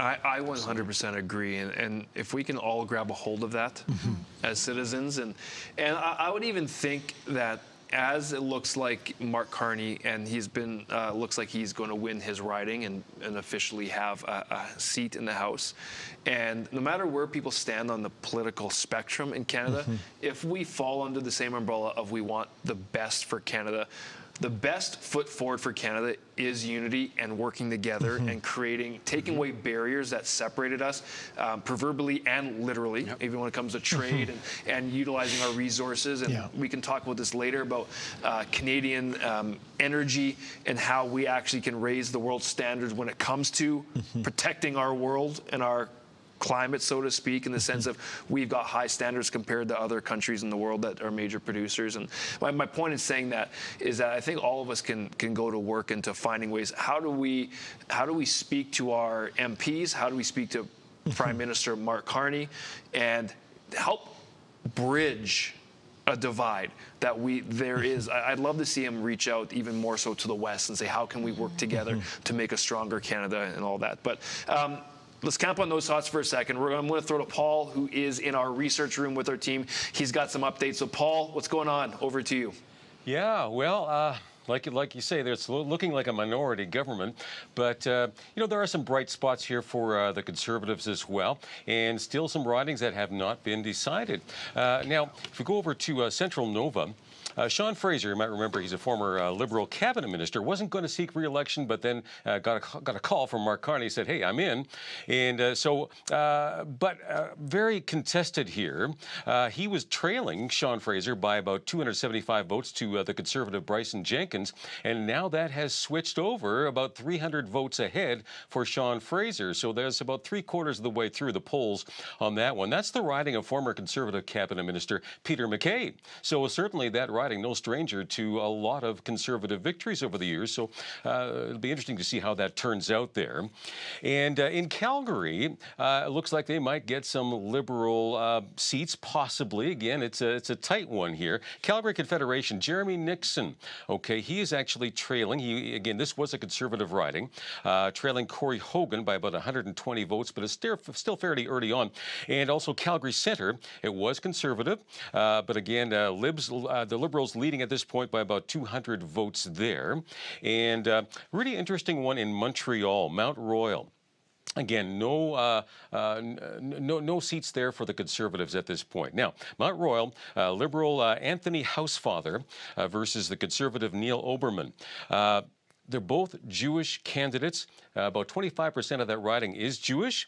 A lot of issues there, one of them, of course, being anti-Semitism and the battle over which party would best deal with that. And also Bill 96, which restricts some of the Anglophone language rights there. These are some of the issues there. So early on, actually, the Neil Oberman with the Conservatives is actually ahead by about 300 votes. So that one could go Conservative. Very interesting. So we'll keep an eye on that. In the meantime, we'll head right back to you, David. Okay. Hey, thank you, Paul. Appreciate the updates as you got a good breakdown as to what is going on across different key ridings that our team is hard at work. They've been going hard behind the scenes. And I'll actually just a shout out to all the people and volunteers who have been involved with making this night happen, from food, coffee, to tech, to our floor directors and producers. Like, there's a whole crew you guys don't see that's making this all happen. And it was just a shout out to all of them, because they're the real, like, all-stars of tonight. Our first one going at it, so you got to have a good team that goes together. I want to point out the NDP's at 11 seats. Yeah. They're 1 seat away from party status here. So, and Elections Canada site is actually still down, which is just... Is there an explanation? Ridiculous. Is there some room in the budget to allocate some money? No, it goes to CBC. Is there an explanation? I haven't seen that yet. Okay. That's really something. There's no room in the budget for that. But how ridiculous is that? What is that? How is this website of all sites down on election night? Okay. God. Back to the dialogue, though, before the segue there. You know, this was really a moment of decision for Mark Carney, right? Like, should he be the next Prime Minister, as it's looking like he is, or continue to be the Prime Minister, he has to make a decision that he wants to send a message to Western Canada at this moment. That's and right. if you're Mark Carney, what is that? What can you say to stop this massive surge in sovereignty? Well, I think it's simple. You make a speech that is incisively sending that signal from the night of this election. The acceptance speech of victory has not been made, but now is the time for very important messages and cues. I mean, if as a prime minister he's not been able to really put his own stamp in terms of full policy and personality, if you will, on this government, now he can make that signal tonight. Do you think he makes a call to Premier Daniel Smith tonight? Well, I can only say if I were him, I would. I would hope so, yeah. Yeah. I hope so. I would call every premier. Yeah. I mean, it's well, only that's what sleep. Leadership is. Yeah. And we're going to find out as well, like how strong of a leader and how is he going to govern and lead, because that's a big part of the role is in federation. How do you lead? How are you going to bring these together? Anyways, it's been a fun night with you guys, just so you all know. It's been a lot of fun. I've enjoyed this. It's been cool. Yeah, it's been good. What's going on in the comments? What's going on with people who are on YouTube? Shout out to you guys who are still watching. I know there's a lot of you that have been hanging with us all night long. Again, thank you for watching and making this night possible. We're not done. We're not winding down yet. There is still, if you look at our stats that we have on our screen, I know our team is constantly updating with Elections Canada being down, but actually there's only a 9-seat lead right now in terms of leading. So that's not huge. It's not drastic. NDP are at 9. Other is the Bloc, I believe, is 24, and the Green is leading in 1. Leading or elected, as it says on there. So anyways, everyone's been calling a Liberal government. It's unsure whether it's minority or whether it's a majority. But that's still tight numbers. It still will be interesting to see how this night unfolds, as we're still waiting for Alberta and BC for all the numbers to come through. Which is strong Conservative territory, right? Yeah, which is obviously. It is always traditionally strong. And BC has been, I think, through all the polls, statistically it's been a toss-up, really, as to see which way overall it's going to land. Ben says online 17,200,000 voted in 2021. Currently only 5.5 million votes have been counted in this election so far. I actually don't know. I don't know if that's factual or not, but that's what he said. Saying that? I want to say thank you to everyone who's been commenting. There's been a lot of dialogue, and as the night gets later, the dialogue is getting worse. But but dialogue nonetheless. So thank you to. I just mean just degrading. Degrading. Are people hitting the bottle? People are just trolling each other. It's just typical trolling on YouTube, as you'd imagine. But at the same time too, there's a lot of great dialogue, a lot of great points, and people are actually really pumped about our coverage here, and that's what it's been awesome to see. Well, we got a good old Winnipegger in the chat telling us the Point Douglas is still counting and still coming in, which I know the area well. That's your neck of the woods, I believe, right? Yes, sir. Kind of in and around there. Yeah, close. All right, we got Chris Sims, who is standing by. I believe we are ready. Paul Arthur is going to be chatting with her about some interesting things. Are we ready to go over there yet, or should we hang on for another minute or two? We're good. Paul, if you're ready, over to you, my friend. Okay, super. Hi, Chris. Chris Sims joining us, former journalist, and she's with the Canadian Taxpayers Federation, I believe the Alberta director. So, Chris, wow. Do any of the results so far, again, looking like a Liberal minority, does that surprise you at all or no?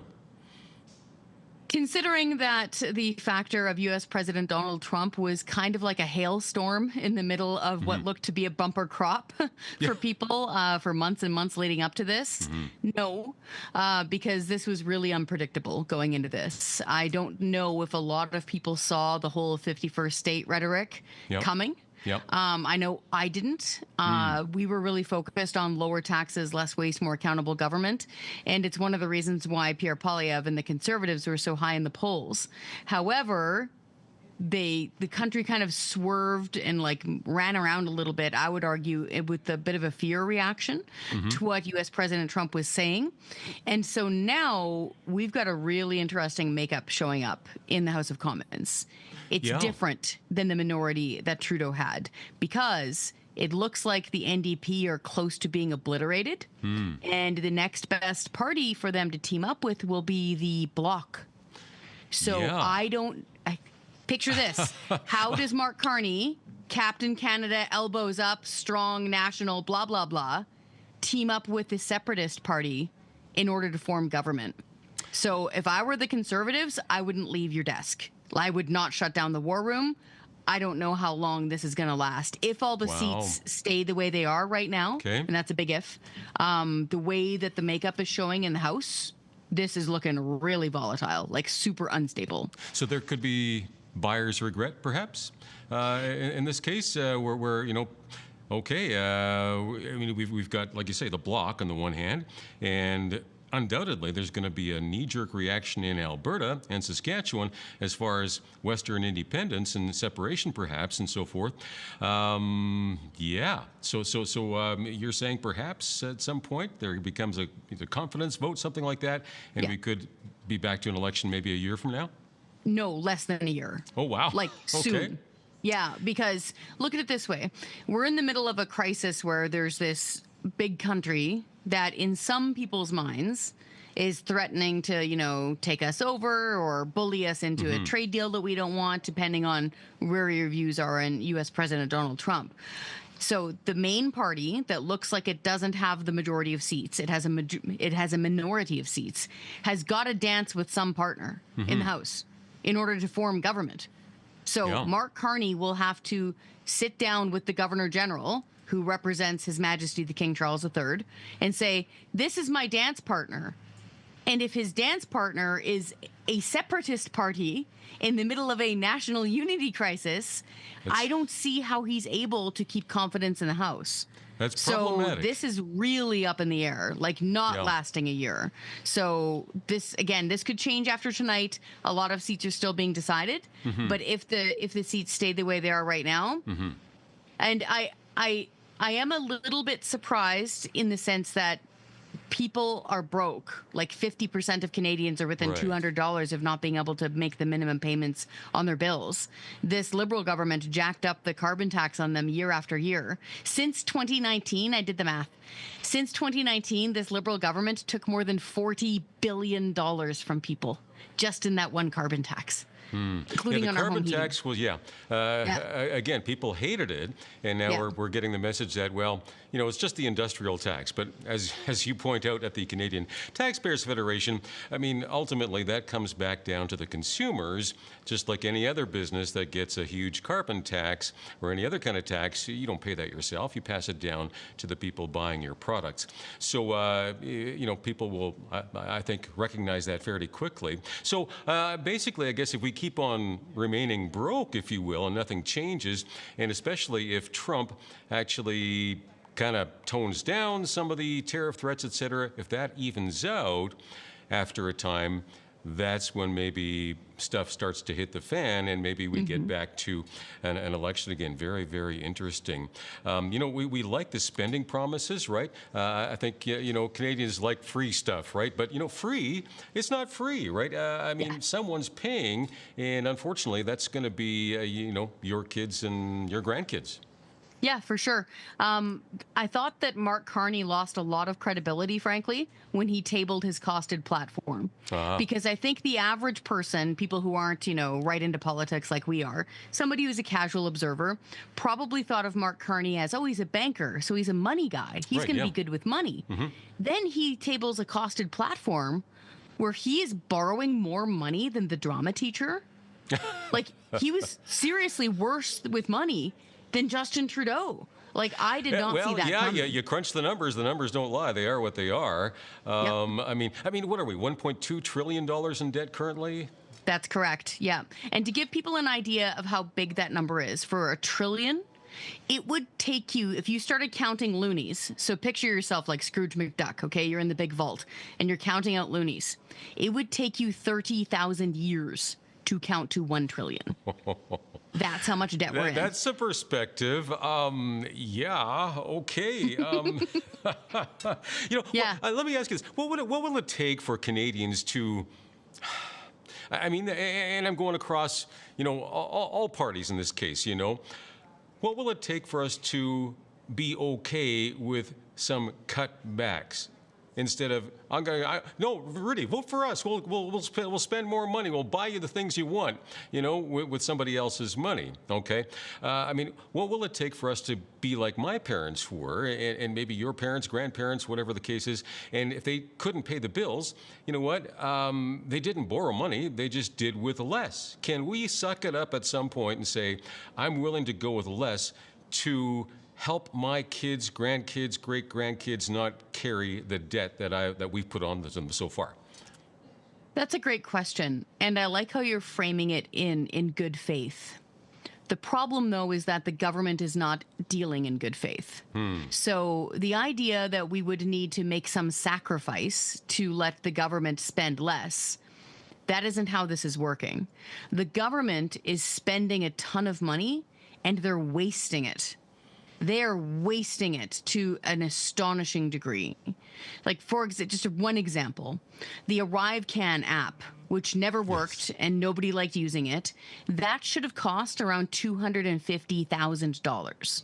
Instead, because it was the government and they were handing out contracts to their crooked friends, they blew more than $60 million on it. Another example. That's just astounding. I know. That's one example. I know. So, better example. Kinder Morgan, okay, a private oil and gas company, was going to spend its own money employing Canadians to twin its own property, a pipeline that ran from Edmonton to Burnaby. It was going to spend around $8 billion of its own money, but who cares? It's its own money. This Liberal government dragged its feet and strangled that project for so long. The private company said, you know what, I give up, and walked away. And then this government stepped in and spent $30 billion of taxpayers' money doing it themselves at a super slow pace. Yeah. Like, it is astonishing how much it wastes money. But the interesting thing is, of course, that as Canadians and as voters, we're not holding them accountable to these things. We have very short memories. And until that changes, that's going to keep on going because we're rewarding them, right? So it is what it is. I'm running out of time here. I'm getting a signal. I need to go back here. Sorry. But really appreciate your insight here, Chris, and keep fighting the good fight to, get our governments to lower taxes and waste less. And anyway. And be more accountable. Yes, absolutely. Chris, thanks so much. Back to you, Craig. Thank you, Paul. Good to be back with you all. It's interesting watching the numbers right now. Our team's got at 154, 152. Yep. Very tight race. Very tight. I'm seeing across my feed you having CBC calling it minority government. I'm shocked. It feels early. I'm going to go out on a limb and say maybe they're stepping a little too fast over there. Wrong? They could be. Again, and the biggest thing, though, is Elections Canada website, Elections Canada, being down. Like they're up now. David, correct me if I'm wrong. They've been up and down all night long. They're the source. Yeah. So to everyone. And if someone could let me know how many polls have actually been reported, I'd like to know where we're at if we cross the 50% threshold. Because as we move further west, it's a bit more of a stronghold on the Conservative side. So I'm interested to see as it continues how it unfolds. NDP are close to their 12 count. That helps them keep their official party status. But David, I'm interested in Faytene, both of your thoughts. Is it too early to call? Like, is this too tight, or is there something that we're missing? We just don't know. You know, to be honest, I'm a bit concerned that you want to be cautious on some of this because if you've had problems with Elections Canada, which I don't know that for sure, but when your site is down, I don't know what percentages, but it's been significant. That's a flag. So we need to go on data. Yes. This is a close race. Extremely. And so we'll see how this unfolds. But I do know this. Historically, minority governments are notoriously wobbly. They only usually exist a year or two. They have a short life expectancy. So we'll see how the world unfolds here, but it ain't over. No, well, 44.85% of polls have been reported so far. Every news outlet's reporting different numbers, by the way. Yeah, well, for sure, and that will continue to fluctuate. Yeah. So looking at different news outlets, Faytene and David and Jeremy, we're all getting our information from the same source, correct? And Brian made a comment himself, Brian Lilley, that he likes to look at the raw data himself as opposed to being filtered. Can you explain what that means, and is that advantageous for anyone? It is, because in ridings, like a riding represents obviously the area, the district that's been allocated for every member of Parliament. And within ridings, you have polls. These are kind of like, for lack of a better word, neighborhoods. And the polls break down to form a riding. And so what happens is it's really the knowledge that you have based on the type of poll. And so as someone who's gone through numerous elections, you know those polls intimately, or should, and you would know where you're really strong, maybe where you're not as strong, and you're going to anticipate the incoming votes that are coming in from those polls, and you'll have a projection then on each riding because of the little sands of grain, so to speak, the granular level of the voting behavior. So that's the story we don't know, but the party insiders would know as they monitor these results. And so my question is also related to the kind of ground game that they pursued there. So we don't know where things are at. Like, I know BC is pretty volatile, right? Very competitive. You also have some very interesting things, like in one of the Abbotsford ridings, you have Michael de Young running as an independent. I'm really curious. I haven't seen the numbers there yet, to my knowledge. I don't know if anyone has seen them. I'm asking right now. But that's one that would not be counted as a Conservative, and yet he's committed publicly to voting with the Conservatives to hold up, say, a government. So the story tonight has been multiple-fold, one of which is the Bloc and their numbers, and, of course, the downgrade of the NDP. But the other side of the story is that the Conservatives seems to have performed remarkably well, right? But it's because those other parties are not as strong, you've got this Liberal number has really come up considerably. Faytene, I'm interested in your perspective of the female vote across Canada. And obviously you don't represent every female, but you do have a perspective that really value. What do you think is motivating the female voters across the nation? What are some concerns, or who was able to reach out better in terms of both parties as well? Thoughts there? Yeah, well, I think in general, all the polling and data has said, obviously, that women tend to be more inclined to have a pulse on more of the social issues. They're looking at things like childcare, the social supports. Traditionally, the female vote has been split between the left on both sides, right? Like, so you've got you got women that go for the NDP Green, and you've got a whole block that have been going for the Liberals. Now, of course, this is just according to the polling and the data that I've seen. But at the same time, I think you've got a surge of young, vibrant, conservative women that are coming onto the scene. Like, man, look at Chris just a moment ago, and millennials. Yeah, and a lot of the leading podcasters right now, Jasmine, you know, are young firebrands, women that are deeply concerned about fiscal management, are deeply concerned about taxation. You know, making sure that we're creating an economic climate where entrepreneurs can flourish, where free speech is a thing. It's going to be interesting to look at some of the data post-election, but I think there's a surge of conservative female voters that has come onto the scene. Just it would be similar to the next generation as well, right? So those are some of my general observations. And again, I know I alluded to this at the front. It hasn't been a major topic of discussion, but the DEI whole thing and how that relates to parenting, how that relates to, you know, the power that we have just to raise our children in accordance with our conscience. Now, I know that's obviously not dads think about that just as much as moms, like for sure, right? But, you know, these are some of the things that would cause women and men, like I just said, dads too, to maybe gravitate a little bit more towards parties that would respect their charter rights and these types of items. Yeah. I don't know if that gives you anything that you're looking for, but it's very insightful, because obviously when you look at Canada and our demographics and I'm really interested in seeing how we've talked a little bit about the demographics in terms of age and split and how people might land. It's funny because Jeremy and I, about a year ago now, we started our own podcast, but we are on Merit TV, called Citizen, and of the mindset of just being able to have good conversations, but we like pursuing good ideas and bad ideas and looking at it that way. It's been amazing to me, and I walk around in Calgary, and we travel quite a bit for work in Canada and US. How many young men, like when I'm talking about under the age of 25, there's one barista, probably a 21-year-old kid, I'm ordered a cappuccino. And after like 2 or 3 minutes, you can tell when someone's like like looking at you in the corner of their eye, and finally he goes, "Hey, are you David from Citizen?" I'm like, and this happened multiple times. No, yeah, I hate that word. but the fact that, and I just actually got a text tonight from a 19-year-old young kid. Man, he's a kid to me.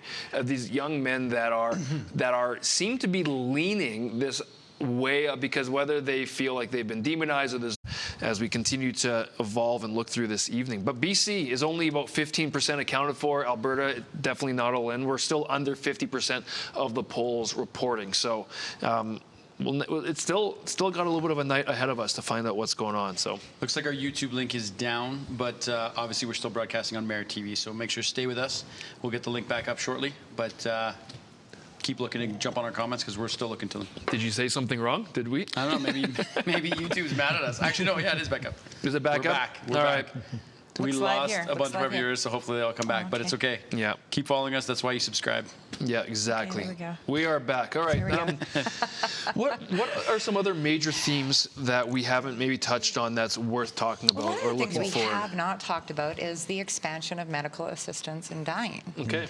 Okay, right. So there's a trigger law that is right now in place that unless somebody runs interference on this, we will have medical assistance in dying for the mentally vulnerable and possibly for mature minors. And so this is a pretty wild development. Obviously, it was in language, mature minors. Mature minors, yeah. So that'd be like a 14-year-old that might be assessed by their medical professional to be mature enough to make a decision to end their life. And but the expansion. So the UN, they came out with a report basically denouncing this, saying, "Listen, Canada has walked so far off the edge on this, and they need to rein it back in. That we are actually an outlier in the international community." And my question is on some of these things is, are we setting up some Canadians for a perfect storm dynamic, right? So if we're in a situation where we don't have health care, people can't get the services that they need, whether it's to find physical healing or mental supports. If the economy is tanking, people are having a hard time putting food on the table. And then we roll out this legislative dynamic where medical assistance in dying is available for the depressed, for those that are struggling with addiction, that don't seem to be able to get free. Who decides what's intolerable mental suffering?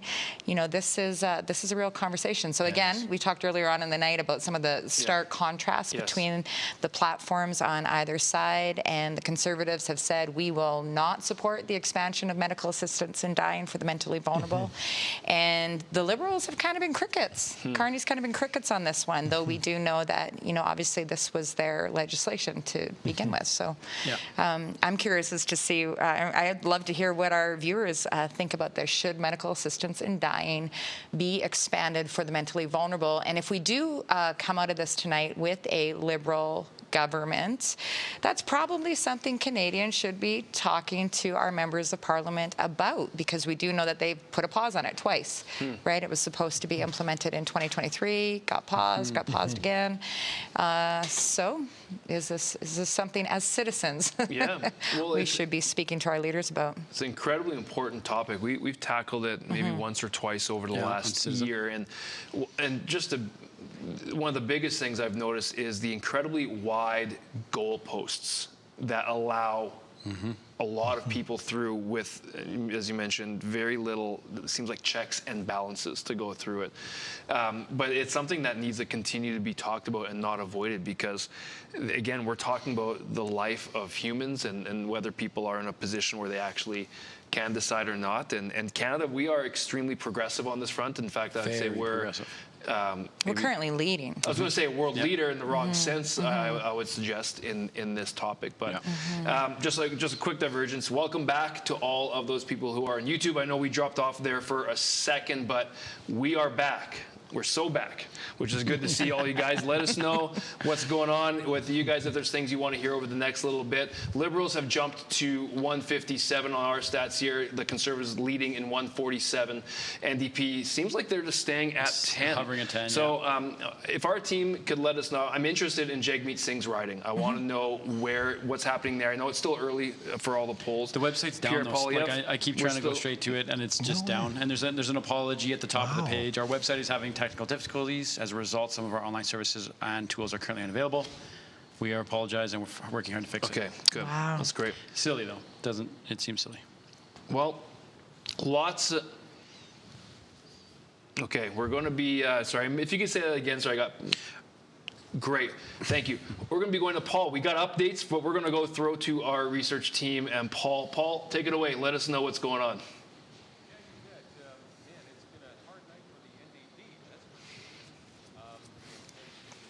I hope this makes up. Stockwell's going to join. Nothing like talking about medical assistance and dying. His own riding, but he's in third place, trailing, both the Conservatives and the Liberals. The Liberals are on the lead at this point, but if this trend continues, he will lose his seat, and you have to wonder, will he no longer be leading the NDP, by this time next week? So we'll see what happens. We'll keep you up to date with that. Quick update on Sean Fraser, again, Central Nova Scotia there, a former Liberal cabinet minister. He has taken a bit more of a lead now. He's about, I think, 1,200 votes ahead, something like that. So it's looking like he is going to beat the Conservative Bryson Jenkins. And another update here as well from Montreal, Mount Royal. Again, the Conservatives hoping to actually, gain a little bit of something in Montreal, get a first seat in there. And that is still actually being led by the Conservative Neil Oberman. Again, he's ahead by about 300 votes at this point. They're about 50% of the way through the polls. So he's hanging on to that tight lead at this point in Mount Royal in Montreal. Back to you, Craig. David. Conservative cabinet. Right on. Thank you, Paul. Great update as well. We're going to be joined by a friend as well, former politician, former leader of, at the time, the party, Stockwell Day. Great to see you. How are you doing? Well, we're all on the edge of our seats, and I think doing better than, this has been a wild several months, right? You folks know that. So everybody the last few days was being pretty dismal about how the Conservatives were going to do after these wild fluctuations, but it's looking better than we thought. Stock, I'm interested to hear, just first I want to get to the idea of Elections Canada and their information being, their website's been crashing quite a bit, and we're seeing our guys are doing a great job at trying to keep up with where everything is at, but it still seems like a tight race at the moment. I know we've been seeing around the world calling for a Liberal minority. Are you still optimistic from your perspective for Conservatives, or how are you feeling about what you're seeing in the data? Well, I'm just going with hard numbers and hard data. So looking at that, it appears, and I'm using that word carefully, it appears they are on track for a minority government. But things could shift. There's advanced polling we're not all privy to yet. So some things still up in the air a little bit here. Well, I'm interested, and I'll open the floor to anyone if you guys want to throw some questions in there too. But my next question, Stock, for you is, what do you think is going on behind the scenes right now in Pierre Poilievre's in his initial in the strategy room with his party? What's going through their minds at this moment? Well, I'll give you a sense of it just because I've been there, been the leader of the official opposition, and going into an election and wildly swinging votes. In that particular time, my experience, that was back in 2000, we increased the number of seats as the opposition. We increased the number of votes across the country. We hugely increased fundraising. But I found, and other Conservative leaders have found since then, if you don't win it, within Conservative circles, the swords come out a little faster than, let's say, in Liberal or NDP parties. They're a little more focused on trying to keep their act together.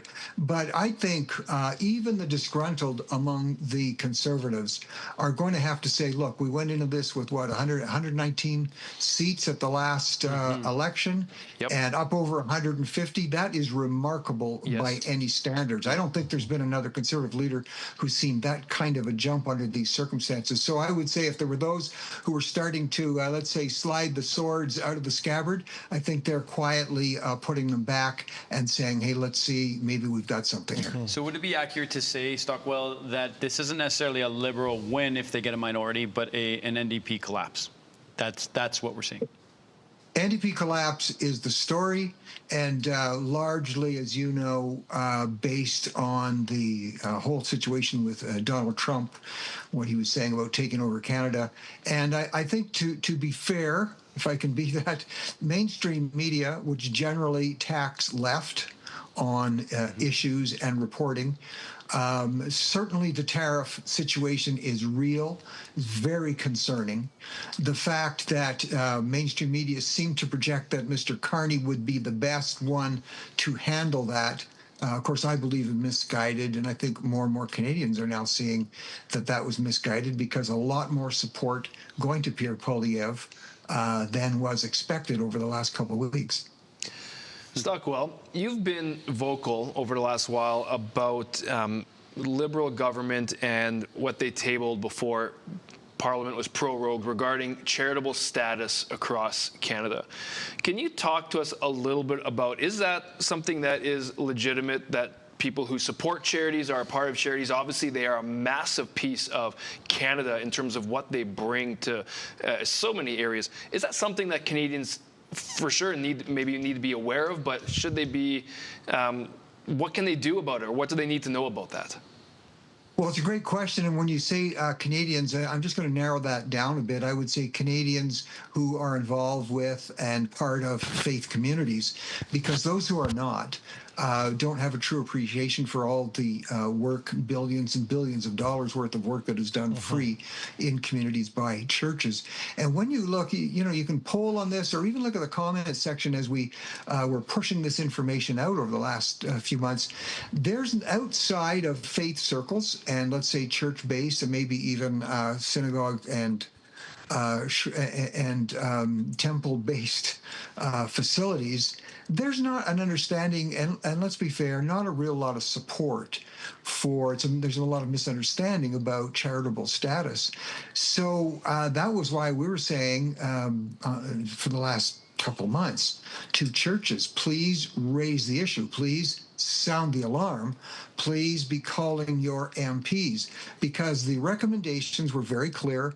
It was the Finance Committee and a majority of Liberals on the committee, and the recommendation is very clear. Take away charitable status from religious organizations. It was very clear. I was disappointed among some, not all, in the faith community, some of the leaders saying, oh, this is nothing to worry about. Listen, I can tell you from experience, when a committee of Parliament recommends something, if the government of the day feels comfortable that they can get away with it, they will go ahead with it. Now, the fact we've got a minority government is very important right now. I can tell you without hesitation, my guess would have been if this is a majority government, the Liberals would have moved quite quickly to take away the charitable status of religious organizations. Now, if it is going to be a minority, they have to play their cards more carefully. And to be honest and to be charitable, if Canadians who are involved in faith-based communities don't raise this as an issue across the country, the Liberals will test the waters to see about taking away that charitable status. They absolutely will, especially if they have a majority. So, Stockwell, as former leader of the opposition, as well as someone who did run for prime minister, and right now we are dealing with President Donald Trump and this tariff talk and different responses that I thought originally Conservatives and Liberals seemed to be on the same page, but now Conservatives have seemed to differentiate themselves slightly from what Mark Carney's his strategy is and how to handle this. From your perspective, what is the right way, what is the best strategic way to go in terms of handling tariff for tariff or a potential trade war with America? What is best for Canada and Canadians from your perspective? Well, another great question. And right from the get-go, what should have happened, and the Liberals didn't do this, understanding how President Trump works and how he thinks, and remembering, and if anybody's read The Art of the Deal, he basically comes at an adversary with a bazooka, and then when the adversary winds up only getting punched in the mouth, the adversary thinks they got off light. And that, and also going from the art of war, President Trump at times thinks that chaos is actually a moment of opportunity. So what should have been done by the government very clearly at the start, there's a genuine concern in the United States about borders. And yes, Canada can improve. So there should have been a statement, really a tripartite statement saying, one, you know, we think we run our borders pretty well, but we hear your concern. We're going to crank that up, put more resources to the border. Yes, you're concerned about fentanyl. And I watched mainstream Canadian media say, oh, there's hardly any fentanyl goes across the border to the U.S. It's only 49 pounds. That was a figure that got kicked around because that was the amount that was seized last year. I've been the Minister of Borders. I know what that's about. We seize about 10% of the amount of illegal drugs that goes across the border. So 49 pounds seized means 590 pounds that got across. That's enough fentanyl to kill millions of people. So we should have been very clear and even more aggressive, saying we're going to go after the fentanyl labs which do exist in Canada. And then thirdly, we're going to stand and shout from the rooftops that China needs to clamp down within its own borders on the manufacture of the precursors, the chemicals that go into fentanyl, which they ship fairly freely to Canada. So that, along with a statement about really amping up defense along our northern border, being the Arctic, would have gone a long way to calm down the administration in the U.S. I don't think the Liberals did that strongly enough. They just said, here comes the bad man, and let's just, you know, put our elbows up or something, instead of taking these logical steps. Do you think, Stockwell, that there's an opportunity here for Canada, frankly, to really up its game on being a real NATO partner here and upping its game on national defense? Because it seems to me that it's obvious that if we don't have, if we're not a defense partner, we don't have a place at the economic table. Is that a fair comment? A very fair comment. You're quite right. And it's very clear, if you're a NATO member, as Canada is, that a certain percentage of your GDP must go towards defense. And that's just something that's part of joining the club. And Canada is way below that. The commitment to raise it, it has been mentioned, but it's got to be far more aggressive. You've got to say, we're in this together, and we're going to be very aggressive about raising our commitment to defense. Some of the things that are going on in our military, we've got great men and women in our military, but some of the policies and the lack of funding sends a wrong message. And a number of times now, Canada has been excluded from high security grouping and alliances with other nations, one called the Five Eyes. There's other groupings where Canada's being excluded because they just, the concern among not just the U.S. but some other NATO partners is we're just not really in the game as much as we should be. That has to be fixed. Great insights, Stockwell. Any other questions, you guys, before we... I'm curious what your perspective is on what we're going to see from Premier Danielle Smith. What do you think? Do you think it's Mark Carney's move first if they get a minority, or do you think Danielle will come out with a statement? Well, I had a little chat with the Premier last week, not extensive, and certainly I wasn't giving her advice. I think she'll come out with something, and I think she'll say we've shown Alberta is very strong and has some things that need to be done. And looking at what has happened in Quebec, really Alberta's one of the few provinces that can really make a point for provincial rights. That's all she's talking about, provincial rights, more provincial autonomy in those areas that are already outlined in the Constitution. So we will be hearing from her on that. And if Mr. Carney, if he does form even a minority government, if he is as magnanimous as he's letting on he is, he will definitely reach out and say, what can we do to keep Western Canada pleased and as happy partners in this wonderful arrangement we call Canada. Wonderful. Stockwell, thank you so much for your time this evening. I know it's been a busy night. There's still a lot of night left as the polls continue to roll in, but always appreciate you being with us again. Thank you. Thanks for your good questions. Thanks for your interest, Brian. Thank you very much. All right, Stockwell. Talk to you soon. Bye. What do you guys think if we are going under the idea of liberal minority, let's continue along that strain, is there a world where the Conservatives and the Bloc work together? Yes. Great. All right, show's done. I'm looking at my imaginary crystal ball. Okay, well, explain. And I would say it relates to the theme that Stockwell Day just underlined. There's the common theme of provincial rights.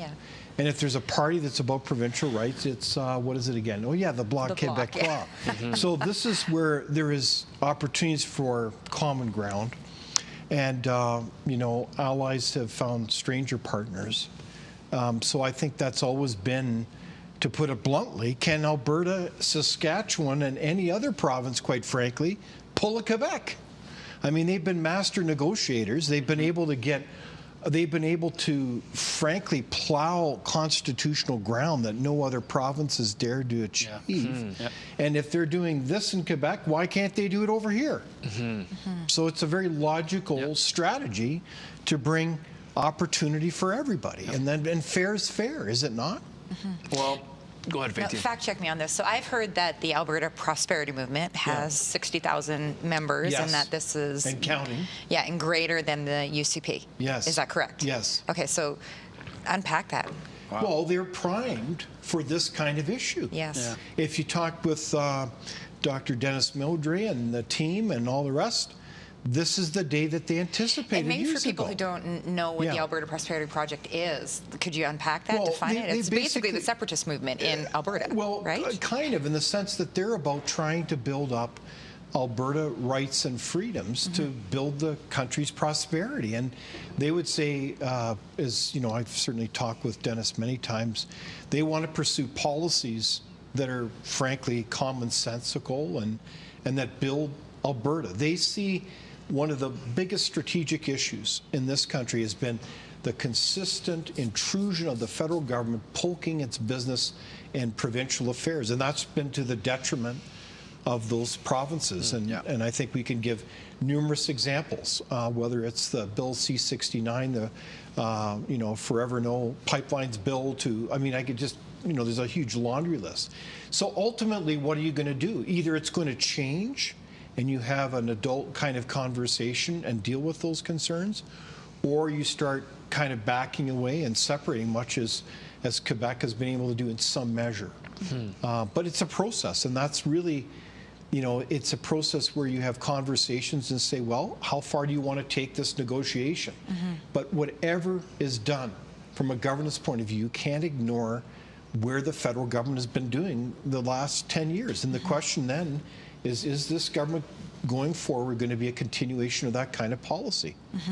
And the reason I bring up this organization is because it, I think, again, underscores the gravity of what's at stake here, because this isn't just a bunch of people that are unhappy. This is an organized group of intellectuals, former politicians, elected officials. They've already gone down to the United States to talk with the administration down there. This can't be dismissed as a bunch of Western whining. This is, it's organized. There's a lot of, I believe, intellectual gravitas and policy thinkers behind this that has said this status quo can't continue.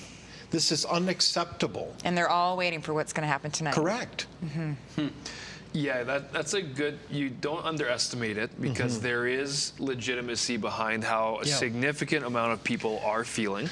And that is something that, as a whole, Canada and Canadians have to be aware of to know what's going on. We're going to go to a break in a couple minutes. Just so you guys know, we are continuing on past 10 p.m. So if you're watching on television, the guide will say we're done at 10. We're not. We're going to keep on going, just as there's still more polls coming through. I believe we're at about 66% of the polls have reported. So 2/3 the way through. Still have a third left. Right now, the Liberals on our stats here have jumped to leading, or they've been elected in 162. Again, the magic number is 172 for a majority for the Liberal Party and Mark Carney to form a majority. Conservatives, Stockwell brought up a great point. To drastically increase their seat count. Was it 119? Is that what they held before? To flirting around 150, so an additional 30 seats. That's a strong showing as well. And I think in any other timing, it would have helped them. It actually probably would have helped them form government any other timing if it wasn't for the NDP and the poor showing on that front. But a minute till break, a minute till a coffee wind up. Any other thoughts about Stockwell, things he was saying? He usually got great insights. It really does. I think, I'm really, really curious to see what, I think that's the next thing that I'm most curious about is Alberta. What is Premier Danielle Smith going to do and say? And Scott Moe. Yeah, I think it's, exactly. There's going to be a lot of Western talk happening, and so I'm very curious to see how that pans out. Indeed. Yeah, and I think it's interesting as well that I had almost forgotten that one of Stockwell Day's portfolios had to do with border security. And I think it's something, the story that Canadians have really not understood is how serious those issues are. Yeah. Well, in the last 30 seconds, just a little, maybe kind of an important riding, but co-leader of the Green Party, Elizabeth May, looks like she is going to be back in the House. So she's the one green seat right now? That's what it looks like at 6,500 votes that are coming in. She's got a 2,500 seat lead. Wow. So anyways, we'll keep you updated as the leaders are continuing. Jagmeet Singh is in 3rd place in his riding. Just got that update as well. We're going to go for a quick break. Stick with us. Be back in a couple minutes.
Welcome back to Merit TV Canada's Election Watch. It is 10 p.m. Mountain Time, 9 p.m. in BC.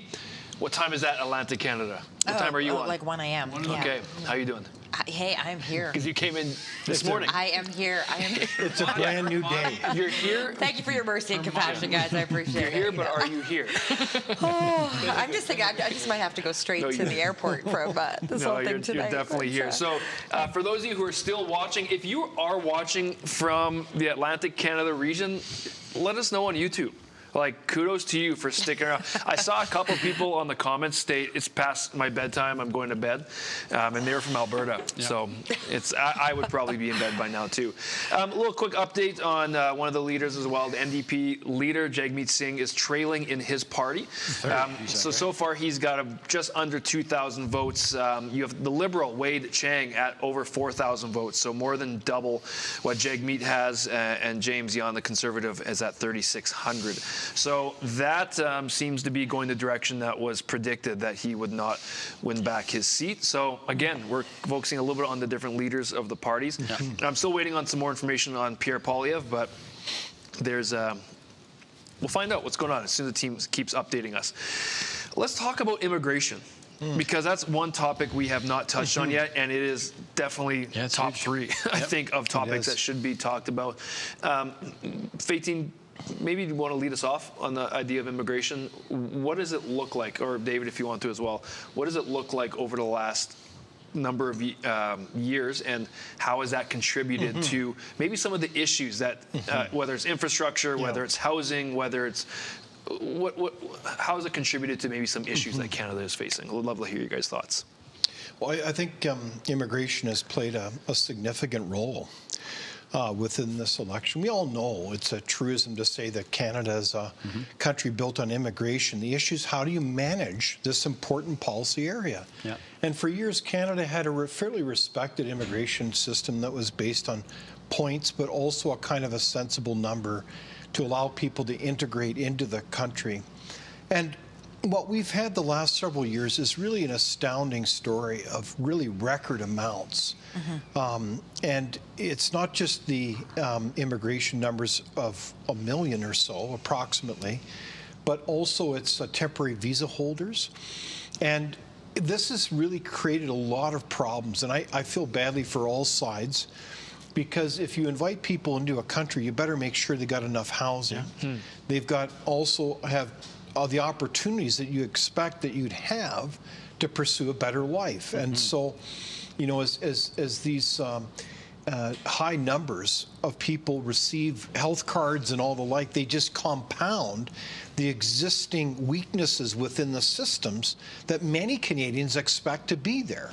So this is created, I think, a great irritant. I think there's a lot of resentment in certain circles that there's such a generous provision. So the immigration model has changed a lot in this country, from a lot of emphasis on what are called private sponsorships, sponsored by, well, communities of faith, to, individual families, to public sector or state sponsorships. And those statistically are very less successful. And it's just kind of common sense, because people who are in relationship with those parties that are new to Canada can put a lot of effort, right? It's that special touch that enable people to succeed. It's not just the money. So to make a long story short, what we have now is a record number of people in this country that we don't, aren't really integrating perhaps well. You have to do a lot of research on that. But this is changing the composition of this country.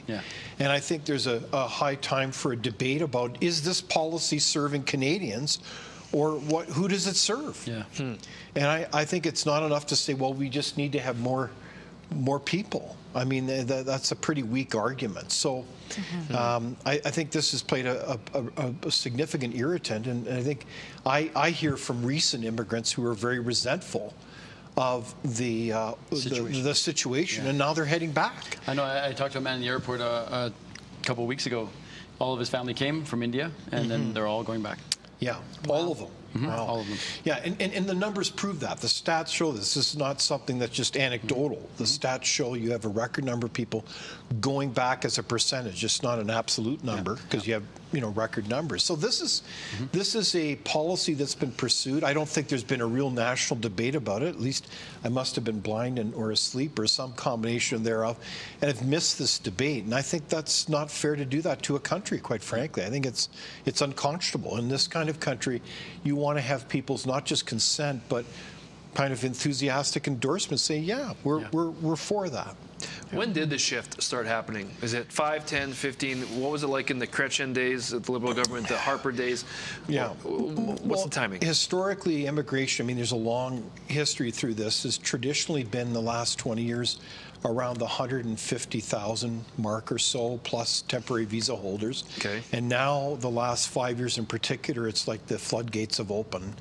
And this has just been, and you see it.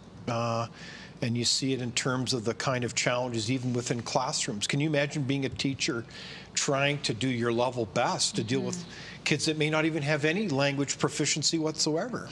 This is where they may have all kinds of other challenges, and it overloads the system. How does that serve anybody? With immigration, just maybe a question on behalf of the audience and watching. Is it used primarily as an economic tool? Is it a humanitarian thing? Is it a combination of both? Why do countries look at immigration? Well, there's been a lot of lenses you can look at that. I mean, I know that in terms of public policy, people would say, well, our economy demands it. We've got a demographic situation where our birth rate is below 1.2, so therefore, our replacement rate of 2.1 isn't being met. We're just not having enough kids. So there's a demographic argument, there's an economic argument, and you hear that from a lot of, you may notice a lot of fast food restaurants, use temporary visa holders. They're not hiring as many people that are from the country, quite frankly. Well, why is that? Because they go through large employment contracts and agencies to hire people. It's cheaper, and they're trying to survive because of inflation, right, on their bottom line. So the only variable cost is to manage your labor cost. So this has been an easy way for them to do that, and I would argue, well, is that really a good thing in the long term? As people, young people, again, need that first job to start getting into the job market. Like we've all gone through the labor market. I mean, remember one of my first jobs was working on a farm. I mean, I started my own lawn mowing business. I got on the farm. I started working at a gas station, and that's incredible experience. Well, if those kids aren't getting that because you're hiring temporary visa holders, how does that serve? Is that good for the country? For sure. And then here's the numbers here. It's like from 2005 to 2015, it's between 260,000 a year to 280,000. So it's roughly in that variance, and then it significantly climbs. 2016, 296,000, 286,000, 321,000, 341, 184, and then 400, 406, 440, 465. So it's getting close to double what was the normal annual average. Yeah. So, you know, the story of immigration changes profoundly a country. And so does that maintain the kind of nation that we envision where people are engaged, right? And we know immigration is important. Yes. But we need to manage that well. And I would tell you this, this government has changed the average age acceptance and also knowledge around what is acceptable in terms of basic health provisions as well. That all has a cost on Canadians. Right? If you have people come in and they have, you know, they're older, that's generally not what we've accepted. I just asked a question. So I'm getting this from ChatGPT. If anyone wants to criticize, go ahead.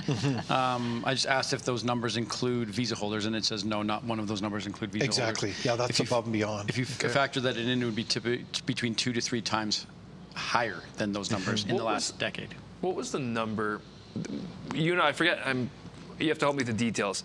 For someone who's coming to Canada, I don't know if they were immigrating to Canada or if they were seeking refuge here, but there was a dollar amount that was allocated to those who come to Canada in terms of living allowance, wage, and equated to somewhere in the range of $80,000, give or take, for food, being able to live, shelter, all that. Do you remember what that was for?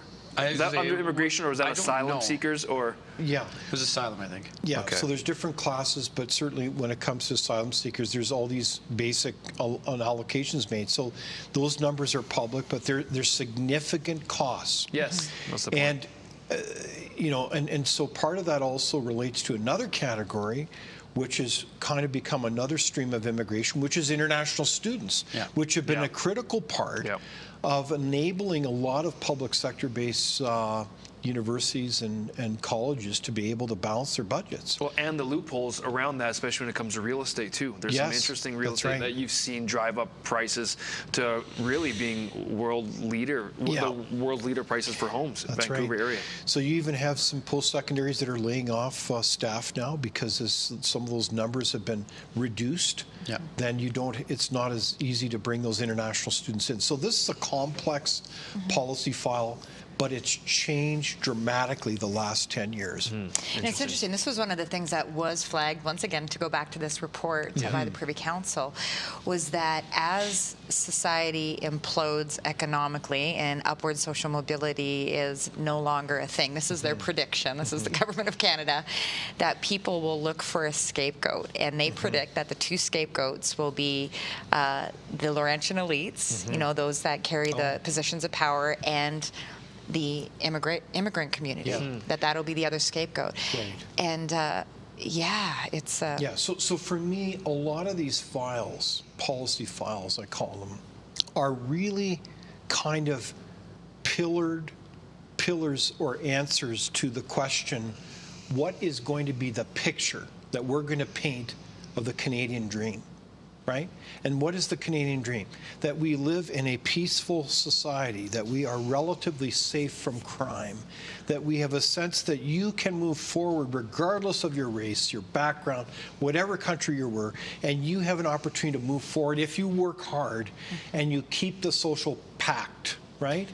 And the government will enable that so you can go forward. And if you don't hold to that pact anymore, then that's where you get that kind of dystopian future, because people don't have the trust, they don't have the confidence that in fact someone has their back. And such a difference in approach, right? When you think back to the Harper era, you know, he would often talk about bringing in professionals, those that would be able to raise the quality for our medical professions, and you know, the skilled labor that we need, and making sure that the numbers that we're bringing in are responsible, that we're able to, that our infrastructure can accommodate. But then this dramatic shift over the last few years. Why do you think there was such a leapfrog from the approach that Stephen Harper used to have to what we've seen in the last few years? Well, I think that you could make a political calculus to say if you emphasize more family reunification, if you emphasize more open immigration, when in fact the numbers are stratospheric, then that will engage another generation of people that will vote your party. People statistically have a proclivity to vote for the party that brought them in. That's part of the story of immigration, and that's just a fact. They feel an obligation to thank and be loyal to that party that's opened the door for them to enter Canada. So this is where you have to say, well, that's going to be coming with the territory. We understand that. But is that serving the strategic welfare of the nation? This is the question. And that's why having open conversations about the pros and cons of these is so vital for citizens to take. Yeah, and we aren't going to just shut someone down and say, well, if you want to talk about immigration, that somehow, well, golly, you're a racist or you're untoward. No, this is much bigger than that. Well, immigration is also, it's obviously contributed to cost of living raises as well. We're going to go to in just a moment, not yet, but in just a moment about, we're asking Canadians from coast to coast their thoughts on cost of living. But before that, just a couple of interesting updates that's been going on. Pierre Poilievre right now is still trailing in his riding of Carleton. Really? But 50 of 266 polls are reporting, so it's only 1%. It's a low percentage so far. He's 1,300 votes behind Liberal Bruce Fanjoy over there. All of Calgary went Conservative. All the ridings within Calgary, Alberta did go Conservative. Interesting. That's surprising. There was a couple swings, right? 2 swings? There was, but as of I checked 4 or 5 minutes ago before I was listening to you and reporting. It's not necessarily closed. Maybe it could still swing. As well, I wanted to bring up the idea of vote splitting because this is interesting. Here's some stats for you. There's approximately 100,000 votes. To the PPC. You can call it by Conservative splinters in a sense, either going to the PPC, and I just switched screens here. So People's Party of Canada so far, about 5 minutes ago, 87,490 votes. United Party of Canada, is that Grant Abraham or Abrams? Yes. 4,000 votes. Christian Heritage Party, just over 6,000 votes. So combination, roughly 100,000 votes. I'm interested to know how many seats potentially were flipped because of that.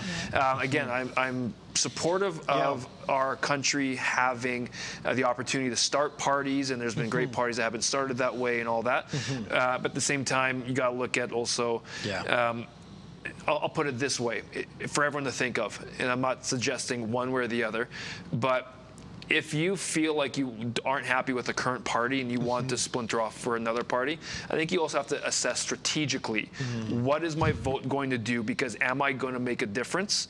Or am I building something that isn't going to take place for a while? So it's just important to take that into consideration, because vote splitting, you could argue, also happens with the Liberals and NDP. We're watching that right now as that's going, although it's not new parties coming up. So anyways, we're going to throw to, just watch this video of Canadians across the country. Our team was going across the country the last couple of weeks about their thoughts on the cost of living that's been rising in Canada. Just watch for a moment.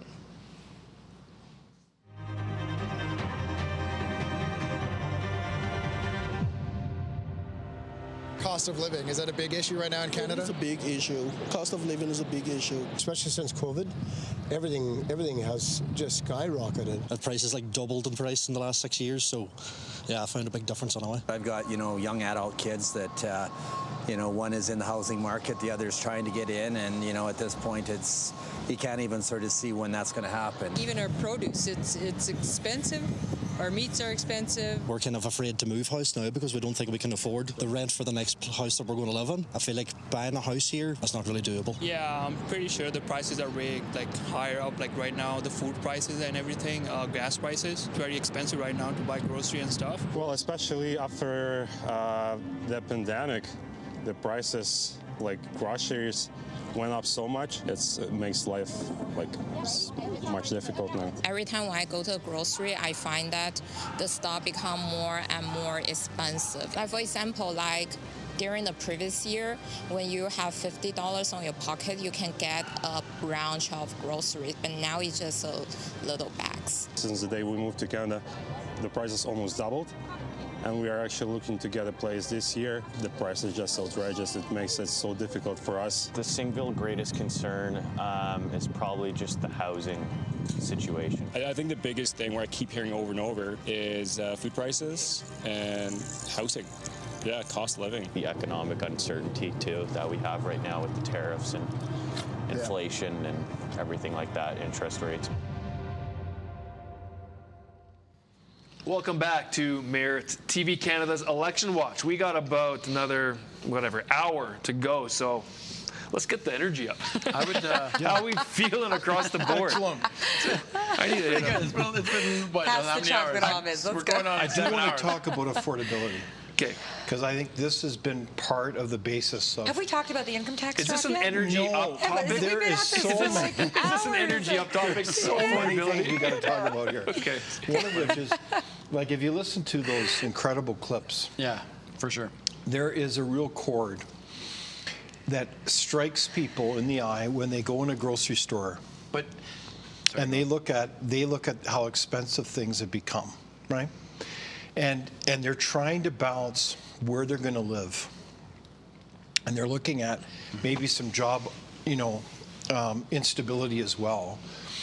This has, I think there's a lot of anxiety within Canadians. And I think that whole threat of tariffs is just kind of a catalyst that really went like a fire with a lot of people.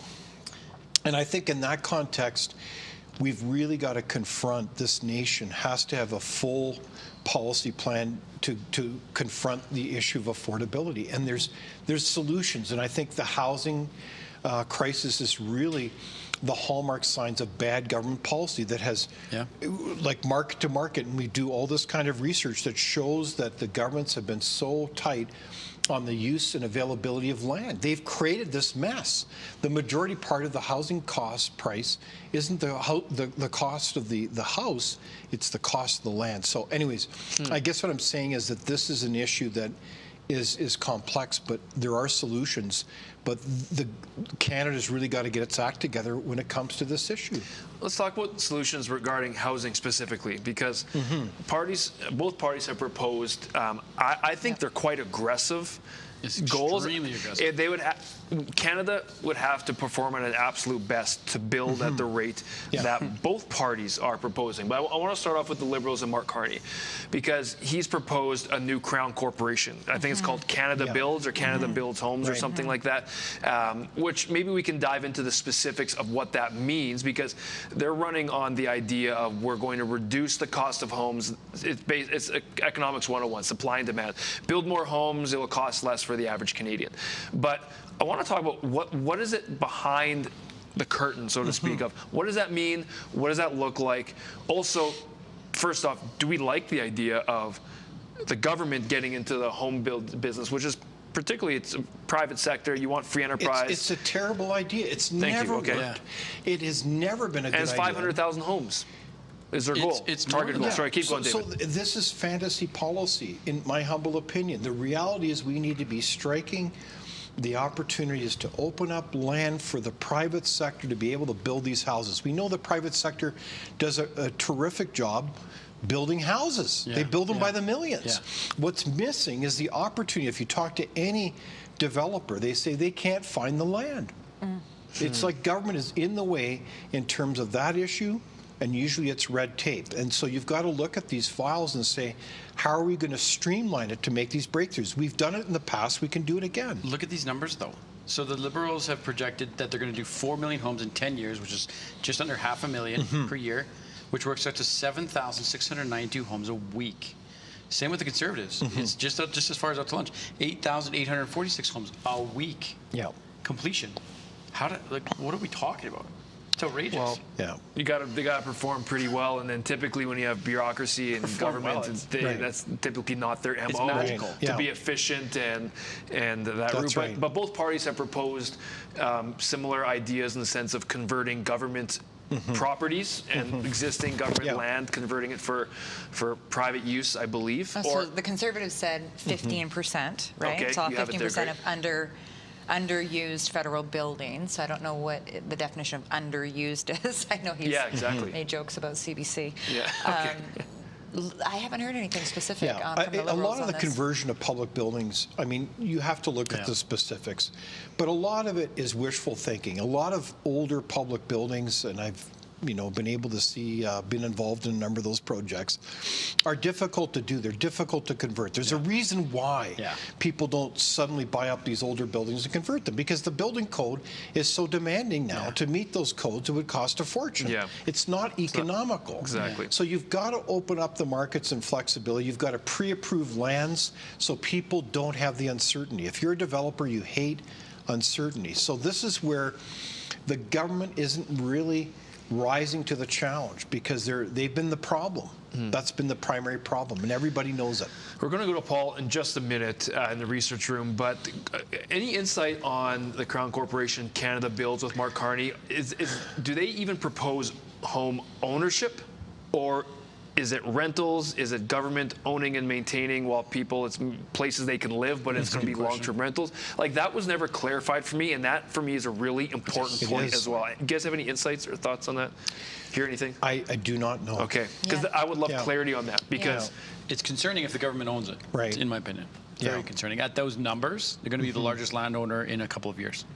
See, part of this is also, as you're alluding to, home ownership relates to actually Aboriginal policy. I think that one of the things that was kind of missing in this, frankly, in this election is a more vigorous discussion about how do we engage First Nations into the world of prosperity. And one of that relates to property rights for people to own their own home on reserves. And there is a tradition, if you look carefully at First Nations, of different aspects of property rights. Those traditions are there in some measure. But we need to really empower First Nations peoples to own their homes, as one example. There's so many First Nation coalitions that want to actually work with sectors of the economy, including the resource sector. I think of Dale Swampy as a good example, the head of that regional chiefs organization, to be able to prosper. And the cancellation of Northern Gateway was a stunning example of how so many First Nations wanted to see that happen, and the federal government made a point of canceling it.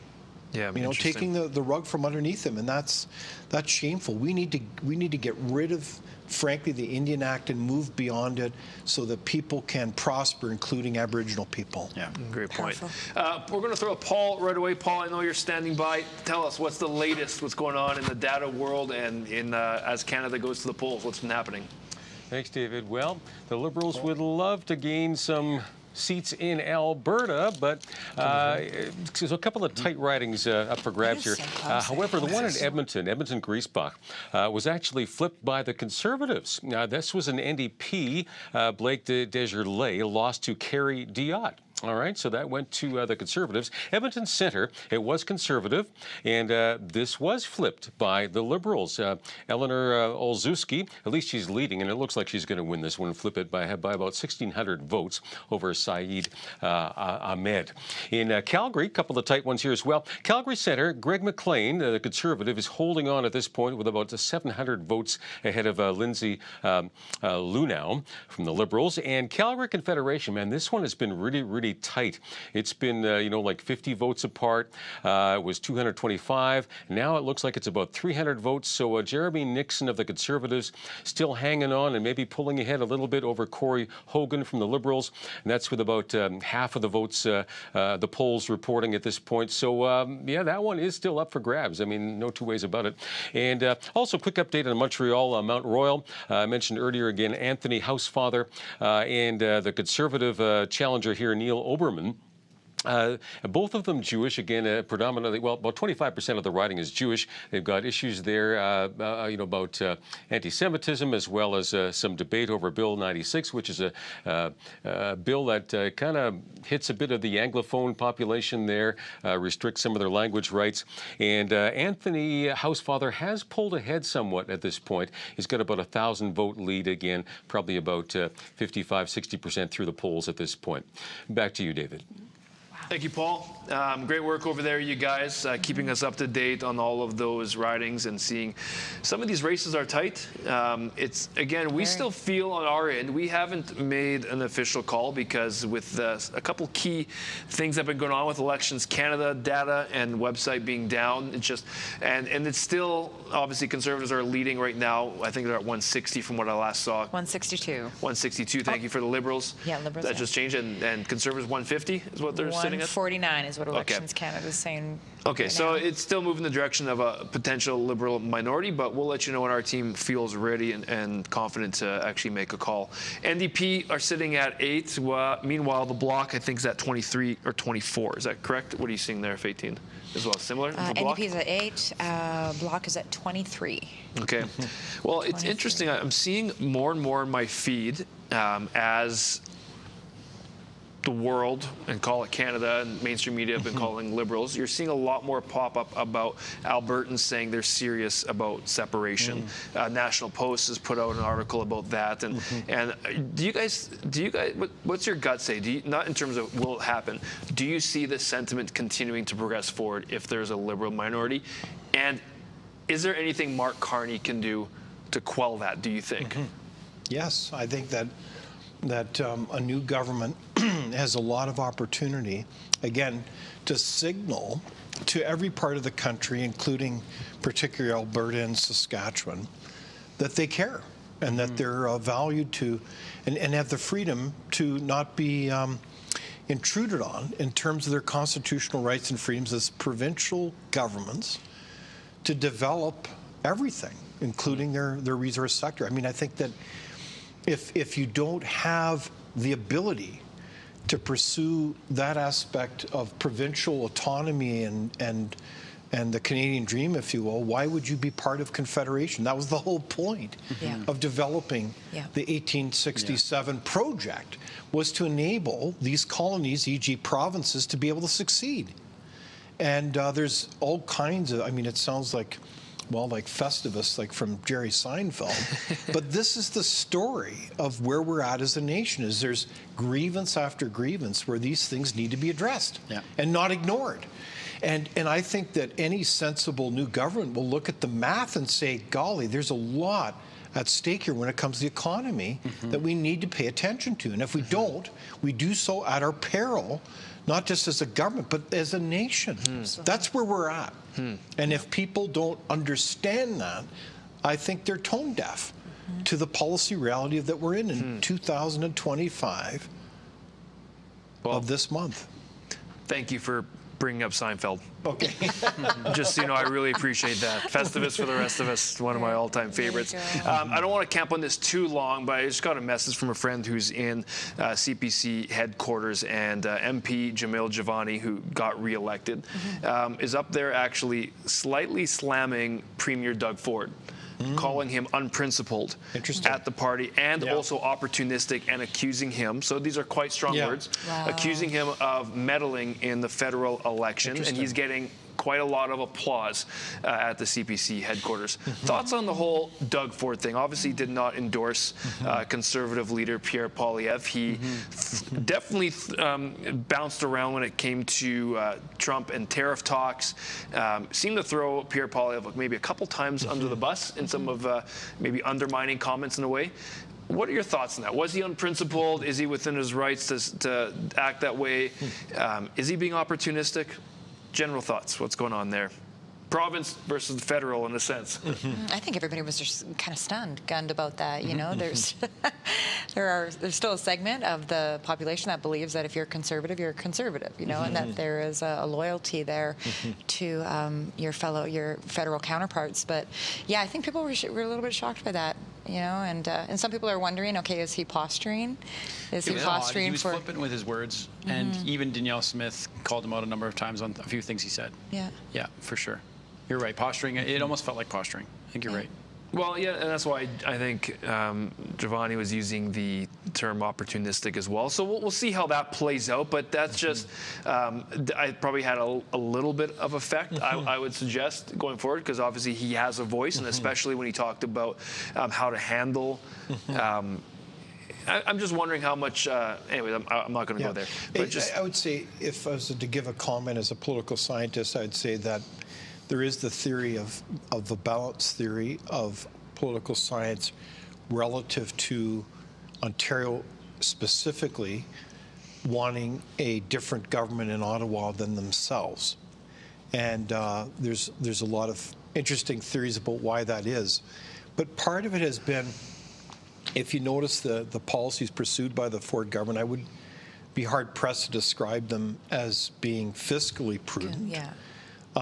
But part of that is they've been able to do that by not only themselves, but also a high-spending federal government has been a partner in the pursuit of that kind of policy. So, you know, I'm not totally sure what the other personal dynamics are, but I think from a tradition that sometimes happens is the theory is that if you have a Conservative government provincially, then you have a government of a different stripe in Ottawa. And then you have former BC Liberal Premier Gordon Campbell, right, coming out and giving Pierre a full-on endorsement, and wild cards in the mix, for sure.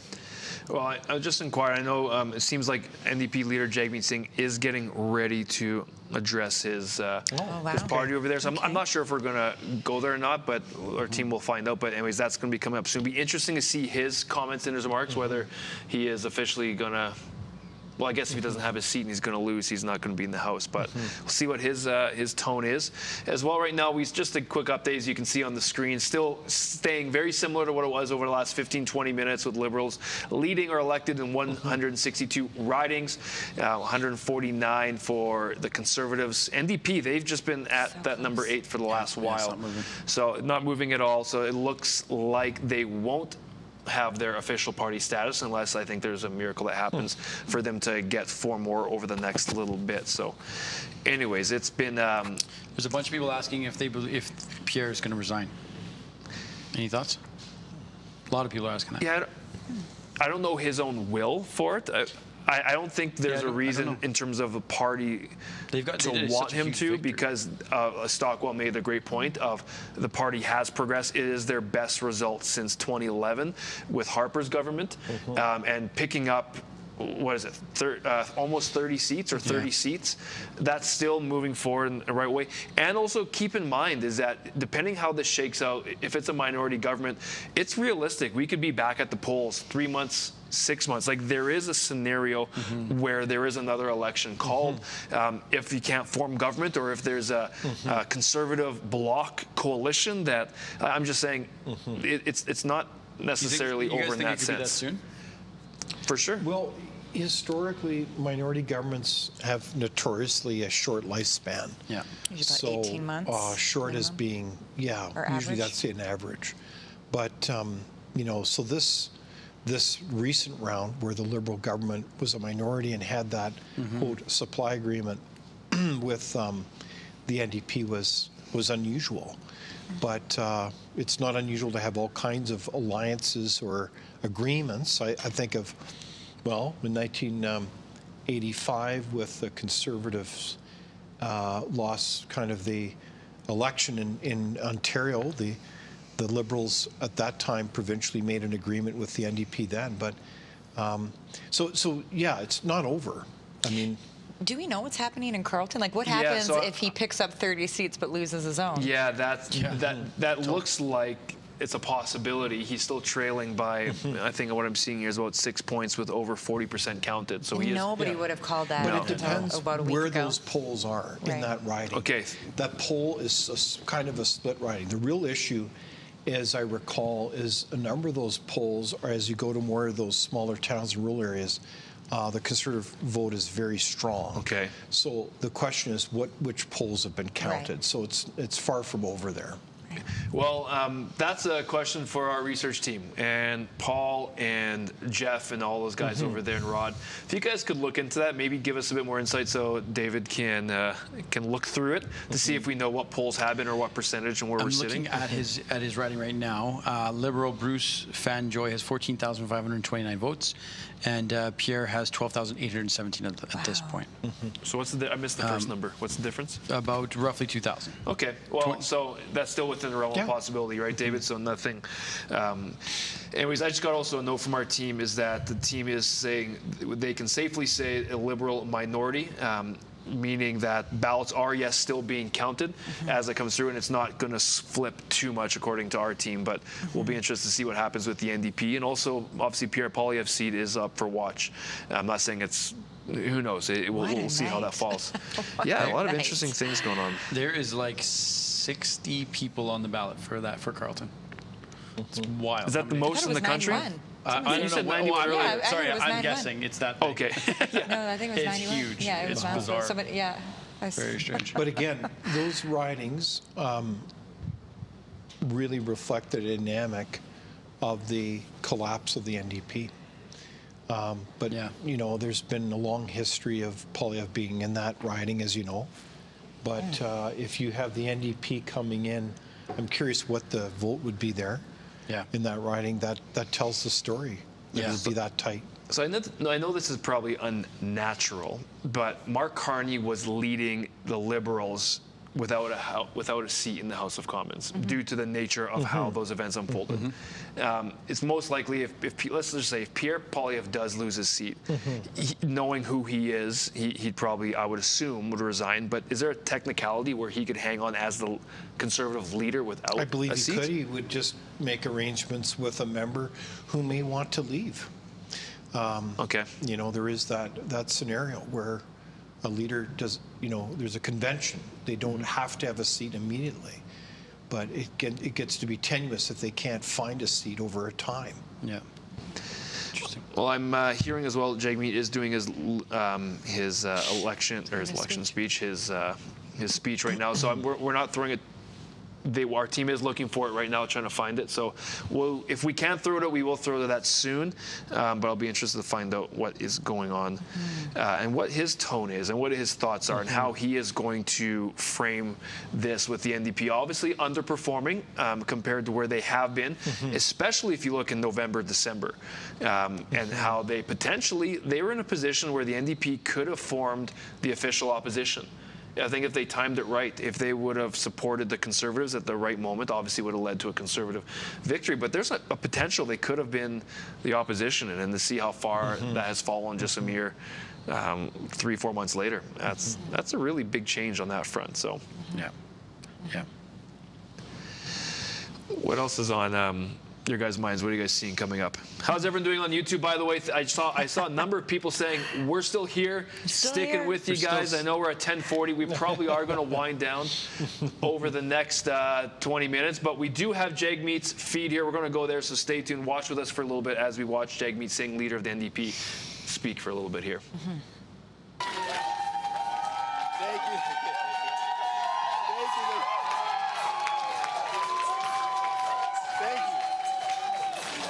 Thank you.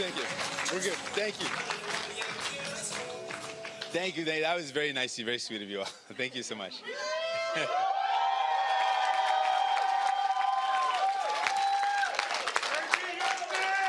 You're gonna get me all choked up here, guys. I got to keep it together here, folks.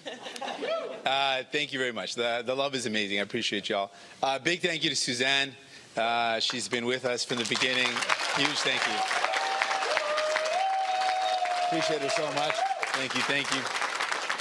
And all of you in this room, you guys poured your heart into this. Thank you so much for everything you've done. You're amazing. We love you all.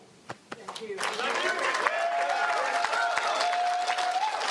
And I know in election parties, night parties across the country, people are gathered. I want to thank them all for all their hard work. They're amazing people gathered together across the country. I want to take a moment to congratulate Prime Minister Carney on his victory. He has an important job to do to represent all Canadians and to protect our country and its sovereignty from the threats of Donald Trump. Tonight and every night, all of us here, we're on Team Canada. We want Canada to thrive, and we're going to continue to fight for Canada.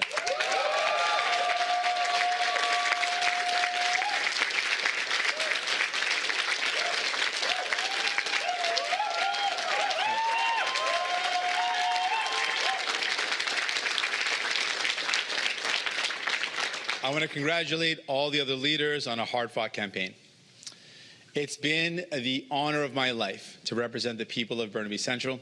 Tonight they chose, thank you.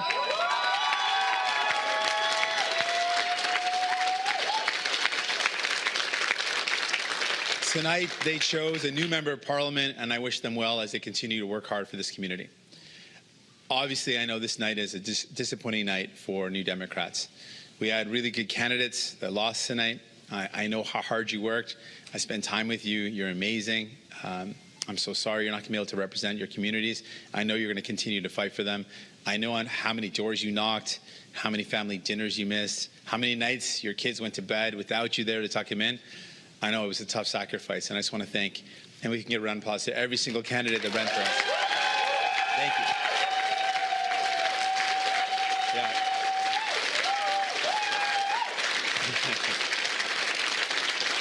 Thank all those incredible candidates and their incredible teams, because no candidate can do without a team. The volunteers, the staff, thank you to all those candidates and their incredible staffs. One more time.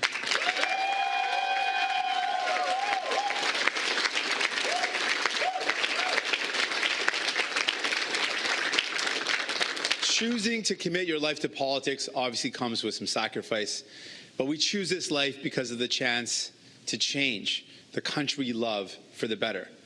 We may lose sometimes, and those losses hurt, it's tough.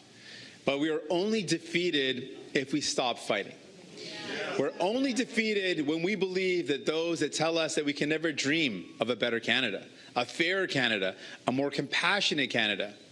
I have met New Democrats from coast to coast to coast who will never back down, even when they're told that there's no room for them at the table.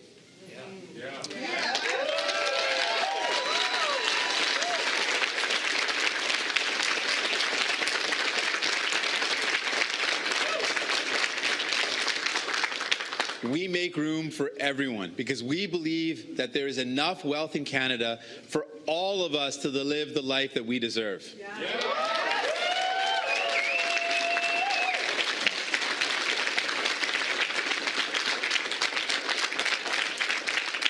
Honestly, I got to avoid making eye contact with certain people because then it's going to get too emotional up here. So I just made the mistake of doing that, so I'm going to look away now. You know who you are. Don't look at me again. Almost 8 years ago, I was elected the leader of this incredible party, this incredible movement.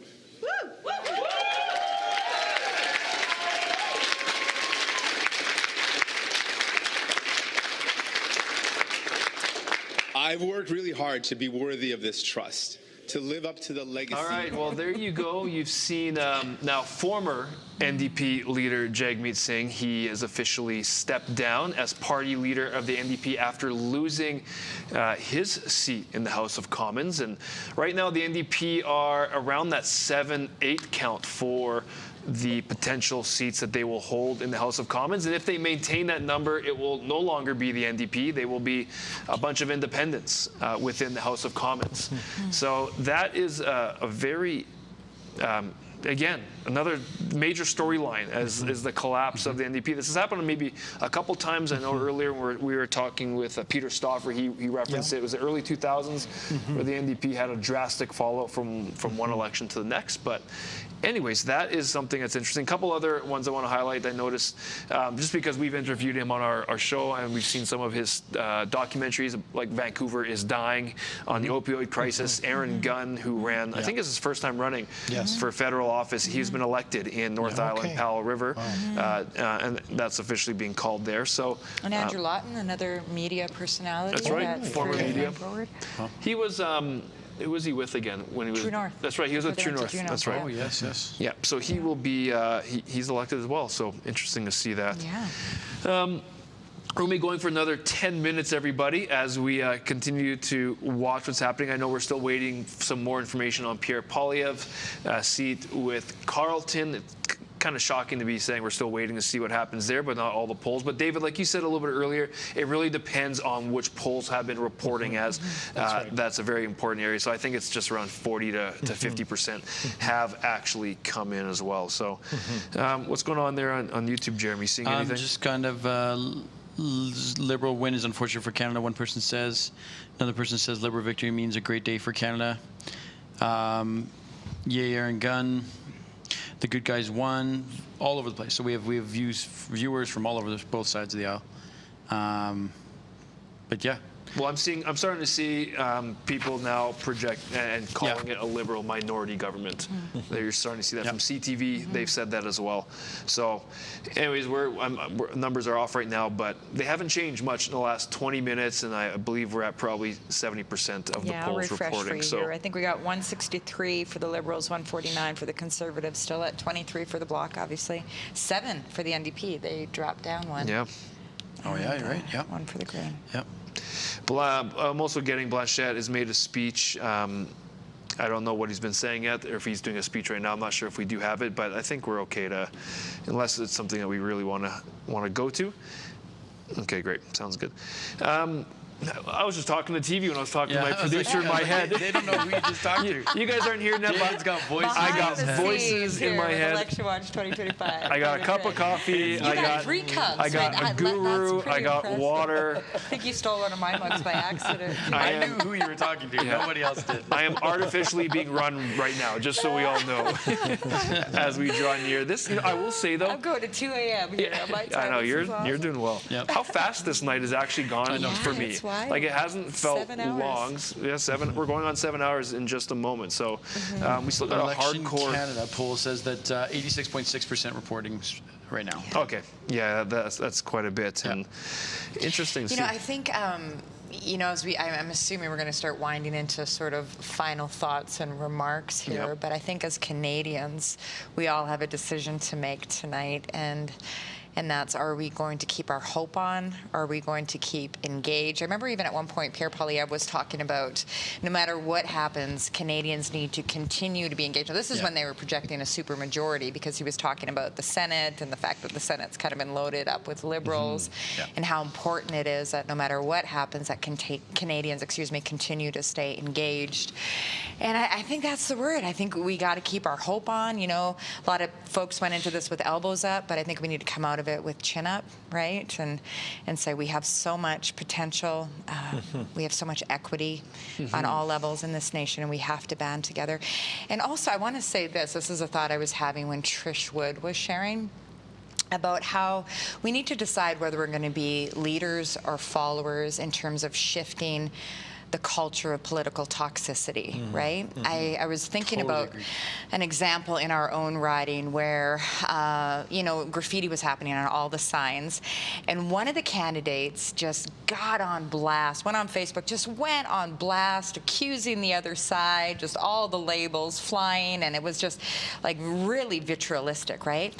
And the other candidate responded back, and she said, I understand, you're trying to score political points here, but we just want you to know that we've instructed our team to repair your signs, and we are committed, no matter what happens, to, basically to band together to to love our neighbors as ourselves, you know. And I thought, man, that was a class act. And it was a real moment for me, because I think for all of us, whether it's in conversations, you know, in the day-to-day, whether it's in the debriefing with our spouses, you know, this time tomorrow morning or tomorrow night, we all have a decision to make. We are either going to be a part of shifting the culture into something that is productive and hopeful for the sake of our kids, or we're going to just continue down this spiral that none of us have enjoyed, of the increase of political toxicity and tearing one another down when we disagree with each other, rather than listening and learning and leaning. And so I think this is a real defining moment tonight. Yeah, absolutely it is. Wise words. I hope everyone takes that to heart, what you just said, because we all can be better, because we all can learn from that. And it's not one side of the aisle, it's all sides, both sides of the aisle. And engage. That can go there. You know, the Conservatives are going to have a real conversation at the next policy convention. That, as I understand, that's within a year. You know, those of us who love this nation need to commit to engage. And the country, like the thing about a vote is that it shows who's spoken and who's actually stepped up to make their opinion known. We got 6.367 million votes for the Liberal, 6.2 counted at the moment for Conservative, and then just over 1 million for the Bloc. So that totals for 14.8 million if you count all the other parties as well. Well, from what I saw, it looked like we were trending towards a 60% voter turnout. And so for us using language as a Canadian society of most consequential election in history, we hear that all the time now. But that's still not high numbers. 60% I think is kind of average, maybe just a little subpar over the last number of elections. But a little lighthearted question for y'all. With Jagmeet Singh stepping aside, does this open the door for Justin Trudeau's return to politics? Or David Craig's entrance into politics? Anyways. Probably not. I'll say probably not. Obviously tongue-in-cheek saying that there. All right, well, Faytene, those were great words. We got about 5 minutes left in the program. Any final thoughts, concluding thoughts you guys want to touch on before we shut her down this evening? Are we doing this again in 3 months? Lovely. You know what? We might be back again in 6 months, a year, who knows, 18 months, 4 months. It's going to be really interesting to see how this plays out. I know with Merit TV Canada, be watching over the next several days and weeks as we continue to bring updates. And that's going to be the real interesting thing to see what unfolds after the election. How is Mark Carney and the Liberals going to govern? Is there going to be an open hand of trying to maybe bring healing and bring reach across the aisle to work together, or is there going to be a continuation of this regional divide? Are you going to see the Bloc and the Conservatives team up and make it tough for the Liberals? That is a really, it's on the table. Are any of us going to be allowed to drive our gas cars in 8 years? You know, we didn't even talk about that. We didn't talk about that. That's a really good point. That's still on the table as well. Pierre's actually just taking the stage right now. Okay. Really? Okay. But yeah, Pierre is actually stepping up on stage right now, so I'm actually curious. It's live from Ottawa. Pierre, let's look at that. If our team, our team's going to take a look to see if we can get that, which is great. Good catch on that one. But I think just to add to a couple of the words that you were saying, I want to just reiterate is that Canada, it's been our theme all this night. Canada has traditionally been a wonderful country that people flock to. Here we got Pierre. We want to go see Pierre Poilievre right now at his party headquarters. Let's go right now. School teachers and a Venezuelan refugee stand on this stage in front of our proud country, offering ourselves up to serve for the future. After millions of people have shown up and marked their X, spoken their voice, and exercised their democratic rights. We could not be more proud. We could not be more grateful for the opportunity the Canadians have given us.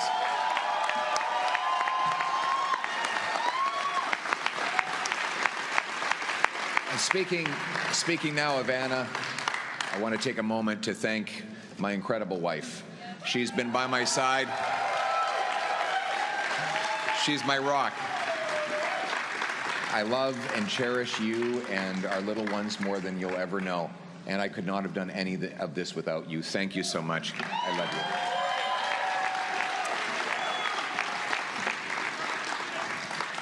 Now, my message to Canadians.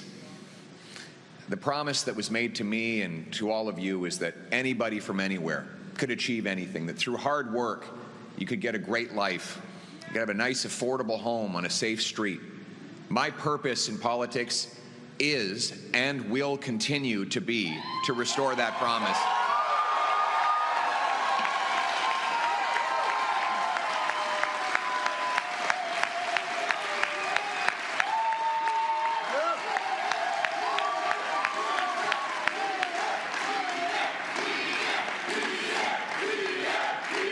Thank you. To the candidates who ran under our banner as Conservatives, to the volunteers who knocked on the doors, made phone calls, put up lawn signs, rallied at our events, donated their hard-earned money to our cause, I thank you from the bottom of my heart. To the millions of people who voted for the Conservative Party and put their hopes and dreams in our vision, thank you. It will be an honor to continue to fight for you and to be a champion of your cause as we go forward.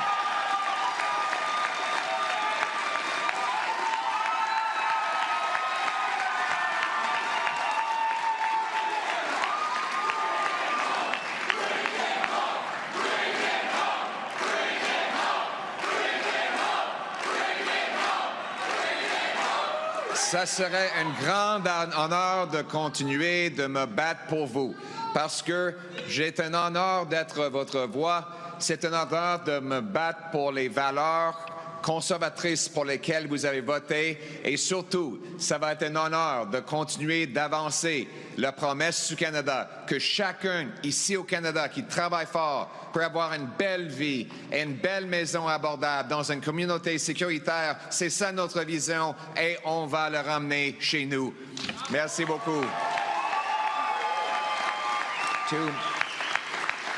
To my fellow Conservatives, we have much to celebrate tonight. We've gained well over 20 seats. We got the highest share of vote. Our party has received since 1988. We denied the NDP and Liberals enough seats to form a coalition government, meaning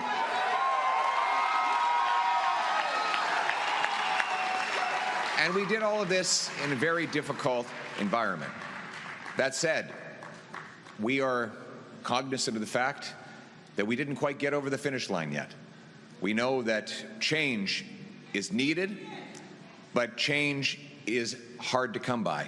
It takes time. It takes work. And that's why we have to learn the lessons of tonight so that we can have an even better result the next time the Canadians decide the future for the country.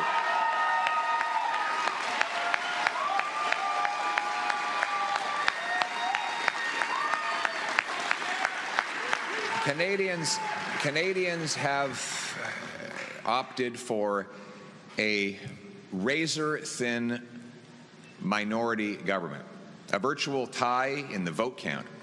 So I would like to congratulate Prime Minister Carney on leading this minority government. We'll have plenty of opportunity to debate and disagree, but tonight we come together as Canadians. We will do our job. Yes, we will do our job to hold the government to account. But first, we congratulate people from all political backgrounds on participating in the democratic process. And as I said, while we will do our constitutional duty of holding government to account and proposing better alternatives, we will always put Canada first as we stare down tariffs and other irresponsible threats from President Trump. Conservatives will work with the Prime Minister and all parties with the common goal of defending Canada's interests and getting a new trade deal that puts these tariffs behind us while protecting our sovereignty and the Canadian people.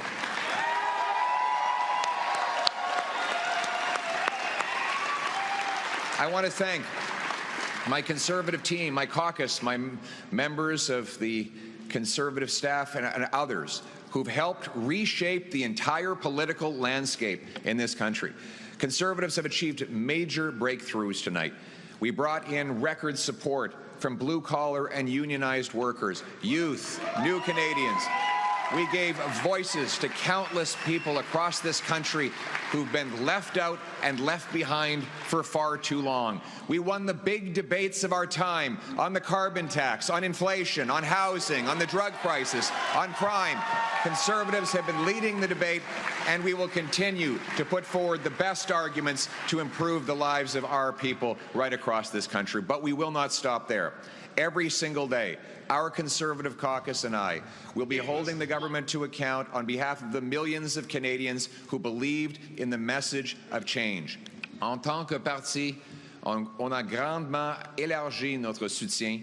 Et chaque jour, all right, well, we're going to just jump back to us for a little bit here. You saw Pierre Poilievre there was just continuing to talk about the Conservatives and the positives, and it's a real big question that's coming up now about what do Conservatives do. I know his seat, it still seems like it's still up for grabs, but the gap is getting larger. The gap is getting larger? Yeah, 2,500 seats. 2,500 seats, and how many percent have... our words are getting away from us. 2,500 votes. Yeah, David, come join us. We're Jeff, our good friend Jeff has just joined us as well. Jeff, welcome to the evening. Thank you. We brought reinforcements. Fun. Yeah, well, I'll tell you what, amazing what has happened here tonight. You guys have all done just a rock and roll job, man. Fantastic. Good job. Thank you, man. Well, you and the rest of the team as well have been awesome and just behind the scenes. Like, our phones are going nuts and our iPads are going nuts. It takes a team to pull it off. But it does. I do want to play around the idea because it is looking like Pierre, which is such a surprise that you would not think that Pierre would potentially lose his seat. Yeah. But it was probably really targeted. Like, I would imagine that Liberals threw everything they could at him. And then on top of that, they did the media thing to really suppress the vote, I think, by just saying that it was in limbo. Like, that really has effect. So it makes sense. It makes sense. That would be if I was Carney, I'd be like, strategy, how do we do that? Yep. Well, you were just saying that this is the highest vote turnout for Conservatives since 1988. Since 1988. Well, you can see the vote share to its highest point. Right? Yep. Correct. We're old enough to know that. That's right. Yeah, that was the 1988 election has some eerie parallels in the sense that it was a very emotional election because it was really the ratification of a free trade vision for Canada. And so it was controversial. And I think John Turner made a very impassioned plea that, wow, this was going to change the nation. And it ended up being a very beneficial policy for Canada to flourish. But it was a very controversial election. Well, I think it's going to be interesting to see how this plays out if he does lose his seat. What are the Conservatives going to do? But you alluded to a second ago, there's a chance or there's a possibility that there might be someone who might not want to stick around that gives up their seat for Pierre. And I think they have to.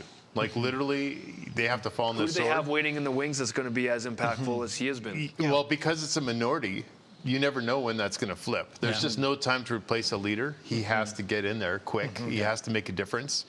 So that message has to get out, and he's the guy to do it. I think it's going to be somebody else is going to step in and help him get a seat. That's what's going to happen.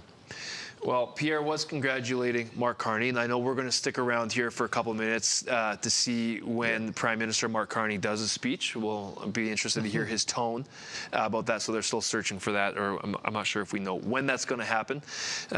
But this is... again, I'm a little bit surprised, to be honest. Like, you're expecting that you knew that Jagmeet, there's a possibility. You heard, and to be honest, I thought they were rumors when you thought that Pierre's riding is up for grabs in the last week or so. It's like, okay, but for both party leaders to lose their seat? Yeah. That's crazy. Yeah. And Elizabeth May to keep hers. Just going to throw that out there. Is that okay? Yeah, that you could not have bet on. Like, you could bet on a lot of things. I don't think you would have bet that on. Yeah, you could have done pretty good on that Poly Market or whatever it is as well. So that's awesome. Okay, I am seeing some people here saying, well, Pierre will be Prime Minister in the next 24 months anyways. Is that some things flip around and you never know how momentum shifts? Talk a little bit. What do you think about that? I don't know. David, like, when I think of what does Carney do?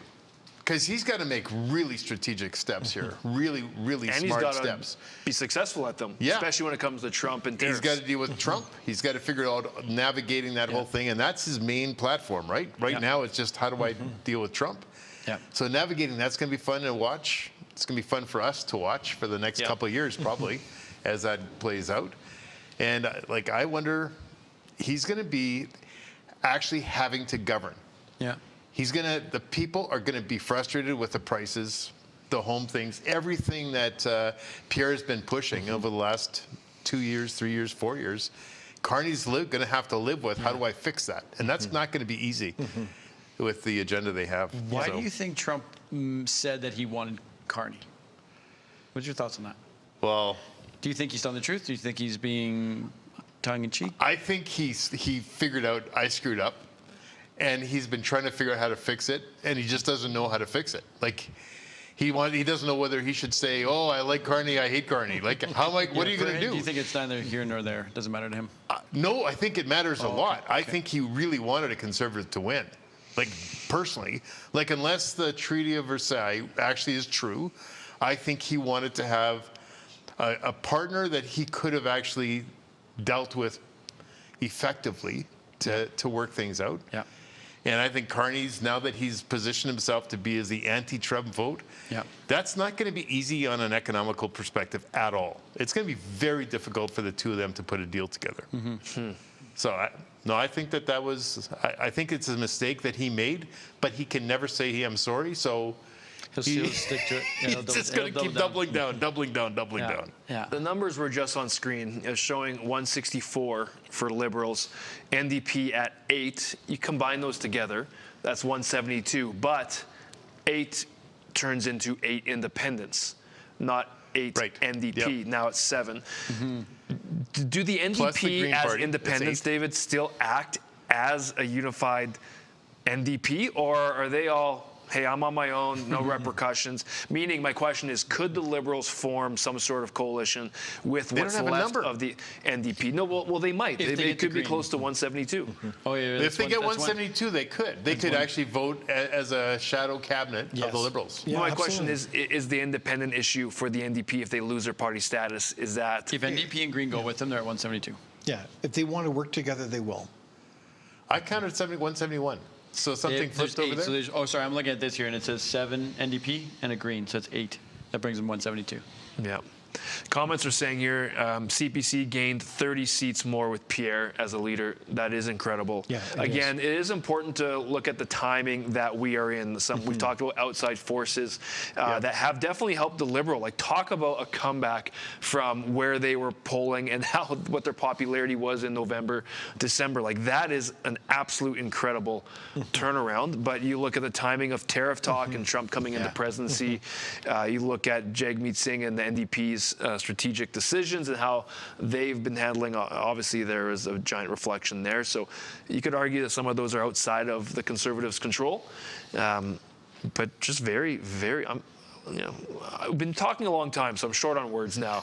My brain's trying to think what words come next in front of the others. No word on I'm sure Bruce Fanjoy is approaching 3,000 votes ahead of Pierre. Can we talk about, for a minute, we've touched on tonight mainstream media. We've talked about the importance of media within a democracy, the importance of, and again, this is my personal opinion, we all have bias. We all can agree on that. Everyone's got a way that they bend and they lean, and that's okay. There's nothing wrong with that.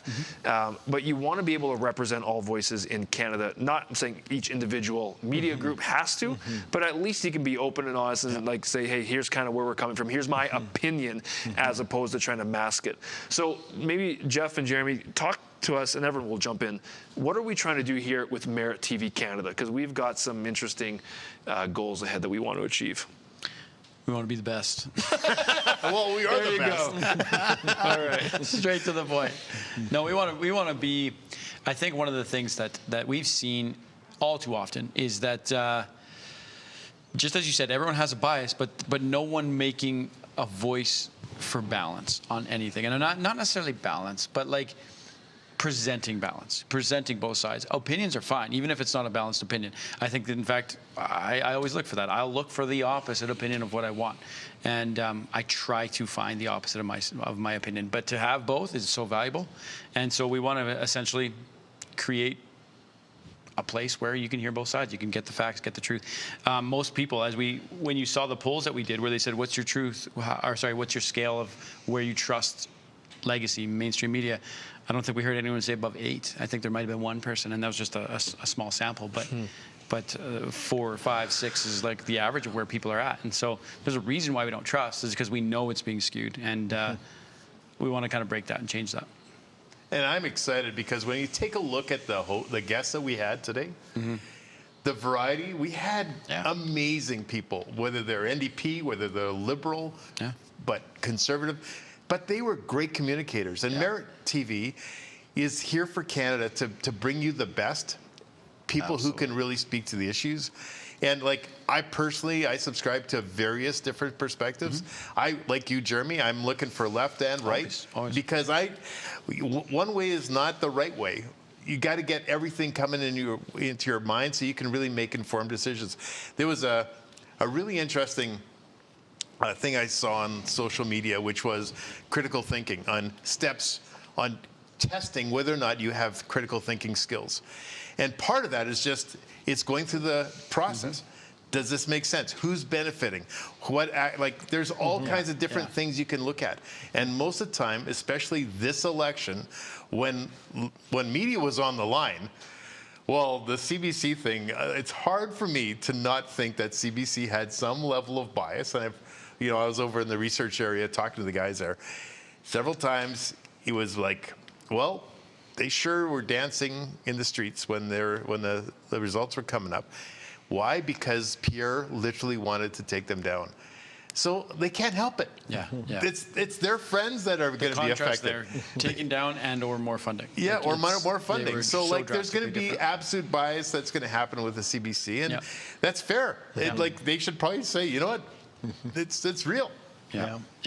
Well, and just to add on to this idea of what we're building with Merit TV Canada is we do want to help bring balance to the landscape in media, because media, whether you have thought about it much or not, is a pillar of democracy, and it is vital in terms of disseminating information about a way to have a proverbial megaphone to the country, that soapbox that people used to stand on the corner, and it's a way of getting ideas out, but communicating to people what's been going on, but also communicating to power and having a platform that you can hear. So we're building that out. We're going to continue building that, as you've seen, and you've joined us tonight with as we continue to build out our programming, but also not just in an online way, is that we also are licensed through the CRTC and will continue growing so that you're cable, satellite, and online in all the ways that you can get. And we're looking forward to building with and cooperating with other great organizations and people as well. Like that, we're an open book.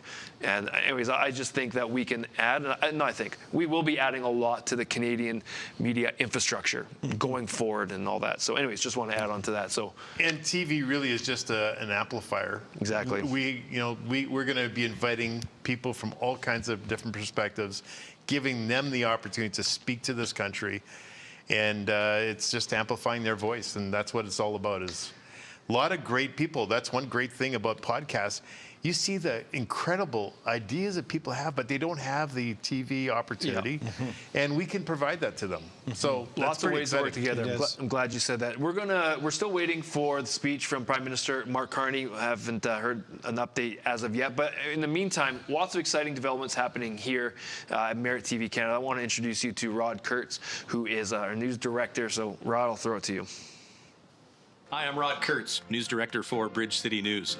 We're so glad you've joined us for tonight's election coverage. Thanks for all of your feedback on social media and also in person as our Merit TV truck toured the country.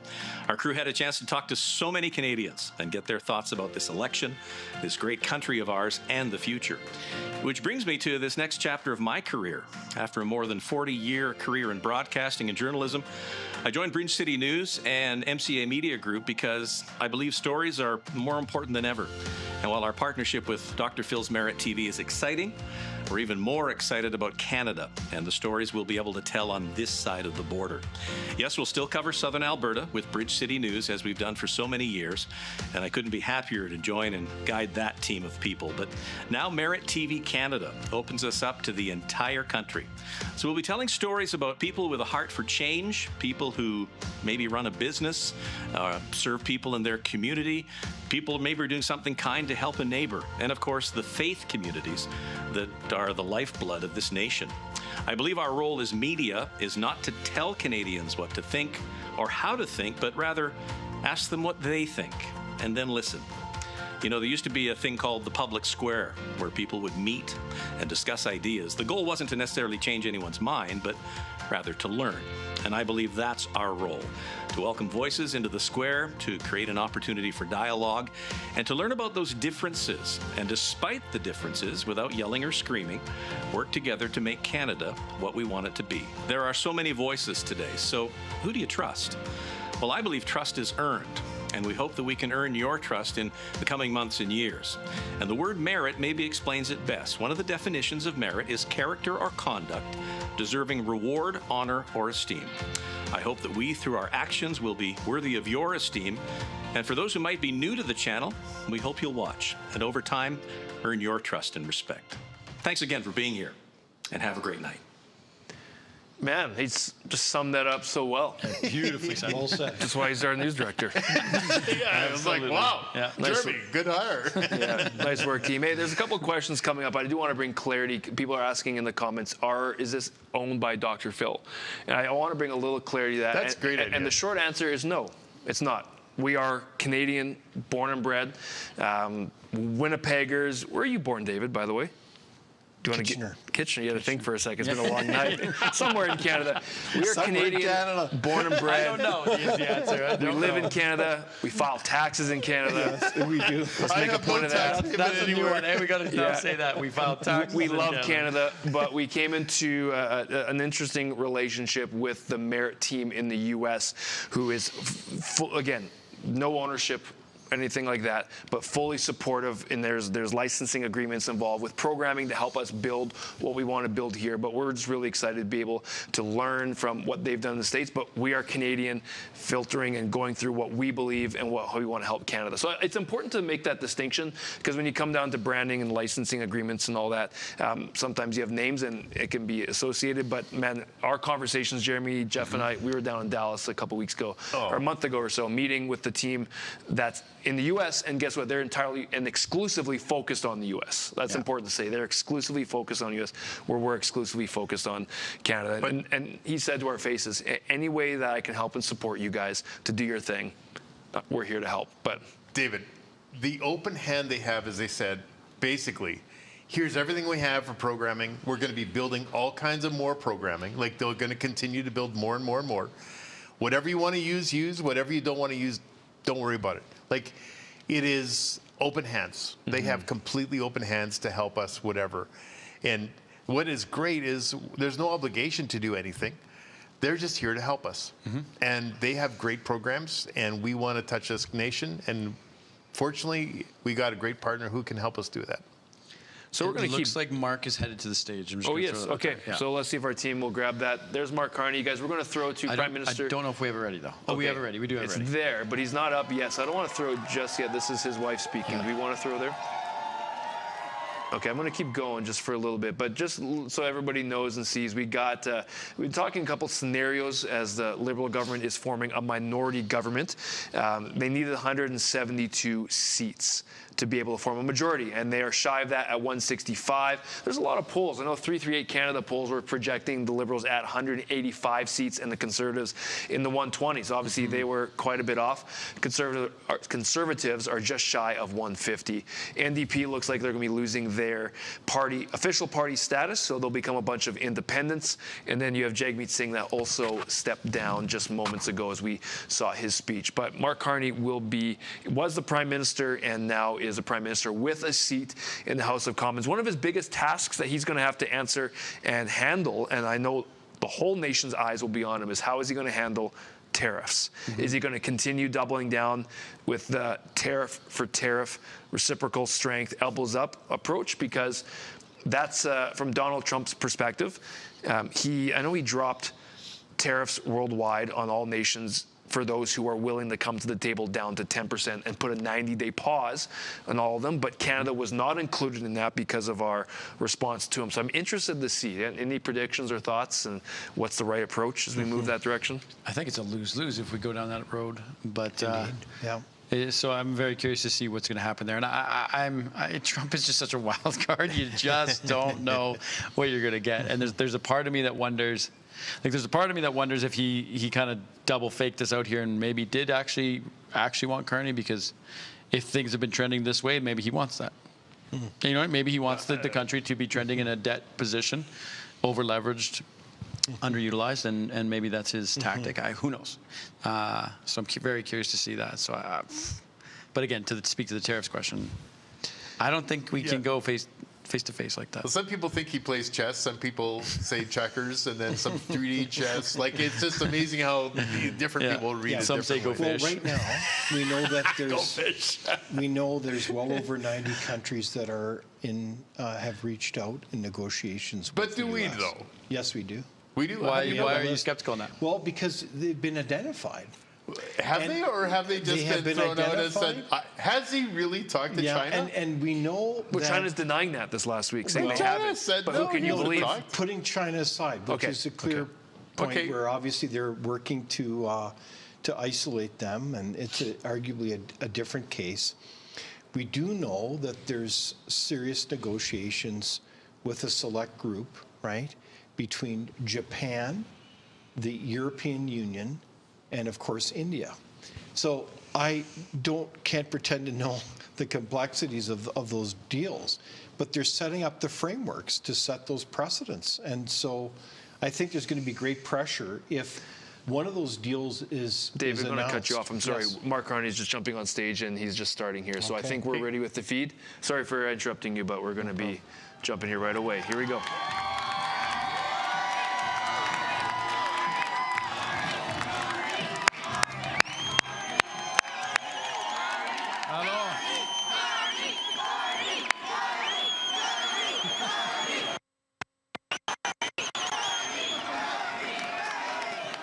That is Nepean. That is the spirit of Nepean behind me right there.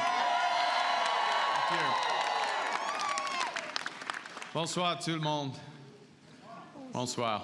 Oh, quel bonsoir. C'est une bonne bonsoir. I have a question. Who's ready? Who's ready? Who's ready to stand up for Canada with me?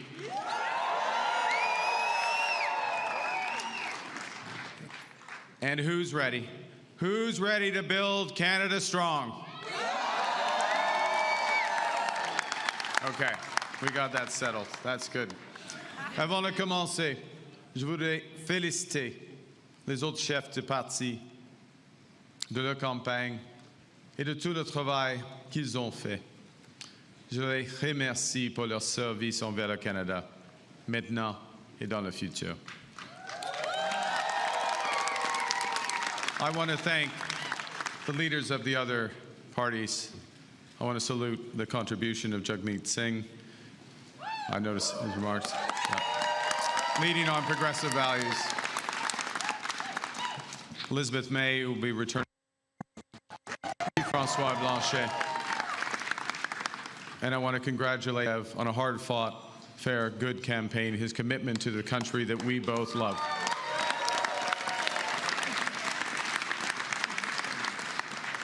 They all have many, many more contributions to our land.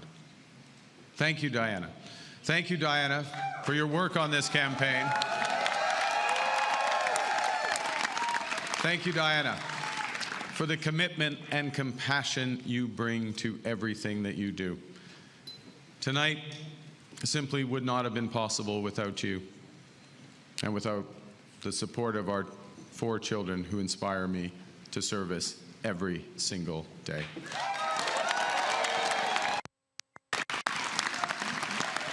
I also want to salute the women and men who put their name on the ballot from all parties.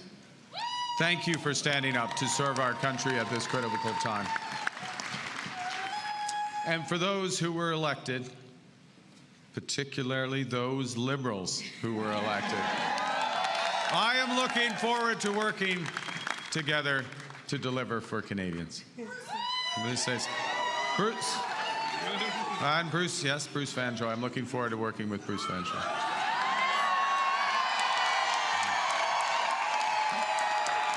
Fantastic. He will be a great MP.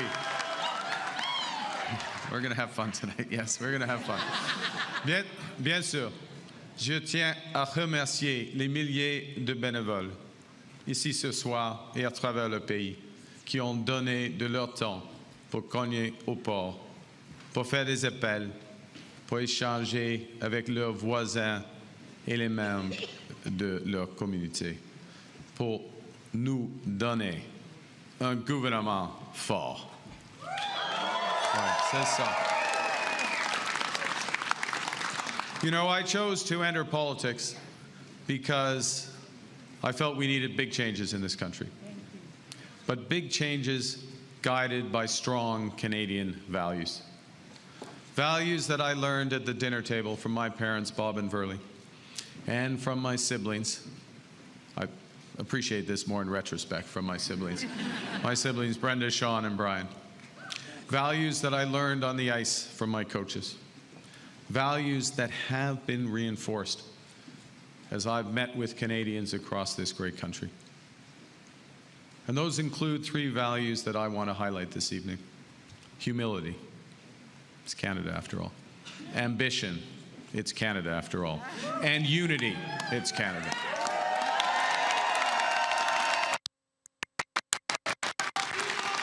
I love you. Right back. Right back.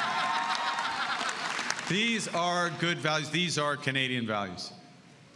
Values that I will do my best. I'm just getting worked up here. These are values that I will do my best to uphold every day as your Prime Minister. You betcha. Okay, well, you have to judge after this next section because I am going to begin with the value of humility and by admitting that I have much to be humble about. That's true. Over my long, that's not an applause line, it's just a statement of fact.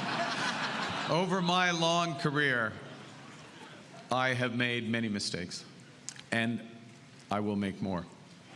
But I commit to admitting them openly, to correcting them quickly, and always learning from them.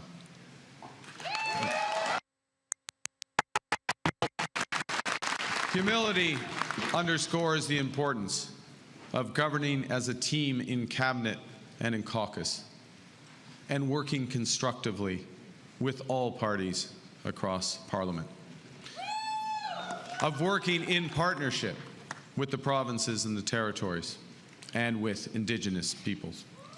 And at this time, it underscores the value of bringing together labor, business, civil society, to advance the nation-building investments we need to transform our economy. All right, well, we got about 1 minute left until we are done for the evening. For those hardcore people that are still with us, especially if you're in Atlantic Canada, golf clap for you guys over there.